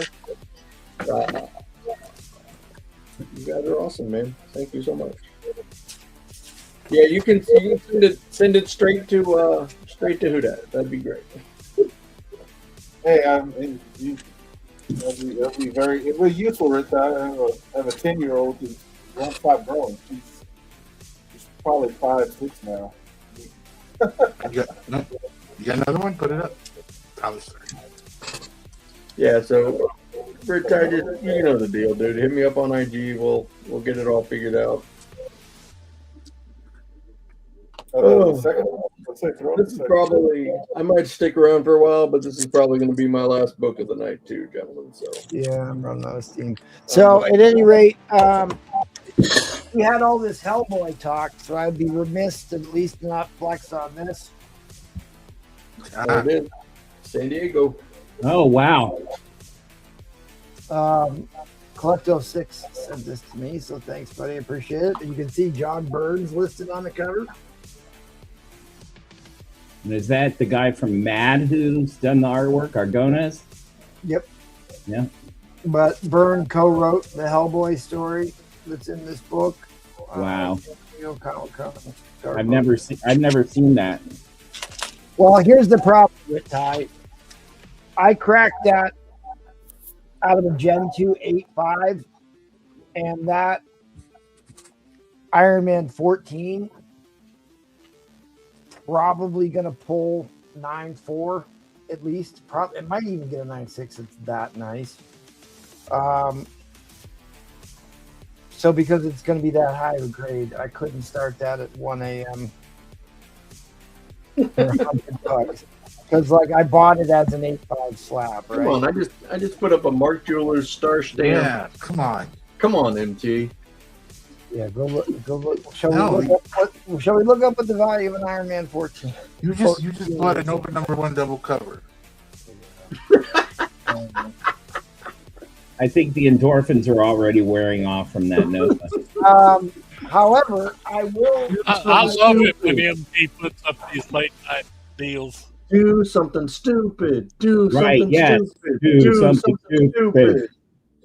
I will do however, what I will do is I will give a $50 credit on any buy it now. If you spend $400, I'll give you $50 off. If you spend $800, I'll give you $100 off. Wow. That's not crazy. Can I get that in silver? You ready to start your auction, my friend? No. I have no idea what I'm going to put up. Oh, let me push this again. You're running out of time to get in on the super chat. Every $5.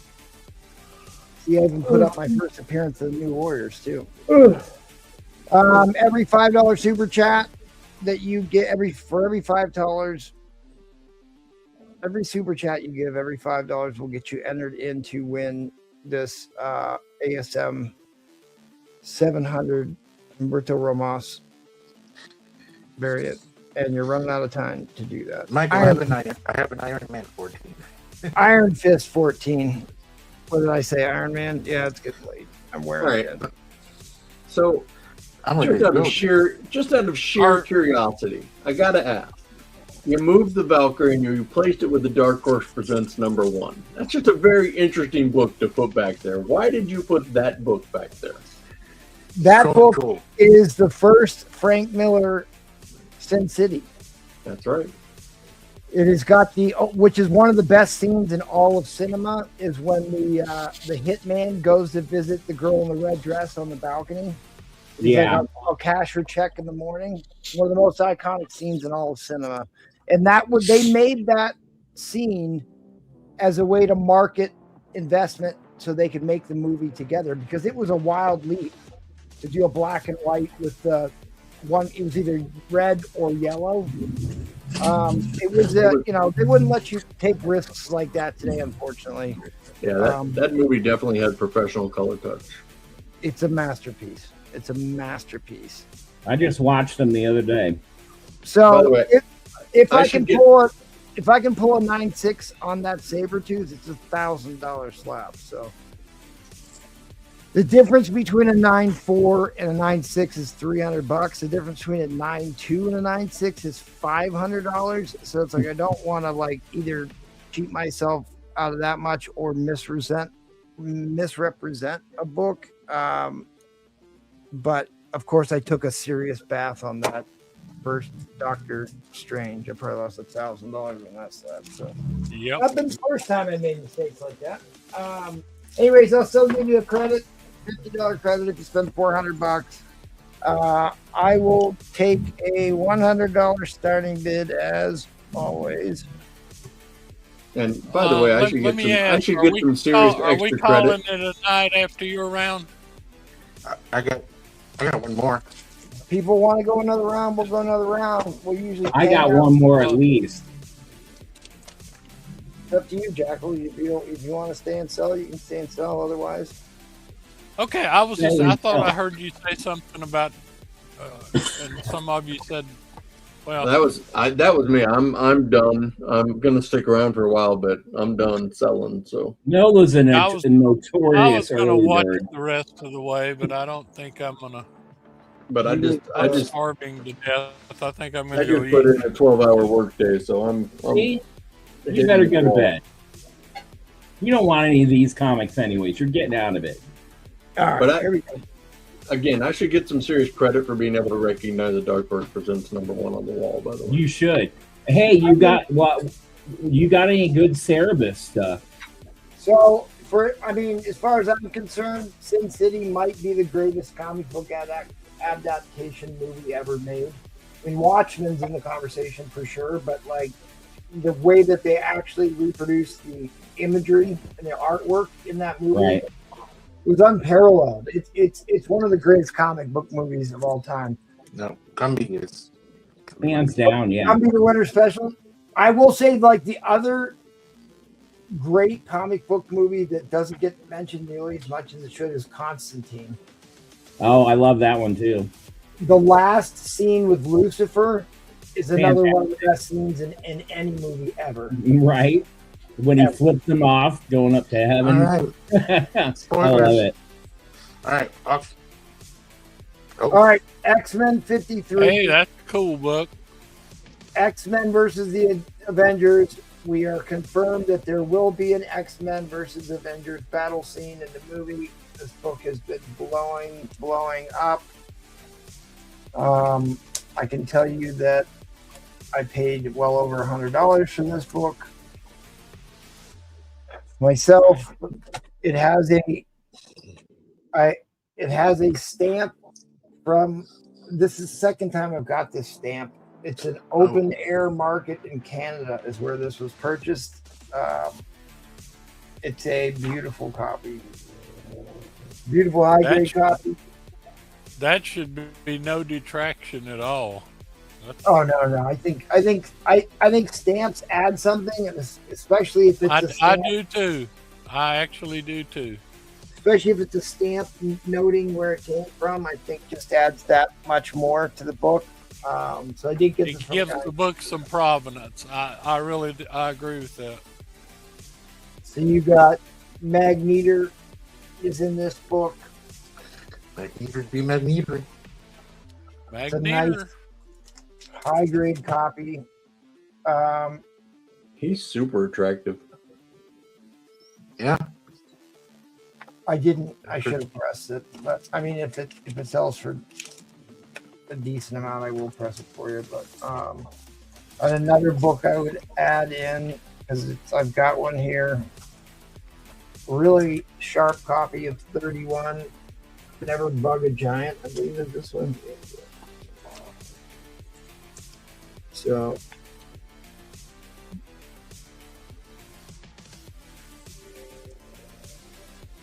I'd throw that one in. Let me see what other Avengers I have. I can sweeten the pot here. But I mean, really,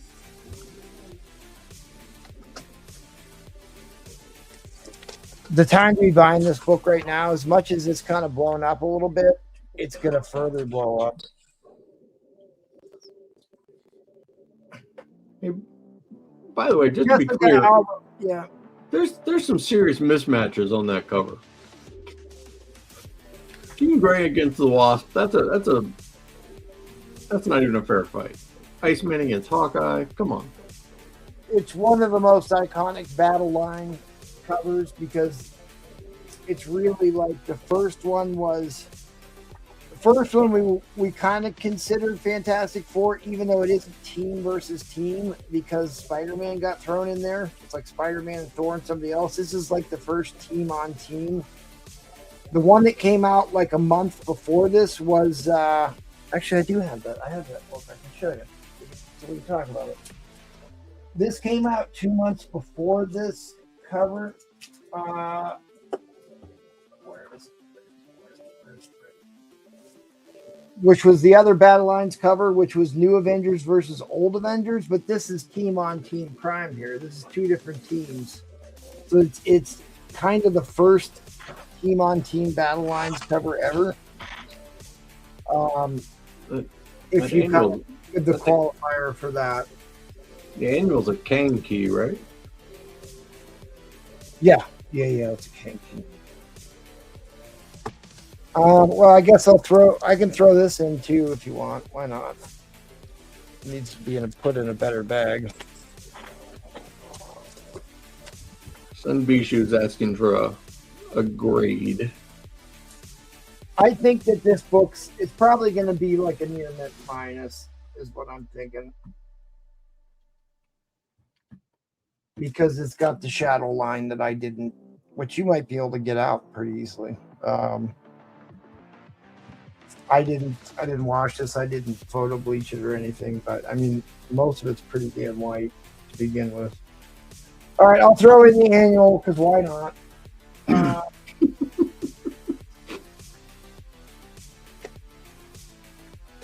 we go. I'll throw in the annual because why not? That's in. So you got both of the Avengers Battle Line covers. They came out like 2 months apart. So both of those are in.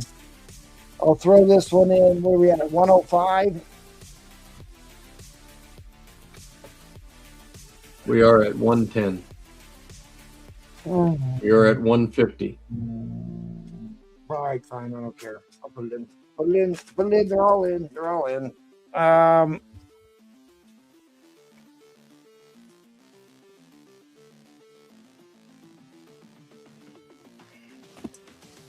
My stack of Avengers books here.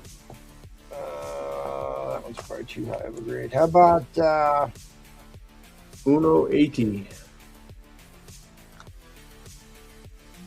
That's a nice high grade copy. To Smash a Serpent.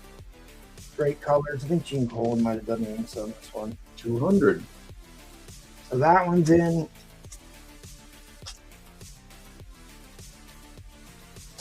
You got all the greats. I mean, this is your money book by far.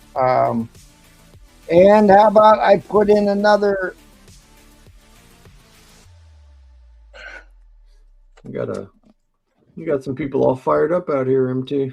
First appearance of Bill Foster, later becomes Black Goliath, who was actually technically the first Black Marvel superhero and not Black Panther, was Bill Foster. First appearance in the Sons of the Serpent. So I'll put that one in.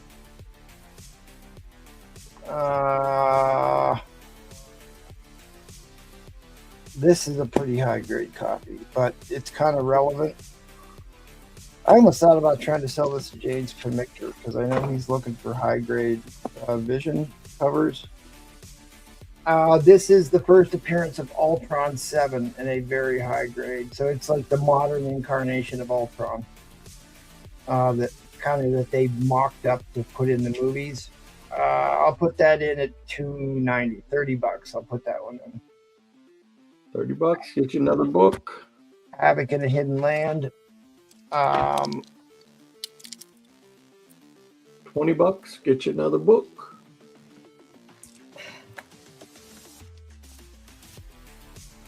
$10. Get you another book. $0. Get you another book. All right, so that one's in. This is the Battle of the Ultroids, which looks suspiciously like the Undying ones. This one is a very fine issue. It's a, where do I have this at? Fine, very fine, 6570. Avengers 36, off-white pages. Is that Black Widow? That is Black Widow.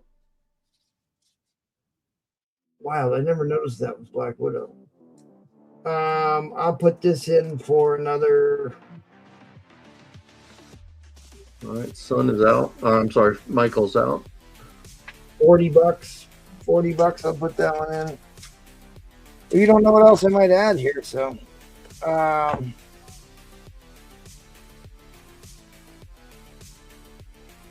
Remember, anytime he adds another book, you're welcome to come back in, Michael. How about $350? Oh God, yeah, it's fine. $20 for this book is kind of criminal. This is the first appearance of Goliath. Hawkeye is Goliath. That's a great cover. It's a mid-grade copy, so I'm throwing that in for $20. What? Yeah, it's a pretty. If you go look up the book value on this, Deal. so $350 would get you in that one, and $50 for those two. But right here is where we're at. You got the money book here. Never Bug a Giant. The first, not the first appearance. It's one of the Sons of the Serpent that you got. Old Scarlet Witch headlight cover. Battle Lines. First appearance of Ultron 7 in a near mint copy. And the first Bill Foster. So we are at $300. Coming down to the last few seconds. Bishu is in the lead. Technically, Mike V is still in this, so we're going to go to overtime. You got a bunch of Silver Age Avengers goodness with one Bronze Age Major T sprinkled in there. One Bronze Age key in there too. That Bronze Age key, and the rest of them are all Silver Age Avengers. All right, 160-second overtime clock. Just in case Mike V is still around. Yeah, I'm shocked because Wanda's showing some midriff there. She doesn't normally do that, so it's kind of a different costume for her. Usually she was wearing the one-piece bathing suit. I prefer when they show top riff. That's true. A little under boobage. I'm an under boobage man myself.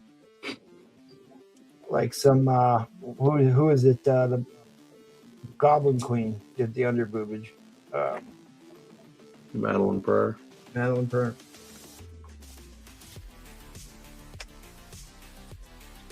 All right. We're about 15 seconds away from Sun. That's a heck of a run of Avengers. Nice lot. Coming down 6, 5, 4. Looks like Sun Beach is going to get it for 300. Right, we haven't had any bids in a while, so inline dropping. There we go. $300 to Mr. Sun Bishu. Congratulations, buddy. Did well on that. Did well on that. A lot of. I should have checked it. This is an even number of votes. 1, 2, 5, 6. Yeah. I don't like to ship uneven numbers. It's like it seriously pains me to ship uneven numbers of books. I like to have the covers facing each other. So this at least is 6 books. The champ is here. The champ is here. Only needed the Bronze Age? Well, you should have told me, Michael. I might have another copy.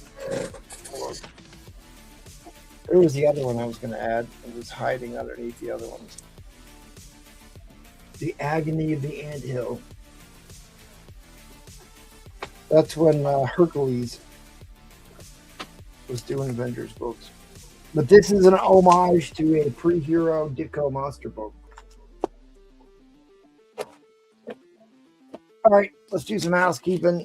And don't forget about the Super Chat giveaway. I still offered $50 off if you spend at least $400, which means...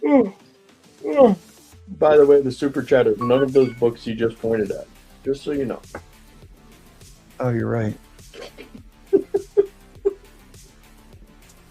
There it is. Big fan of the pre-hero era Ditko Kirby. Goog 'em. Goog 'em. If you can't beat them, Goog 'em. Google be Googling. So the super chats I got for tonight, 7 super chats from tonight. Ryan Ritt is in there, Man Cave, Gatekeeper, Lucian Kerwin, Michael Kong 54, JG Fantasia. Send me $3 and you could get in on the giveaway. Otherwise, I appreciate the $2 super chat. And Mr. Roger himself. What's the conversion on that? $4. What's the what? What's the conversion on that? for $13.99 Canadian. It's $10. Comes out to $10 American. I know. I bought a bunch of these X-Men that weren't clean and pressed, clean and pressure books. I'm still not. I can't wait to crack this out because I'm not convinced this book is actually off white to white pages. I can just tell by looking at the top of the book. White Pages is a big Neil Adams book. 7.5 was very harsh on this book, but you can tell it wasn't cleaned or pressed. So if I do have to sell something again, I might consider this one. But I think this one, I'm going to be able to pull an 8.5, maybe a 9 out of this. Might make for a good video series. All right. Speaking of good movie video series, please support the Patreon. You guys are the best. And again, talking about the best, let's go to Mr. Brewfront. All right, this will probably be my last option.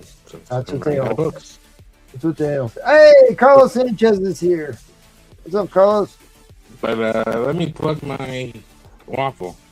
$10 a spot. This is First Madam Web in a Mark Jeweler 9.2 white.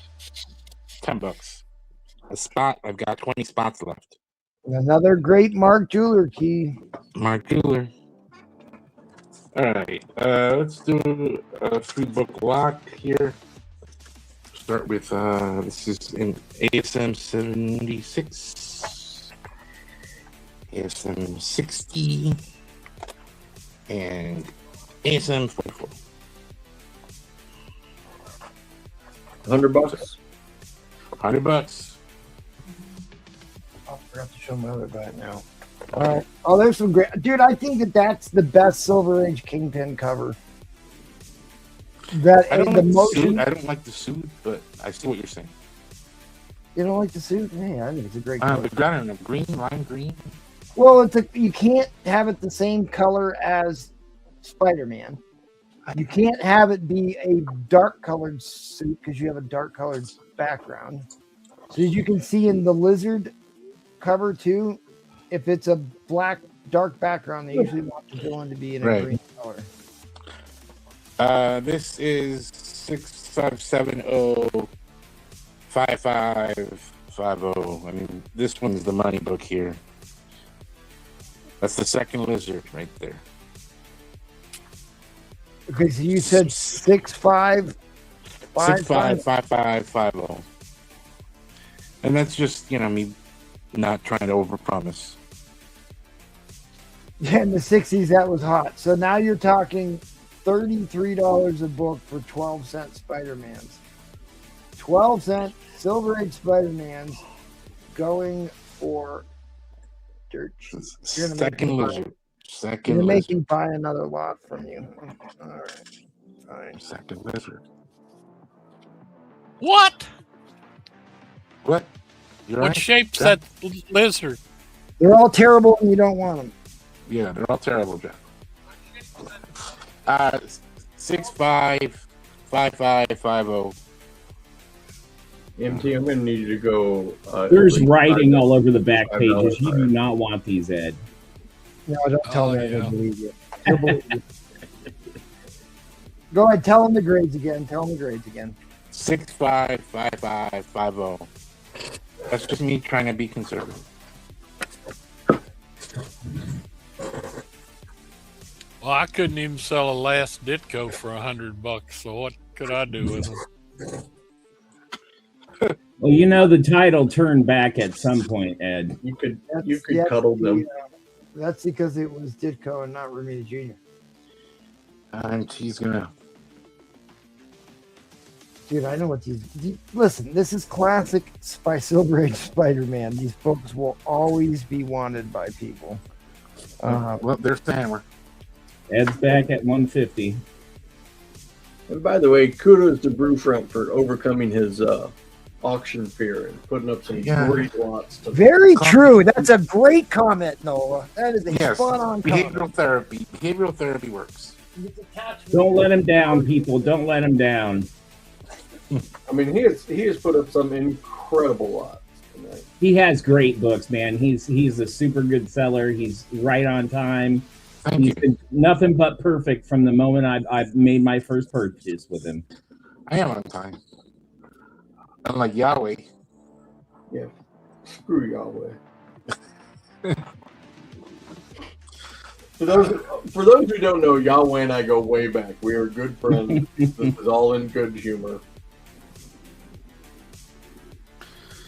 I mean, there's still a lot of room on this. Yeah. Especially on this book here. I mean, it's just second lizard. And I think that's third lizard, if I'm not mistaken. So, 2 lizard covers. No, the third lizard is 45. Oh, the one after this one is another lizard cover? Okay. Neil likes No, it the enough third, he it's did- a two-parter, Neil likes it 44 enough and that he bid 45. twice. Two-parter. So nice, I bid twice. I want Yeah, that. that's a great lot. I want Ladies that. and gentlemen, boys I'm a and lizard. girls. That lizard book. I love that lizard book. 60 seconds on the overtime clock. And, you know, he has the green, so it matches very well with the lizards. All right. I could see myself wearing that suit, I guess. Yeah. The yellow shirt does good. John Arcano making what I can only assume is a very valid point. Yeah. Yeah. Dangerous territory if John Arcana is making a valid point. Oh.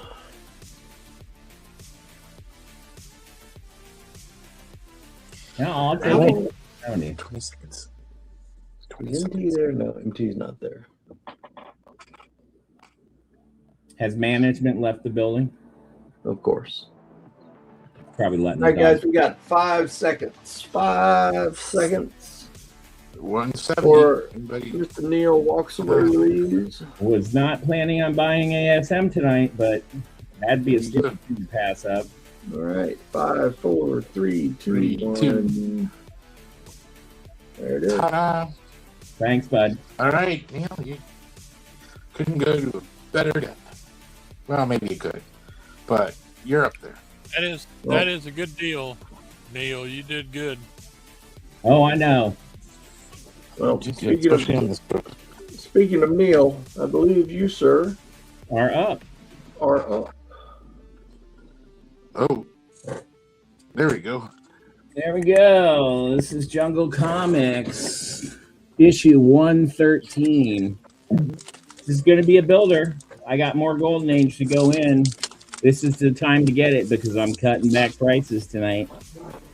Starting bid, $50. That'd be 100. Look it up. This is an 8.0 in its condition right now. If it was cleaned and pressed, it would be higher. So started at 100. No, I'm starting it at $50. You know what? Minimum is 100. Management has chosen to abandon this auction, so $50 it is. All right. See where it goes. If it goes anywhere, like I said, I've got the goods. I've got more stuff. Yeah, that'll easy bring it up. Well, I got more stuff. Technically speaking, it's tomorrow, so that's got to hold some sort of sway over the whale rules. We're going $50. And this is a Battleground Atlas war comic. It's not in very great condition, but it's a 3.5 or a 3. But this is the an early Stanley and Ditko.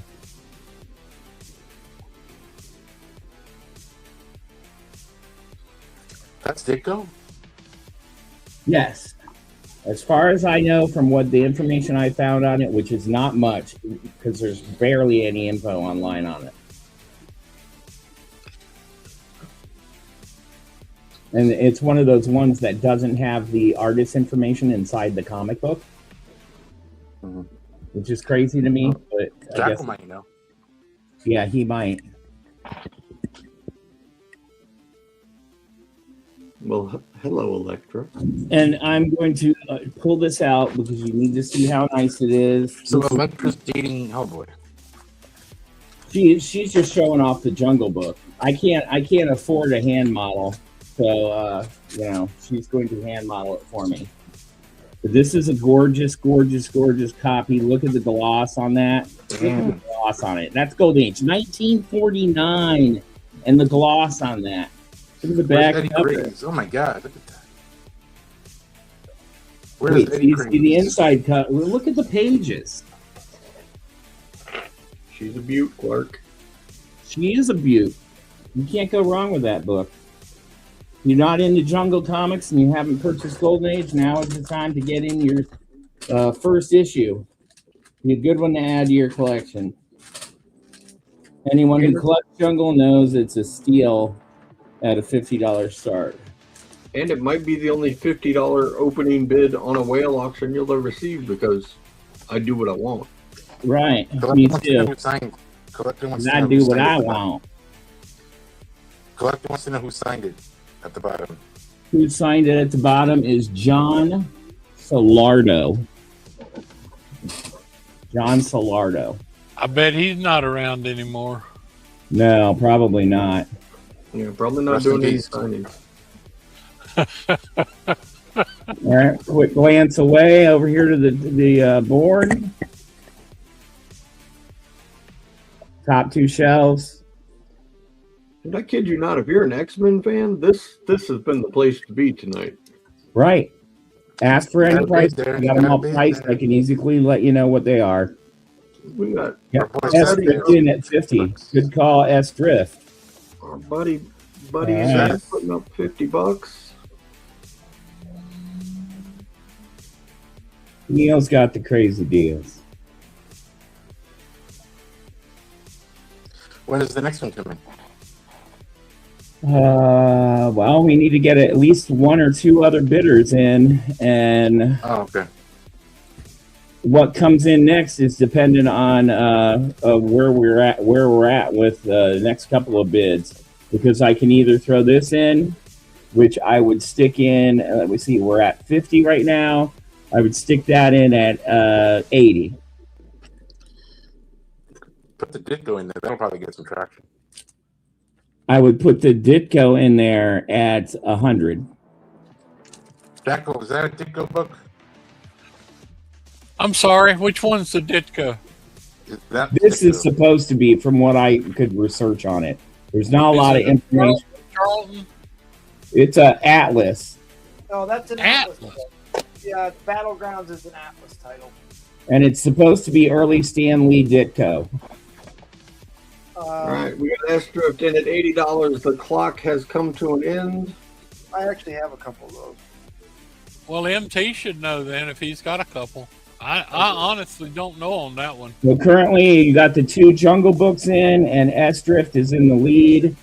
Oh wow, you put the Jungle books in there? All right. I'm selling them, man. Yeah, that's why I'm here to make money tonight. This is the whale. Who did the cover art on the Jungle books? Because that makes it. The first one is John Solardo. You were away when I mentioned it. I was.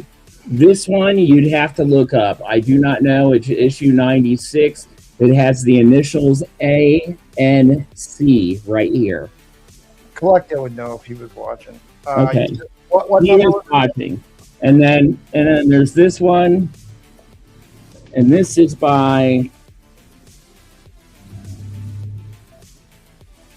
Wait a minute. You cannot have a $50 starting bid on the whale auction. Hey, you... All right, okay.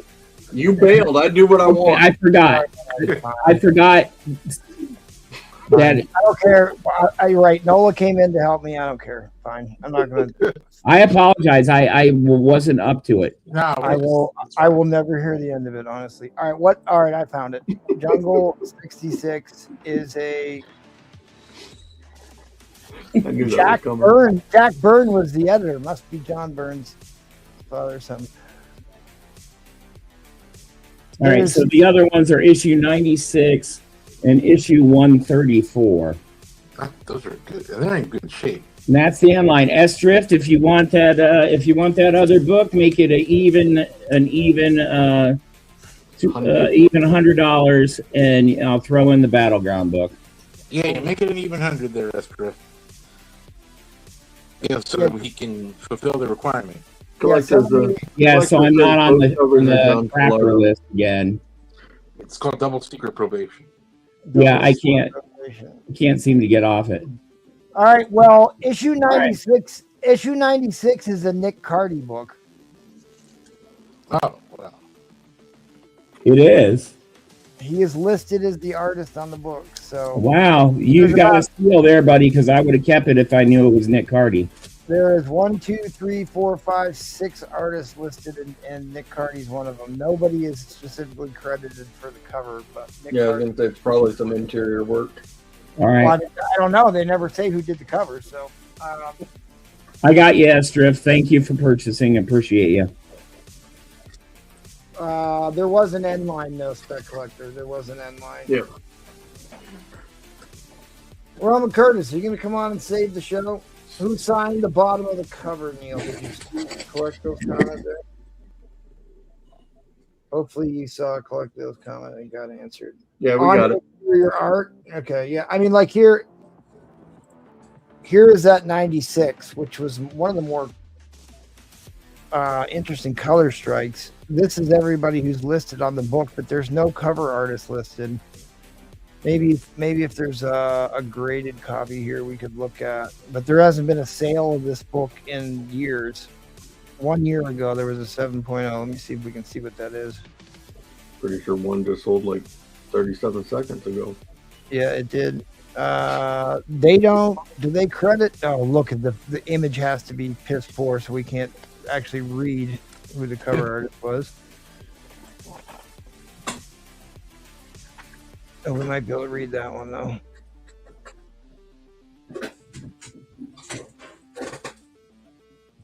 It says It just lists all the artists. They just list all the artists. They don't list you the cover. So there you go. Unknown, right? ANC doesn't make any sense. Maybe it's because all three of them worked on it. Right.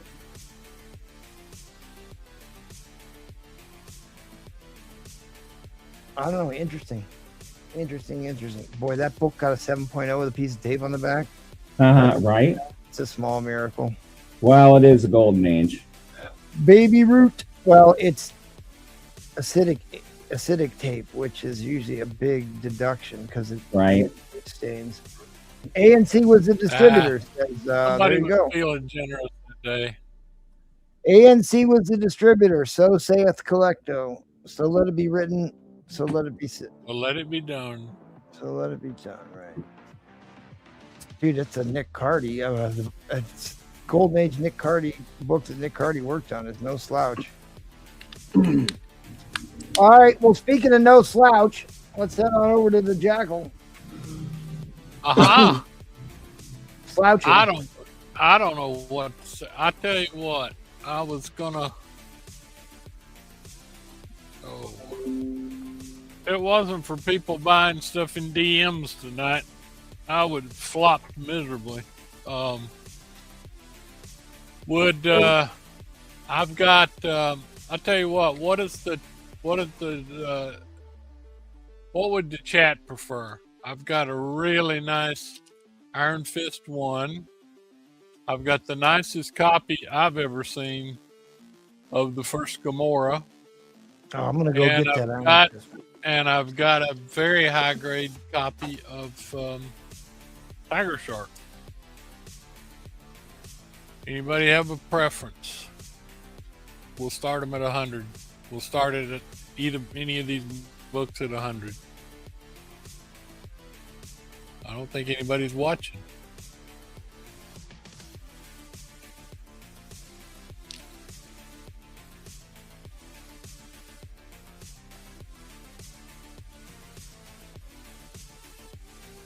Okay.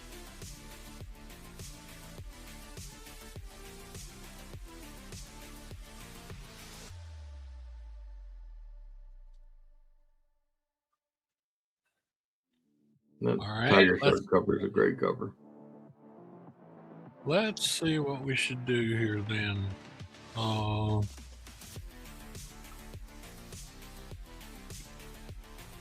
right. I have a very oddball combination of two nice books. We'll do them instead here. $100.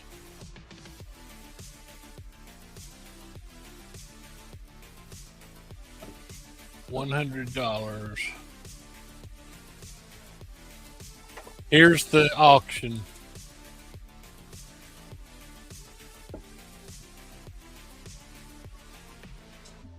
Okay.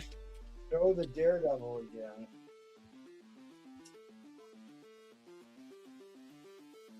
Did you see Jets, Mets? Yeah, but the last time I sold him something, he ghosted me. So. Oh. Nope. Calero died in 2012 at 93 years old. I guess he's saying Calero did the cover art on that one, must be. He is the first guy listed on the list of artists.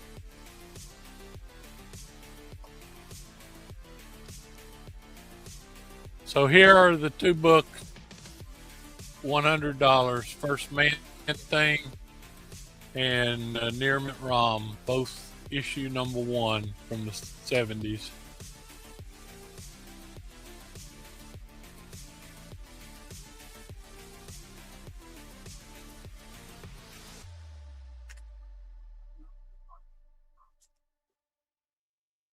I can't help but look at these two covers, and the only thing that comes to mind is "Never the Twain Shall Meet." No, they're just number 1. Yeah, you know, they're just. Yeah, it would be such an interesting meetup. But I mean, MT Collecto has sent you something to your Instagram account. This sucker's pretty expensive, and this guy's going up all the time, and that is one more beautiful copy. And notice, too, that it is one of those 6%. 6% direct. I don't think anything much is selling this time of night anyway, but like I said, so nobody was interested in the others, so. Yeah, I mean, I'm looking at this Collecto, but they don't say who did the oh, they do say question mark. They question mark pencils by John Salerno with a question mark at the end. They do credit him with the inks. So maybe it's the best knowledge we have that it's probably Salerno, but they seem to have a question to question that as well.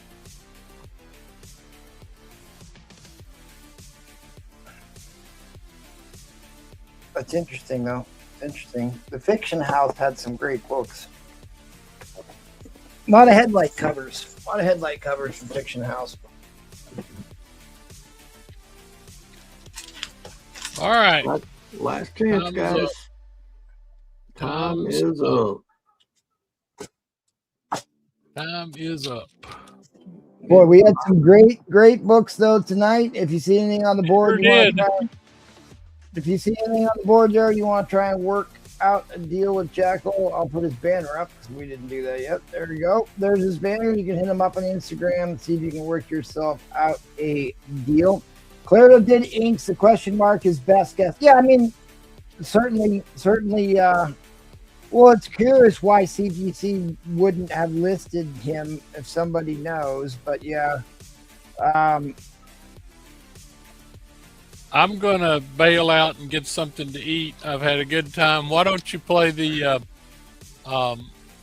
replay clip? Yeah, I'll do that. Me? I'll do that at the end after we're done selling books. Okay, that's fine. Okay.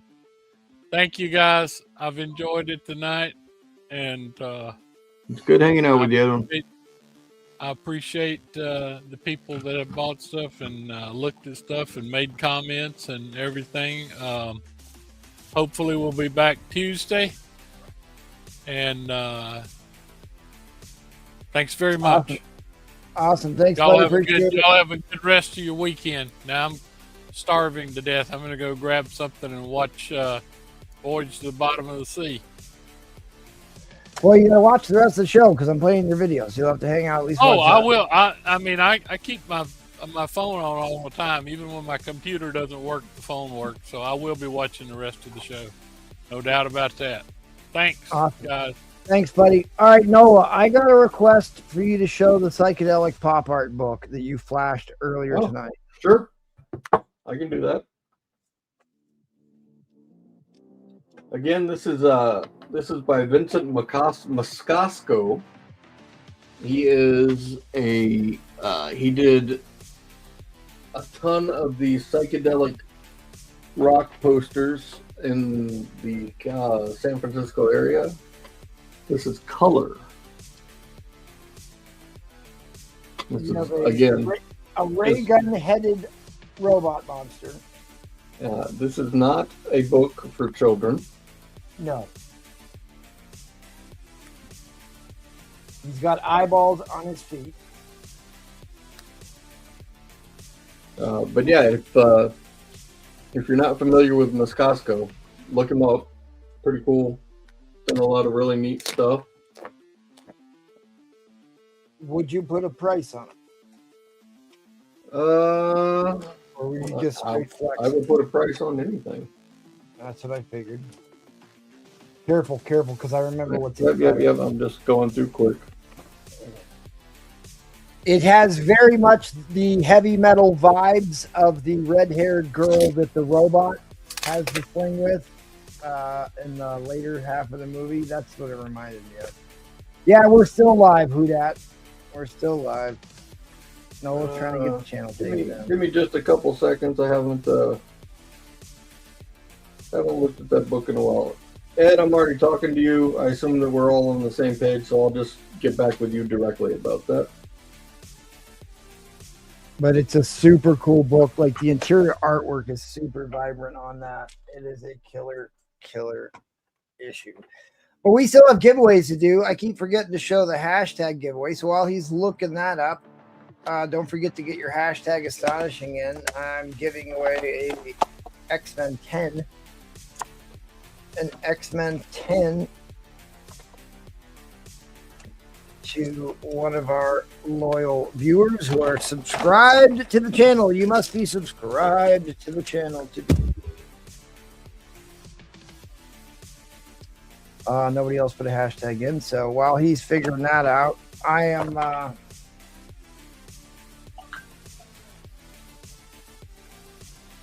I'm going to go over this, and I forgot because I took the price off of this. I'm afraid to look up what I paid for this, but this will be I really think I had $350 on this, but I bought like $4,000 worth of books this weekend, so I need to, or this past week, I do need to sell some books. All right, I'll take a risk on it. I think throw it up. I'm back. Throw it up. Well, the other thing is I got a request about this, and I went downstairs and grabbed it. If you're watching, I cracked this out of an 8.5 Gen 2 that had just a ton of non-color breaking dents on the front cover, like bad ones. I pressed them all out. There are no spine ticks on this book. No spine ticks whatsoever on this book. The corners are still good. I see no reason this won't get enough, which is why I was just going to send it in and not risk putting it up for auction.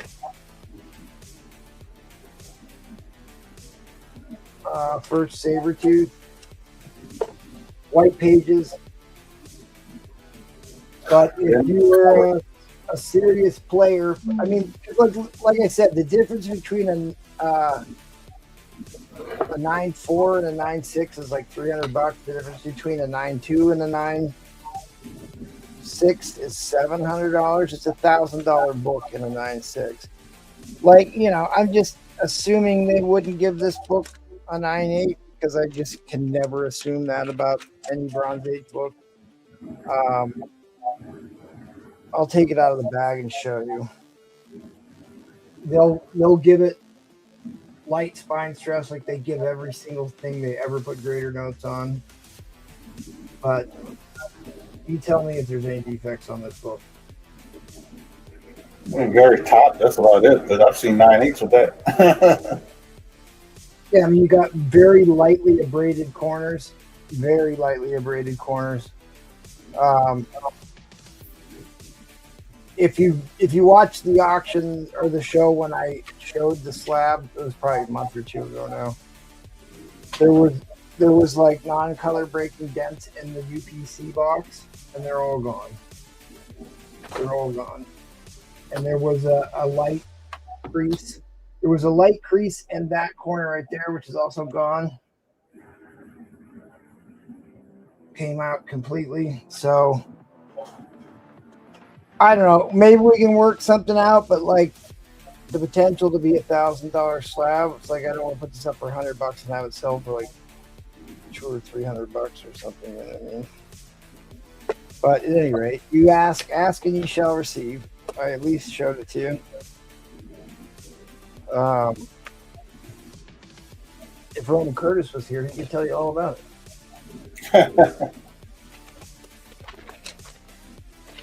All right, here's the other book that I think I'm putting $100 less than I actually want for it.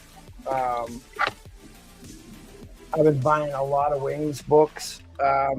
This book here, please tell me I didn't click away from it. Fucking A, I did. This is what happens when I look up books for people in the middle of the show. I look up stuff over the stuff I preloaded for this. All right, so this is I've shown this a couple times before. This is a Wings 37 from Fiction House, another Fiction House book. This is right at the end of World War II, September 1940. Actually, yeah, the closing months of World War II, right? This is a long-range bomber, Nazi bomber bombing the capital. And I bought this because I think 5.5 off-white to white pages was too low. I honestly, I wanted to crack this out to resubmit it because, God, I'd love to know what the hell they're talking about. There is a stacking dent on the whole side of the book, and maybe that's enough to give it the 5.5. But honestly, look at that spine on a Golden Age book from the 40s. Most of the spines have all the ink worn off of them and stuff. It has a little chip, very small chip in the corner, but in a Golden Age book, that should get you into a 5.5 range. But at any rate, I wanted to show you how rare these books are. There's only 11 on the census. There's only 11 graded on the census. There hasn't been a sale on this book for years. Hey, I got a question, MT. Yeah. How much does it cost to get a Golden Age graded? If you're sending a book in by itself, like you get killed on the shipping and all that stuff. You got the ship and insure it there. You have to ship and insure it back. You have your CGC fees and insurance fees for that. So, I mean, all in to get one grade Golden Age book graded, if it's worth under $1,000, you're probably going to be into it for $80 or $90 at this point. How about if you get like multiples? If you put in a lot of 10 Golden Age all at once. It all depends on what the insurance value is on. Right. Yeah, but it depends on the price of those books, because those books are high value, then you're in different tiers. But if they're all in the regular tier, in the regular tier, that $90 drop, they'll drop to probably like $50. Okay, that's not bad. The shipping kills you, and the insurance kills you. Sure. If you're shipping there and you're shipping back, if it's just one book, it's unless you're like putting a real high dollar book in, then it's not worth it. Yeah, no, that's a high dollar book is like, if you're sending in a $10,000 book, what's an extra $50-$60 for shipping? Right. You know what I mean? Yeah, no, exactly. I get that. If you've got smaller margins, but I mean, it's a World War II book. It's got Nazi bombers on it, the J6. And that's what's up right now for 100.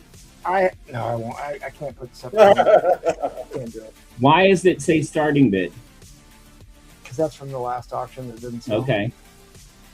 I just came in. Sorry. That's all right. Spec Collector. Like I said, I just want to show you this. I think the book is going to be somewhere in the high nines. I mean, I would be shocked if that book came back a 9.2. I think the book is going to be higher than that. I think it's going to be a 9.4 and a 9.6. At the very worst, if, you know, they don't find the $20 bill I put in the centerfold, let's just assume that it's going to come back a 9.2. A 9.2, the last sale of a 9.2 was $589, right? I cracked it out of a Gen 2 8.5 white page slab.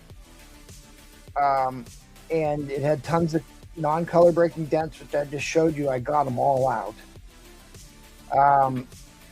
And, you know, if it pulls a 9.6, which I think it has a legitimate chance to do, it certainly has a chance. It's $1,000 books. So because there's such a dramatic swing in value between the worst case scenario, which there's no reason on God's green earth that book should get a 9.2, but if it does, you're talking 500, right? And if it gets a 9.6, like I think it has a high potential to do, you're talking, you know, last sale was 1069. That's a pretty big gamble, whether I'm selling it or you're buying it. It's a $500 gamble essentially you're taking in potential value. So it's like I don't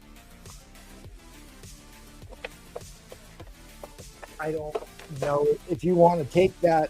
If you want to take somewhat of a risk and make me a reasonable offer, then fine. I will probably, like I always defer to the chat. I'm happy. I've got a whole stack of project books and stuff I need to send in. This one I've already cleaned and pressed, and it's going in with this next submission, which is why it was downstairs and not up here.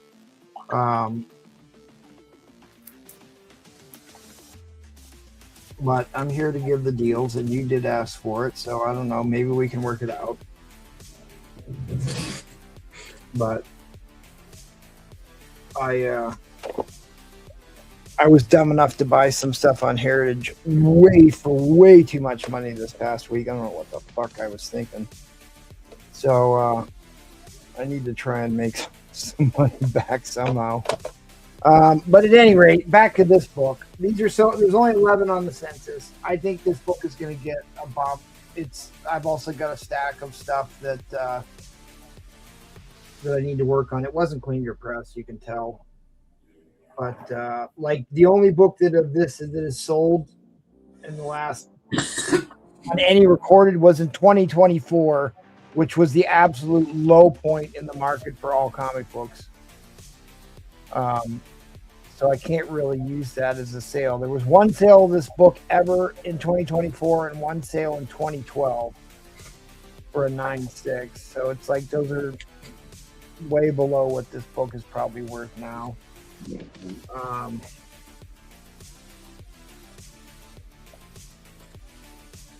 If I bought this for what I think I bought this for,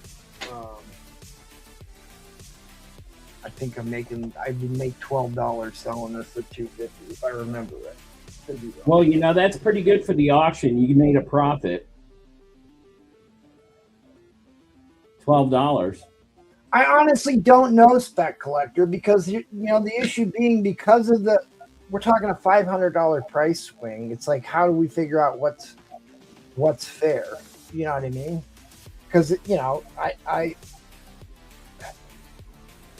when you're talking that big of a price swing on something like that, it's like I don't want you to get burned. I mean, I don't mind losing some money. I just don't want to get totally killed on it. But I mean, obviously, you watch the show. You obviously know I don't mind losing money on stuff. So, at any rate, we can talk about it in the DMs. But I do have races to run here and a hashtag to give away. So let's do that. And did Nola come up with a price for the psychedelic book? Yep, Ed and I got it worked out. Okay, fantastic.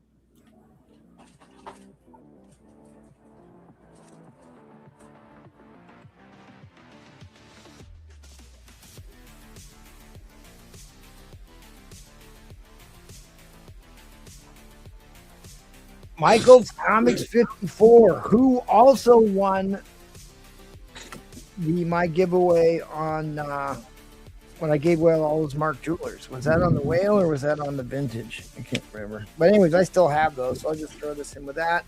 He got himself a X-Men issue number 10 full free. It is not in the greatest shape, but it's still an X-Men 10 Silver Age key first Savage Land is what that book is. First Savage Land. Hashtag giveaway we'll talk about, but it looks like Nola's got some books to flex on, so he can flex on that while I fill out the hashtag. Talk about that book, Nola Comics. Oh,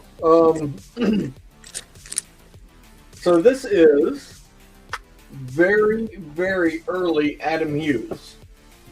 This is a program guide from Dallas Comic-Con. I don't remember the year. I want to say 2003. Yep, 2003.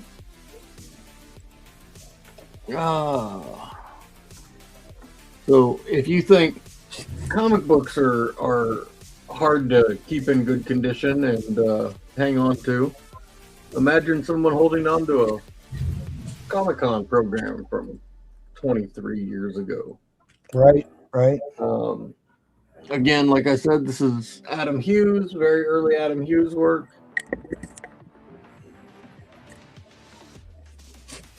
In absolutely phenomenal condition.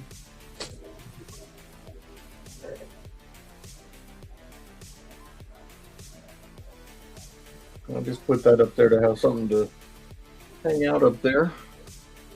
But if anybody's interested, let me know. Brewfront, you got anything more you want to sell, Brewfront? On. You have to say it's usually way past his bedtime. I have that book. It's a great book. I still got more stuff if anyone else will stick around. If not, I'm good. If not, we'll I'm good. We'll flex on some smut books, and then we'll go over. There we go. I'm done with the smut flexing. I think that's my ex-wife right there, or my soon-to-be ex-wife. That's what they all say. That's what they all say. You're never done. Oh no! Actually, I just bought a bunch yesterday. I know. I know you too well. So, anyways, it's 2:00 in the morning. I've been up for approaching 20 hours now, so I'm going to call it a night. Thank you to all of the people that bid and bought my books tonight. Ed, Riptide, my buddy Norse Cali. Thank you, MT, for putting in all the work it takes to get these things set up. I know you and Jack will do a ton to have this platform available for all of us, and I don't think we often enough express our appreciation for that. So thank you, guys. Thanks, buddy. And for everyone else in the chat, as I say every time I do one of these, we couldn't do this without you. I was here for the first whale auction. It's good to be back. It's good to see my impact is still floating around. I got a Dapper Dan reference for our buddy, Mr. Collector. But yeah, I am exhausted. My train of thought is rapidly declining. Many of your classic sayings live on in infamy on this channel and get referenced all the time, good sir. That's good to hear. Hopefully I will be around more often. My schedule is permitting me to do the Tuesday night shows if MT needs people, and on a Saturday night, if we're doing something like this, I can usually be able to hop on. And like I said, I'm trying to get rid of everything. So, but guys, thank you. It's been a lot of fun. I have to get some sleep. I am exhausted. Thanks for coming on, Nolan, helping out. Really, I couldn't do this without a co-host, and you did most of the heavy lifting tonight. So thank you, sir. Not a problem. Sorry for the lack of consistency. Like I said, I've been getting, just as the night has gone on, my brain is slowly but surely becoming more and more mush-like. So. I know what that feels like, sir. But again, thank you, everybody. Appreciate it. You guys sell some more books. I'm going to call it a night. Goodbye, Noah. Later. Yes, 2 is better than 1, Michael Comics. Thank you, Mr. Nola. Thank you, Night, Mr. guys. Nola. I'll continue to fill out my race here. You want to show a couple things you can show whatever you want. I don't care. Well, Yeah, don't show any uncensored smut books, but you can show anybody now if you want. I got Buy It Nows. Yeah, no, I don't collect that stuff, dude. That's what they are. If I need something like that, I'll go for a Hustler magazine or online porn. That's what they all say. Don't go to that online porn. They'll steal your credit card shit. Yeah, no, I only use that on my phone for about 15 minutes. Nothing in life is free, brother. You got to pay for that one way or the other. Yeah. All right, we've got the first one was Beast. Amazing Adventures, marked down to $20. That's as low as I'm going on it. Who dat? You got anything else you want to flex? No, I ain't even wasting my time. Okay. $20. Or show off. You don't have to sell it. I can show off. Marvel, yeah, after this round, I'll show off to you. Marvel Chillers #1, 9.0, $25. That's way cheaper. That's like half of fair market value. Hang on just a second here. This is your last chance to get on the super chat giveaway. It's your last chance. Your last chance. I've got the race filled out here. We're gonna see like 2 minutes of Neil showing some Buy It Now books, and we're gonna run the super chat giveaway race. And then I got my giveaway. I'll go through the list here. Roman Curtis, Collecto 6, Raph Jimenez, Trollfire, Gatekeeper, Art Green, Roger, Mark MMM, Man Cave, Ryan Ritt, and another Gatekeeper, Lucian Kerwin, Michael Comics 54, and Roger. Let me see. I think I missed somebody here. Roger's in there twice. Lucian's in there. Gatekeeper, Man Cave, right? Oh, was the guy that didn't do the other $3. So that's what I did. But you had to give $5. I appreciate that $2 super chat all the same, but it was $5. I'm going to put 2 minutes on the clock here, and let him show a couple more Buy It Nows, and then we're going to run the super chat giveaway. So you do have a chance to still get in on the super chat giveaway. Okay, Jets Mets is in for $10. Appreciate that, buddy. I'm putting you on the list. Chamber of Chills, number 12, high grade, $20. $20. Buy it now or it goes in the box. You won't see it till Halloween. Chamber of Chills, number 16, $40. Look them up. High grade. Phantom Stranger, $20. Issue number 30.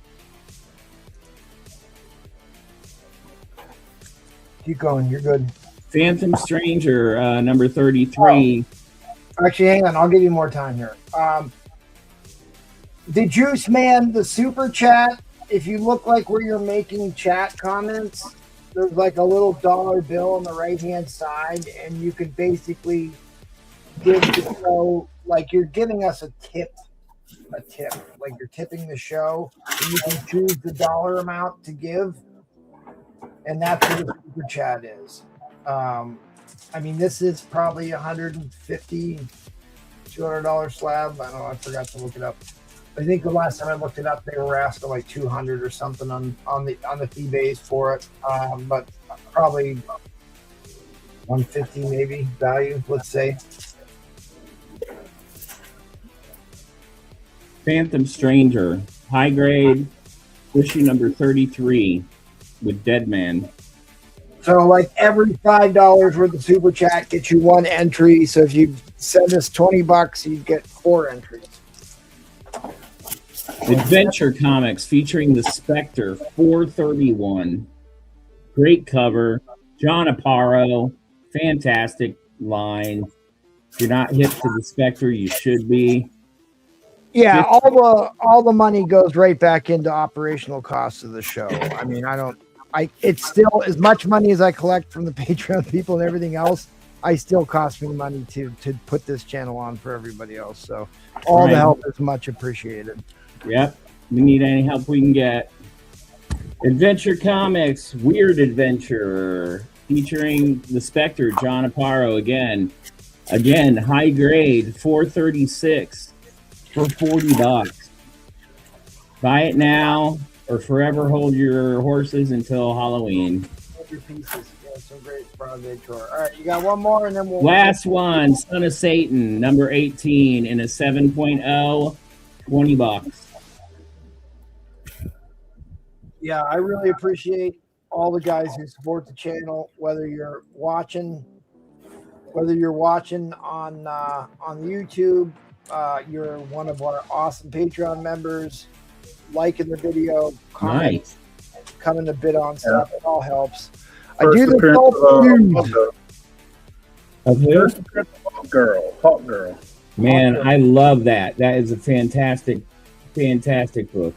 1941, first appearance of Hawk Girl. There you go. It's a great. We'll show off some stuff for you guys. You got a Fantastic Four 5.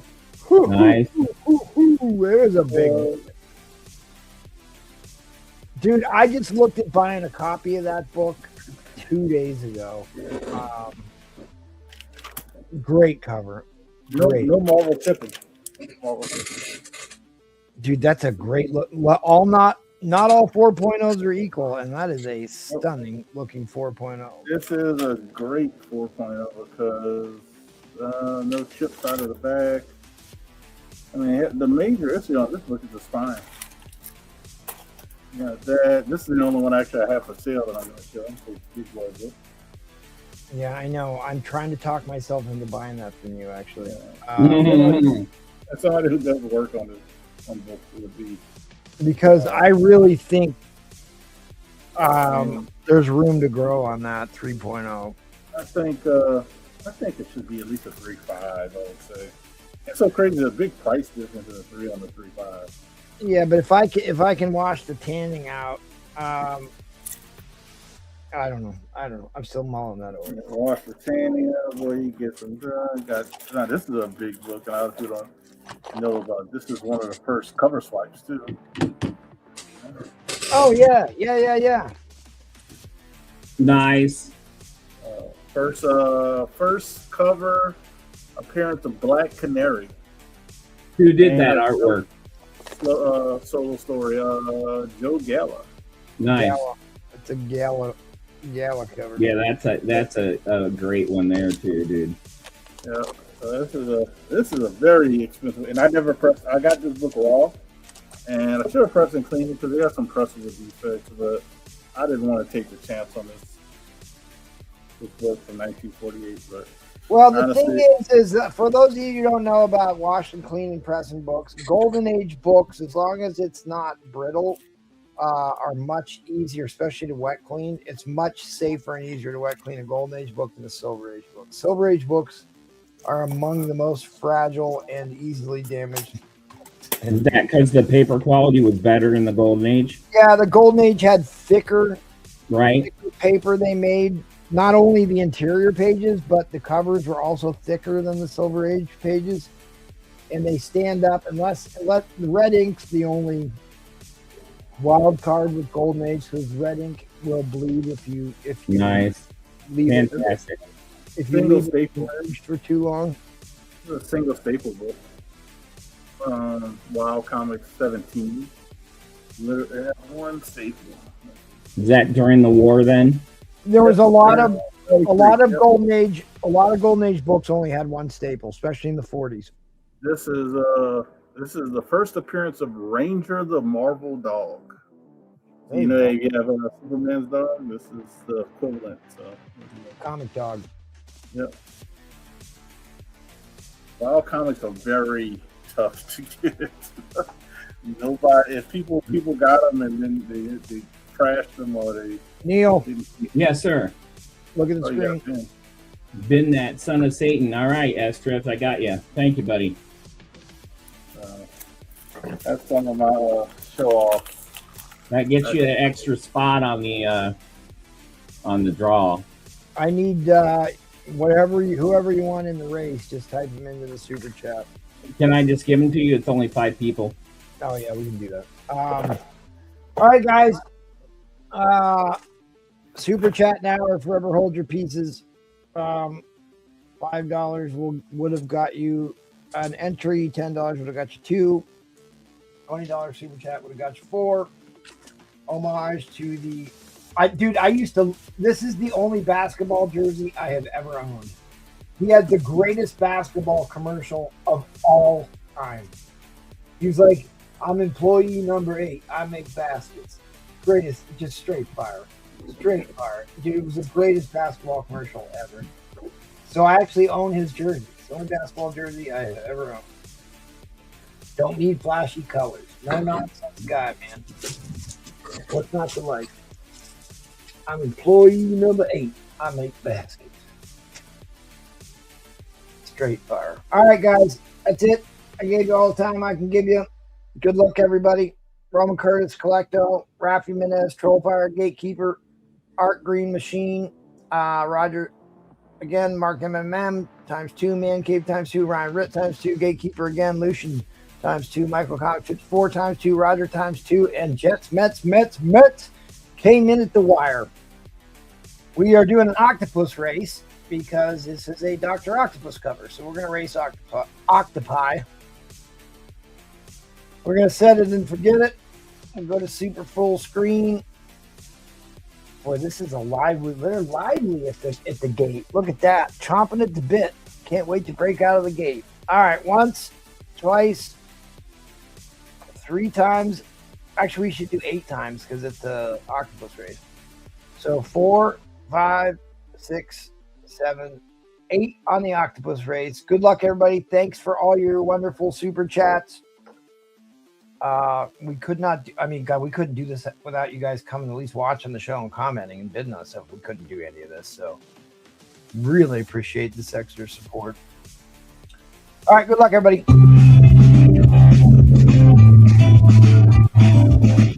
Dude, this is a lively race. Look at this. We should have done this one more often. This is a great race. A lot of action. Rafi Minez out to an early lead. You got Collecto 6 inching ahead. Man Cave now makes moves.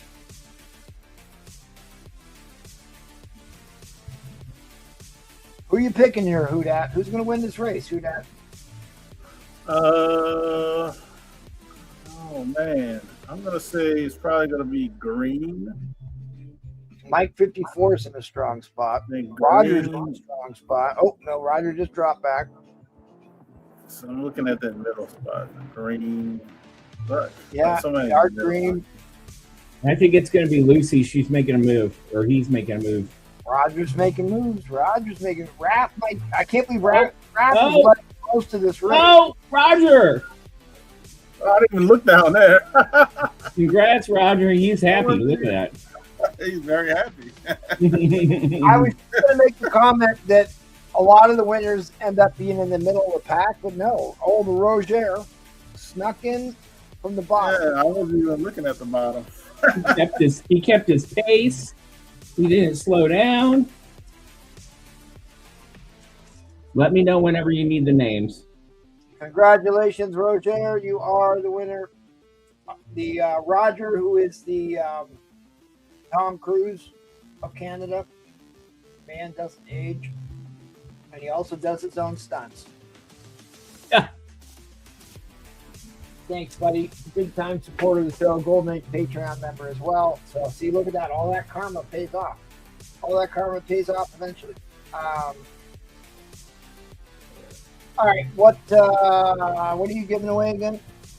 I am giving away the signed Micronauts 8.0 issue 48. All right, signed by Butch Juice or Geis, Guice.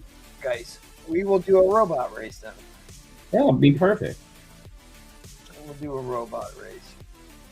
All right, you want to show? Oh, you do have it up there. Okay, Micronauts. Yeah, it's all robots. That'll work. Yeah, it's Biotron on the cover, man. So we got S Drift. And he's on twice. S Drift.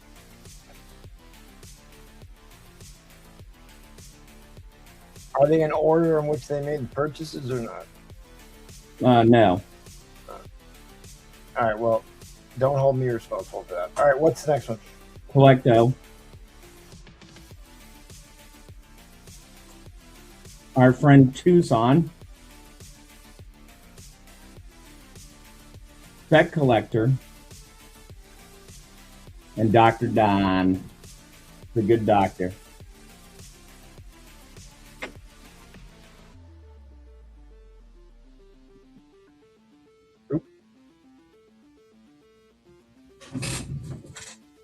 All right, so 6 entries in on this.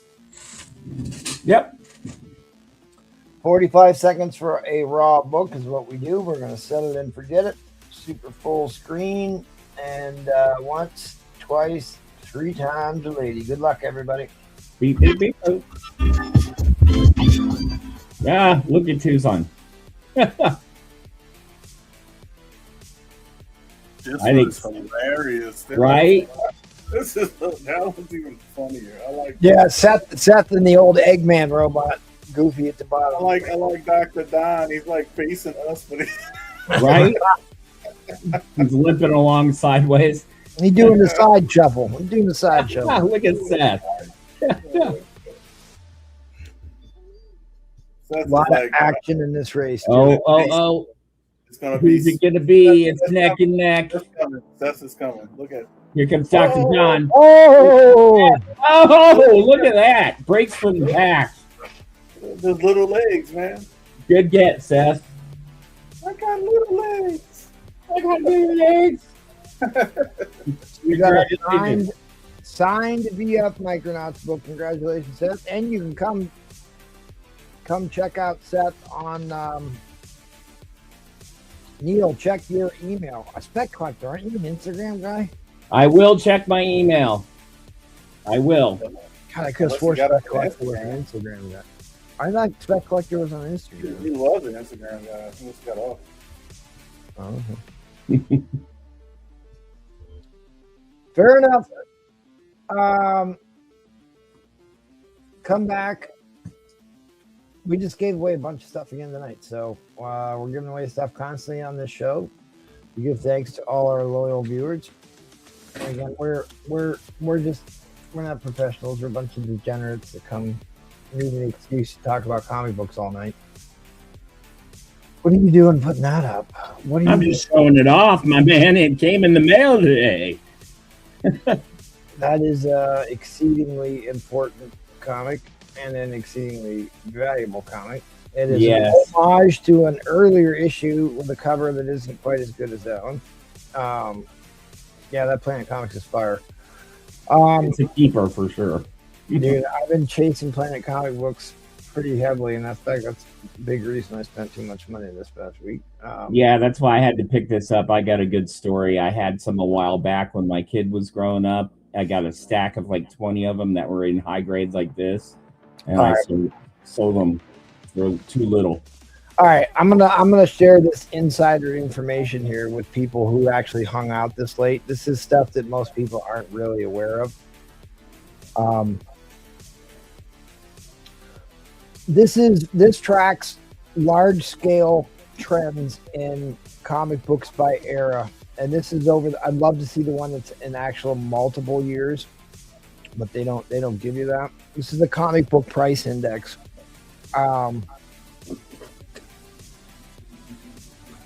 Oh, wait a minute. Okay. So this is over the past year. And most books, modern age typically only goes down. But this whole trend between Invincible and Ultimate Batman has had this going up in like the first time in all the years I've been tracking comic book price index. I think that's a promising sign for the comic book market in general. I think the blind bags, which everybody just went nuts over, also pushed modern age sales up. But Copper Age has remained pretty stable. Bronze Age and Silver Age have been going down for the last 2 years, in some cases pretty dramatically. Golden Age has gone nothing but up. It is one of the most stable comic book market eras. And a lot of it is because there's so few sales of these Golden Age books that,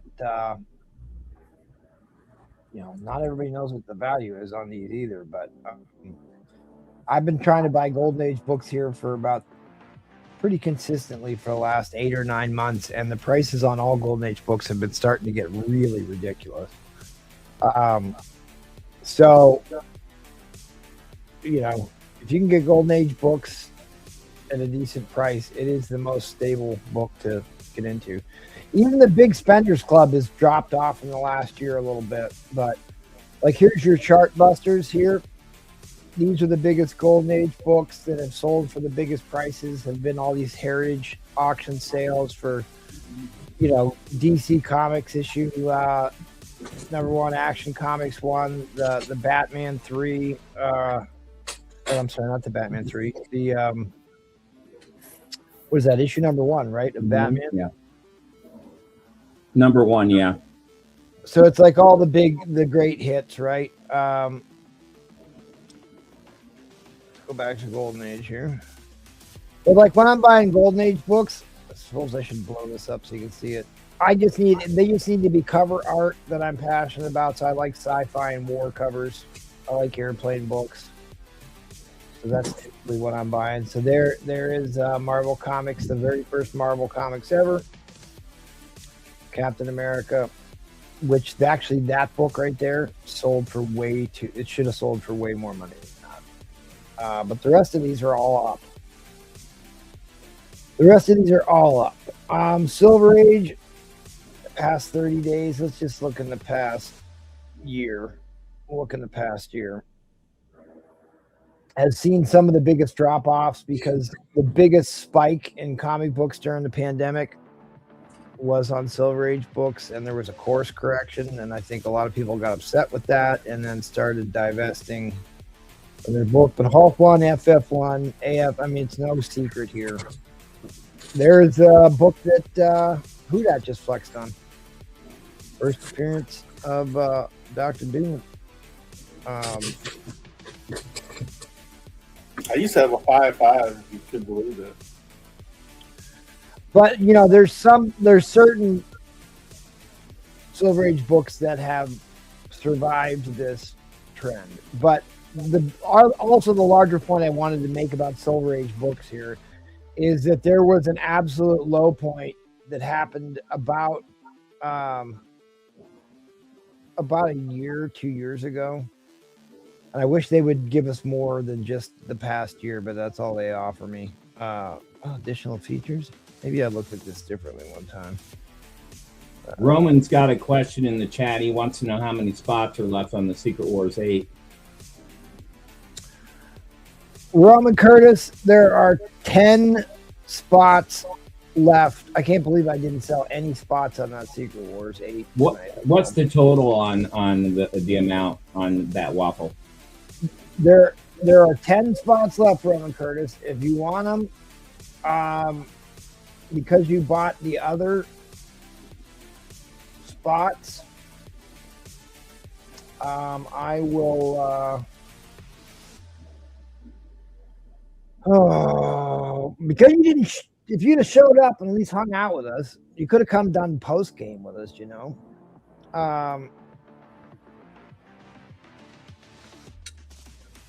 I give you. I gave away too many spots on that already. How about $90? You can have all 10 for $90. Give you 10% off. I guess that's not that big of a deal, but yeah. Let's look up the Secret Wars 8. Like hovering around 250 or something raw. No, it's more than that. Way more than that. Oh, raw. Well, raw. Yeah, raw. Raw. I know, graded. It's a big book. Because there was actually some bigger sales of this book. Oh yeah, Spider-Man's just been on fire. And it's actually a Mike Zeck cover. I know that's a big joke on the channel to call everything a Mike Zeck cover, but this one is actually a Mike Zeck cover. And a good one. Let me get to the variants because we need to get to the newsstand. There's a newsstand.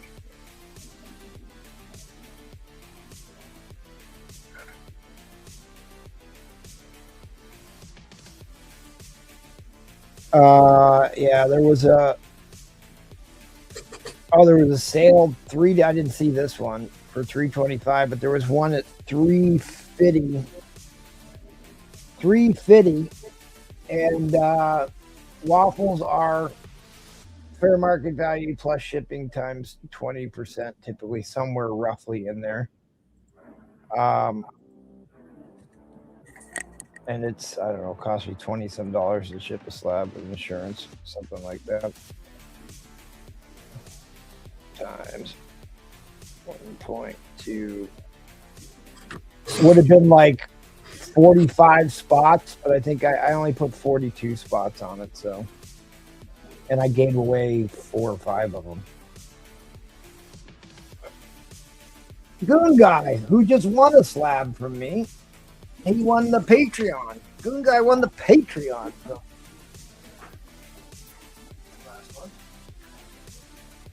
So how many total spots were on the waffle? 30? I just said it. I'm sorry, I didn't hear it. Just like in great detail explained how I got this. Can I explain something to you? No, don't do it.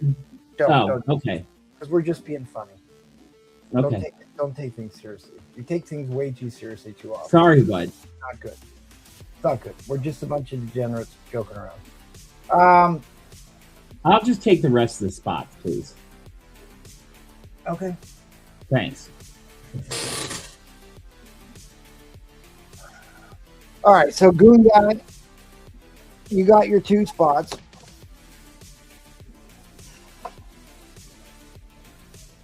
And then Neil's going to take the other 8 spots.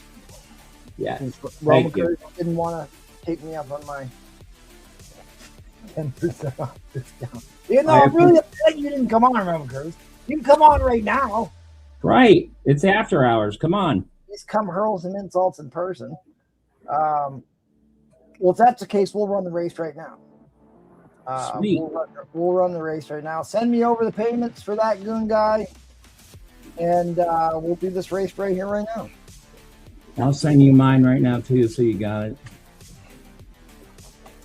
All right, what are we gonna do? What do you want to do? Well, Goon Guy, tell me what if you've got one of these character races you want to do. Let me know. 'Cause I never know what to pick.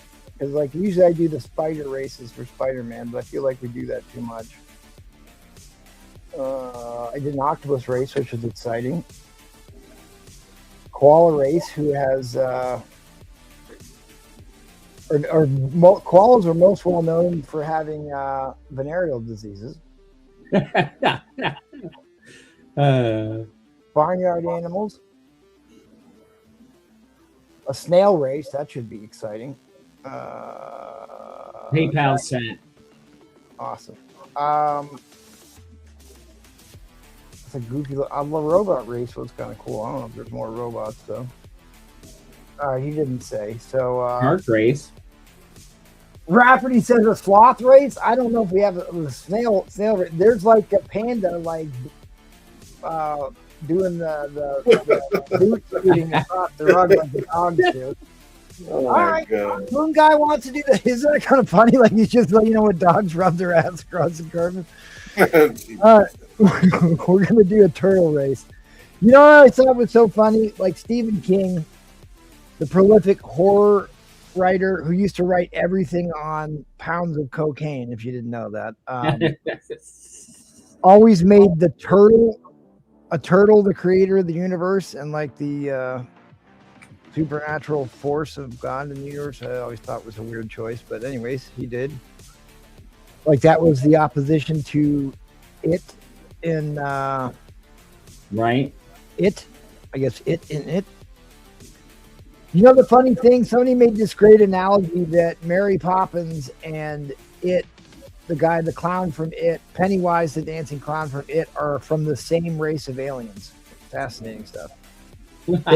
They feed off of children's emotions, and Yeah, They that's act the supposed to same be way. the Anunnaki are supposed to look like clowns.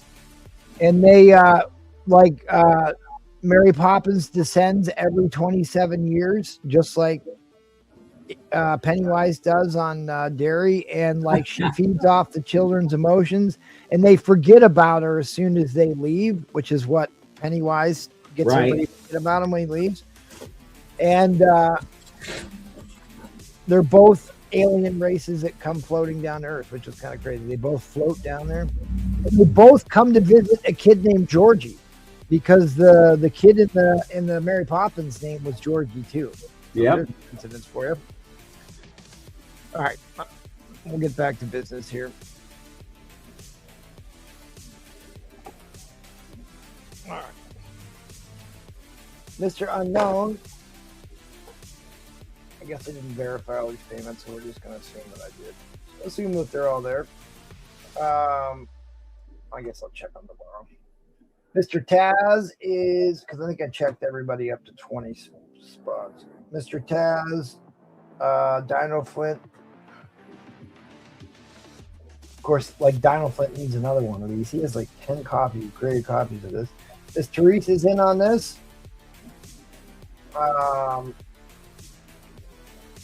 He's trying to corner the market like you are with Novas.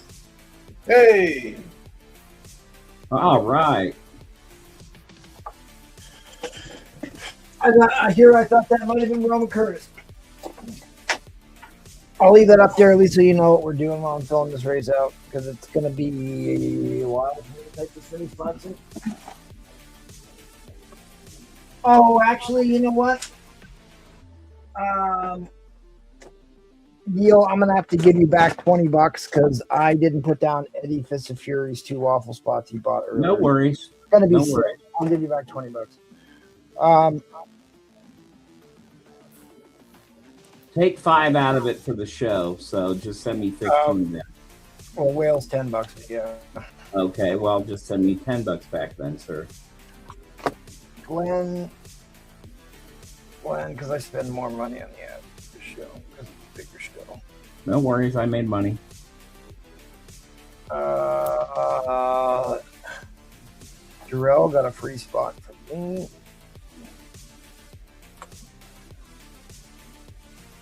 Roger. You get your first package yet? No, I haven't got. I didn't, dude. I was supposed to get a bunch of books in the mail today that I was going to sell tonight. None of them showed up. I didn't get any mail. I didn't get any packages yesterday either, which is very odd. It's like I get packages every day. You should have one for me on Monday. So I don't know what happened, but I wasn't here. I was gone all day yesterday. So, but I was here today, and the mailman never came today, which is really weird. So I don't know what happened. Maybe he took a postal holiday, like they like to do. So like I had to go drop some Beachy's package off because the guy never showed up. So I mean, I don't know. It is what it is. Star screen.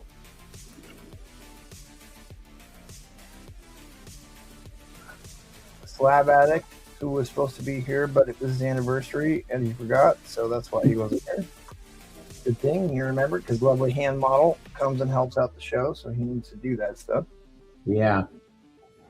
Got to keep the hand model happy.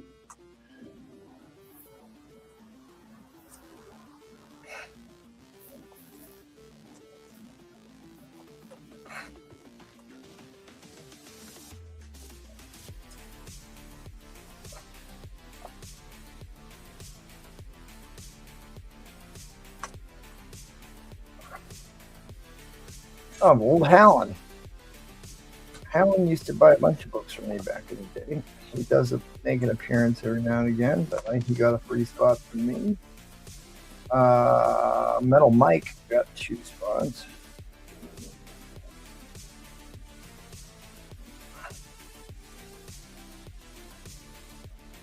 But Secret Wars 8, it's one of the most iconic covers. Like how iconic it is. Like there's a lot of comic covers that get called iconic, but if you've been homaged, that's what I was going to look at. I want to know. There's got to be 50 different, at least 50 copies of that cover homages. They just did like the NWO one. They did the Miles Morales one. They did the Aztec Warrior one here recently. I'm sure people in chat can remember other ones that I overlooked. Give us a Secret Wars 8 homage if you're actually still hanging with us and watching. What other books had a Secret Wars 8 homage that I'm not thinking of?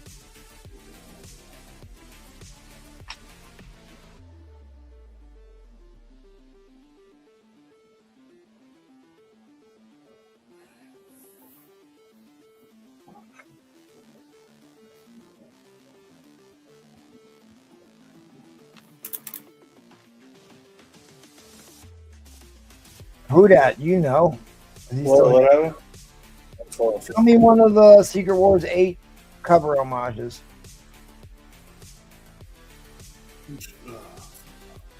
I said the Miles Morales. The Miles Morales one. With the hands. Yeah.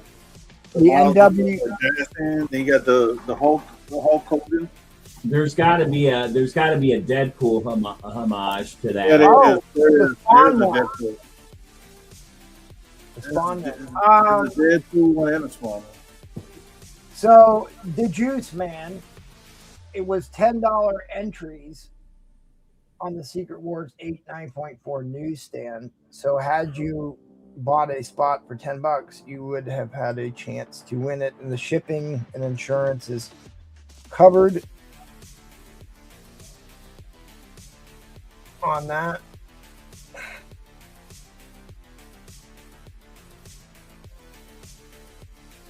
So you don't have to pay extra if you win. You just get it sent to you. That's it. My buddy Goon Guy's a long time supporter from the show. He's been buying books from me for years now. And then Neil got the last. Did I oversell these? Sure. If you have to send me back more money, it's all right. Yeah, I might have to do that. Unknown, Taz, Spider Flint, Teresa. Don't shortchange the chat. Jackal. Well, that's why I usually have to go back and double check this. No, I get it. It's especially when you have a big slab and you got a lot of people. Glenn, Gerald got the giveaway. Roger times 3, Starscream times 1, Slab Addict got a giveaway. Troll times 2. Neil. Oh, you were only supposed to get 2 spots there. That's one of them. Eddie Fist of Fury got 2 spots there. Then the Howland giveaway, Metal Mike got 2, and then Roma got 10. 1, I'll throw you a slab for next month. 4, 5, 6, 7, 8, 9. 10 Roman Curtises. 2 Eddie Fist of Fury. Goon Guy. Whoa. We don't need a calculator. There we go. So, yeah, 6 spots. So I was right. 6 spots it is.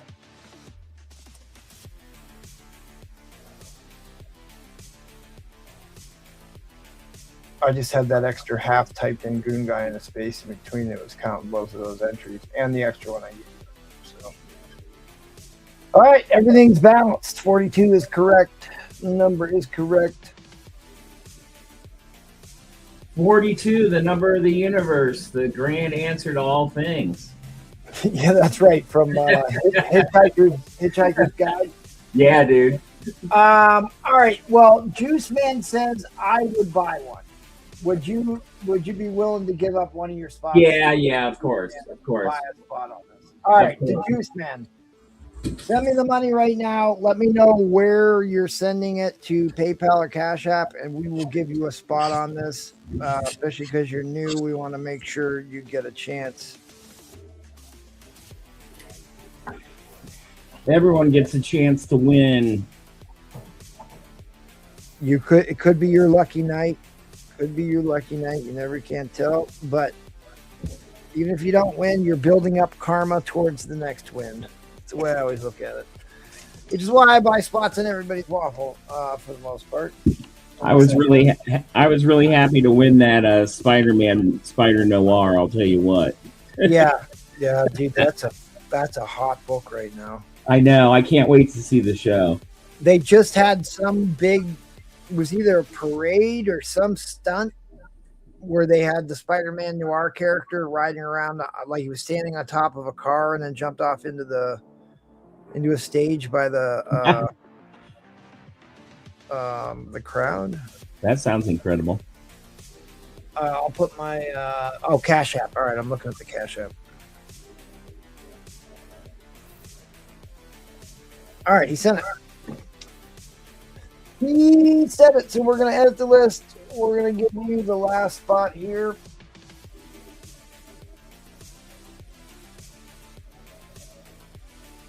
See, if Roman Curtis would have came on the show post-game to yuck it up with us, he would have been guaranteed to win this. I just want him to go on record and saying that.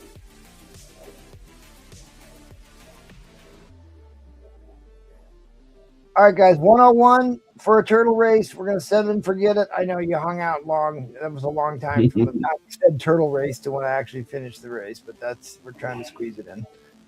All right, let's see here. Anybody who is not in on this race, give me a number we can shuffle between 1 and 10. A number between 1 and 10 by anybody who's not on this race, so we can pick the number of shovels. Oh, who dat? You're not in on this race. Give me a number of shovels. I said 7. 7? All right. Lucky Prime number 7. Prime number. Oh, Rafferty, Biggie Shack. Oh, Biggie Shack, I'm sorry I didn't make the show. I actually intended to make the show last night, but I didn't get home till way late. I was so tired. All right, 1, 2, 3, 4, 5, 6, 7 times around the carrier. Good luck, everybody. Let me turn the music down so I'm not getting blasted. All right, one last time so everybody knows exactly what this is. If you're trying to watch the rewind on mute and you're looking for what happened on the race, this is what we're racing for. Newsstand Copy. Boy, those are some spry turtles. Some spry turtles. Oh. Somebody gave those turtles some sugar. Yep. You got It's Roger. you got female turtles. So you got male turtles, female turtles. It looks like, well, or at least a turtle that identifies as female is in this race. Actually, some of these look like tortoises and not turtles. That's like these are not turtles. I think I'm gonna pick. Let's see, Troll. Let's see, Troll might sneak out of He's there. been winning so much stuff. He's gonna sneak out of there. Yeah, he's asleep and not watching, so we can talk trash about Troll all we want. That's a goofy looking eyeball. Neil. Oh, we're Neil. Yes! Yes! Oh, yes! Look at that. Look at that. I like how they all went their shows. Everybody gave up and went home. So, like, top 5 were Metal Mike, Rowan Curtis, Eddie Craze, Goon Guy, Roger, Starscream. Thanks, Biggie. Yeah, I'm really happy with that. That's a keeper for the private collection there. It's a big book that keeps going up in value. So there you go.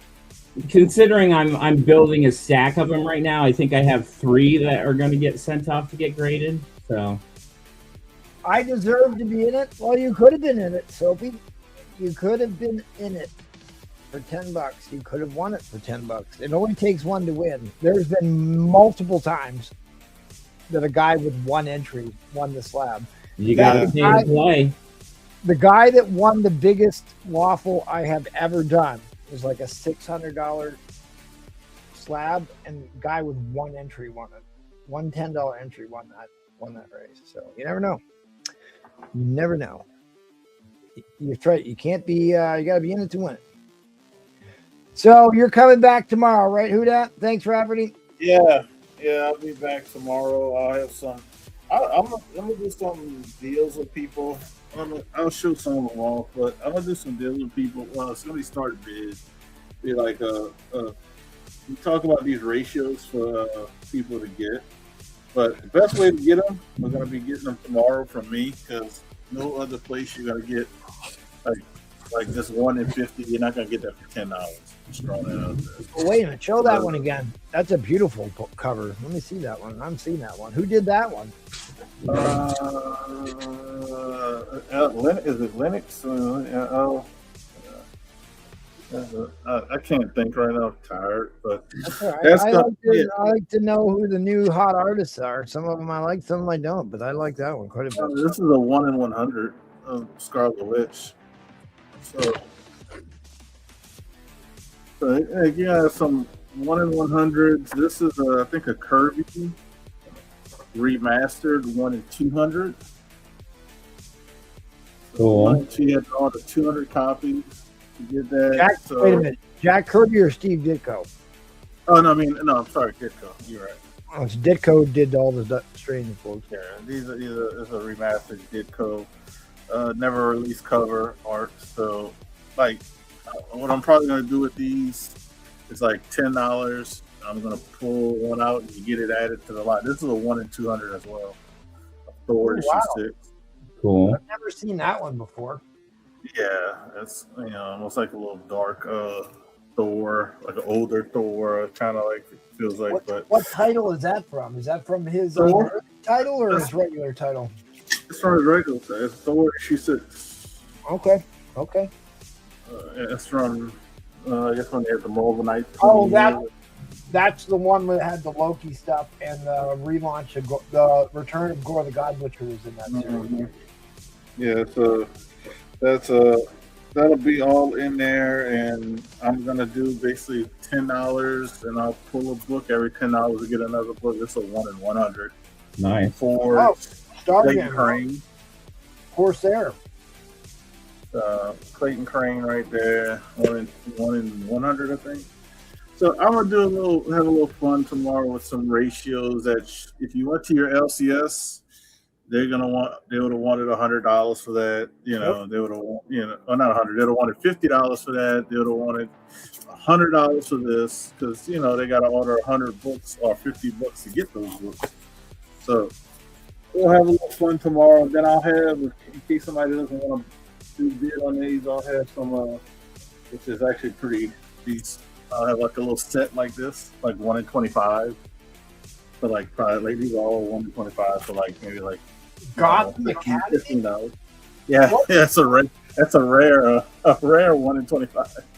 Wasn't there a different one that was about? Maybe it was called Gotham Academy. It's like one where they're all sitting at their desks on the front cover of the first issue cover. This is issue 6. Is that the same thing? Was it Gotham Academy? Oh, yeah. Okay. Yeah, this is like some Raver Girls. Yeah, this is not heavily ordered. So to get a 1 in 25 from that run, good luck. And then one of my favorite characters in Marvel, I got a set of these, which somebody's gonna have some fun with this. This is 1 in, I think these are all 1 in, these are all 1 in 25 of Deathlock. So yeah, issue 1, issue 2, and issue 3 of 1 in 25. Another low print count. Low print count regular issues or low print count. So imagine how low print count of 1 in 25. Oh, so, that was a volume. They made 2 volumes of that already. All right. DC Academy.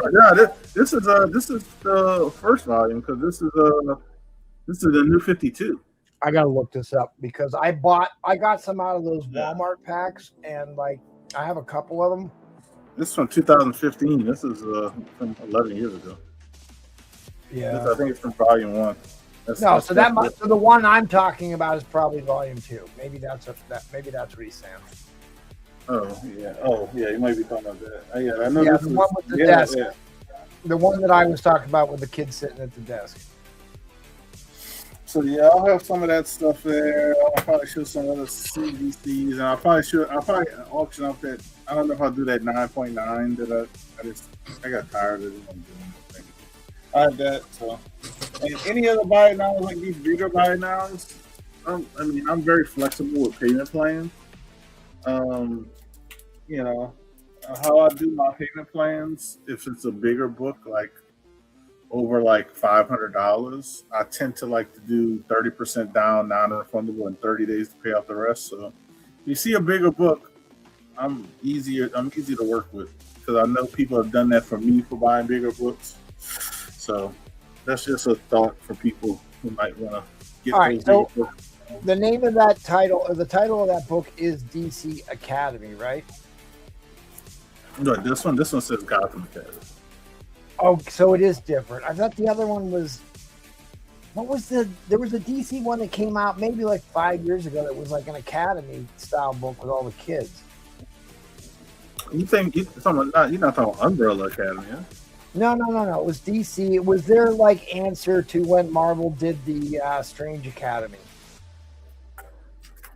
Oh, is that the one with Red? Yeah. Yes. Red. What's his name? Yeah, I know. One of the teachers. Yeah. Yeah, that one. What the Yeah, hell? it was at the desk. I don't know if that's the same. I don't think that's the same one. No, it's not Gotham Academy. It's like DC Academy or something. I can't remember what the name of it. It's driving me crazy. I know you're talking about because that made that Red. I think it was Red X or whatever his name is. Yeah. His first appearance book went skyrocketed after they did that. So yeah, but I'll be there. I'll be there tomorrow, at least for a few rounds. So I told my daughter I was going to take her pizza and ice cream for dinner. So we're definitely gonna, But if you guys see anything, shed offers. That's all I can say. Stuff I'm selling, I'm trying to sell. I try to keep. Yeah, I don't have nothing else, man. I'm tired. Yep, you and me both. They only made 35 copies of it. Dude, this is gonna drive me crazy until I can figure out what the name of that DC title was. It was so funny. I know exactly what the cover looks like. Yeah. And like you picked the character out that I couldn't remember his name too, and I don't even know what his name is. Oh, Teen Titans Academy, DC Days. Teen Titans Academy, yes. There you go. There you Have go. you seen this book, MT? I've seen that book. Did you get a copy? I didn't get a copy, but I've seen that book. I haven't read it yet, but man, the artwork looks great in it, and the guy at the store said it's fantastic. I threw it on my buy list. I got the last Space Ghost that Alex Ross did. And then I picked up the I threw that on the pull list. You can't see it. It's Thundercats? The Thundar the Barbarian. I pulled the foil on the number 1. That's number 2. Look at that cover. The foil, as in there's blind bags for Thundar the Barbarian? Yeah, I found the last one, and I pulled the silver out of it. Oh, shit. Good thing nobody had those. I would have bought way too many of those. Right, and look at the cover. Thundar. Love Thundar. I know. Look at the cover art. It's fantastic, man. It was easily the best because it was like a dystopian future age, and then they brought back the. And it was all Kirby based. It was based on Jack Kirby artwork. That's absolutely correct.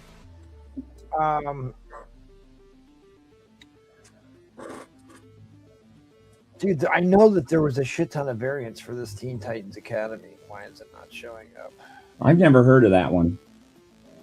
Yeah, here it is. Here it is. Here it is. Here it is. Here it is. There it is. I'm seeing there's only 2 of them because I remember that variant was hot at the time. Jamal Campbell did that one, but this is the one I remember. And there's actually another because there's like a specific Walmart variant of this that had like a blue title, if I remember.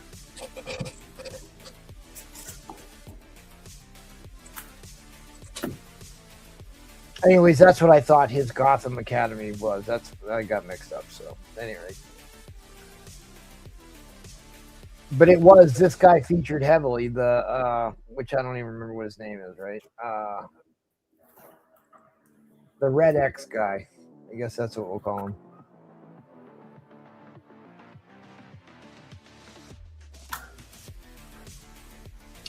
Shazam, a new Australian speedster, a trio of goth am. Oh, so he's a play on a goth team. I get it. X-Racer is obsessed with Batman. One member of his class will become Deadly Red X. So there you go. Red X is his name. Who's got boomerangs that pierce apples. All right, anyway, guys, it is late. It's 3 in the morning. Way too late. Biggie Shax's Red Etch was pretty good. TMNT's worth $300. There we go. All right, thanks everybody for watching. We'll see you all on the funny pages. Come back, see who dat tomorrow. Come see the rest of the Degenerates later this week. Good night, everybody.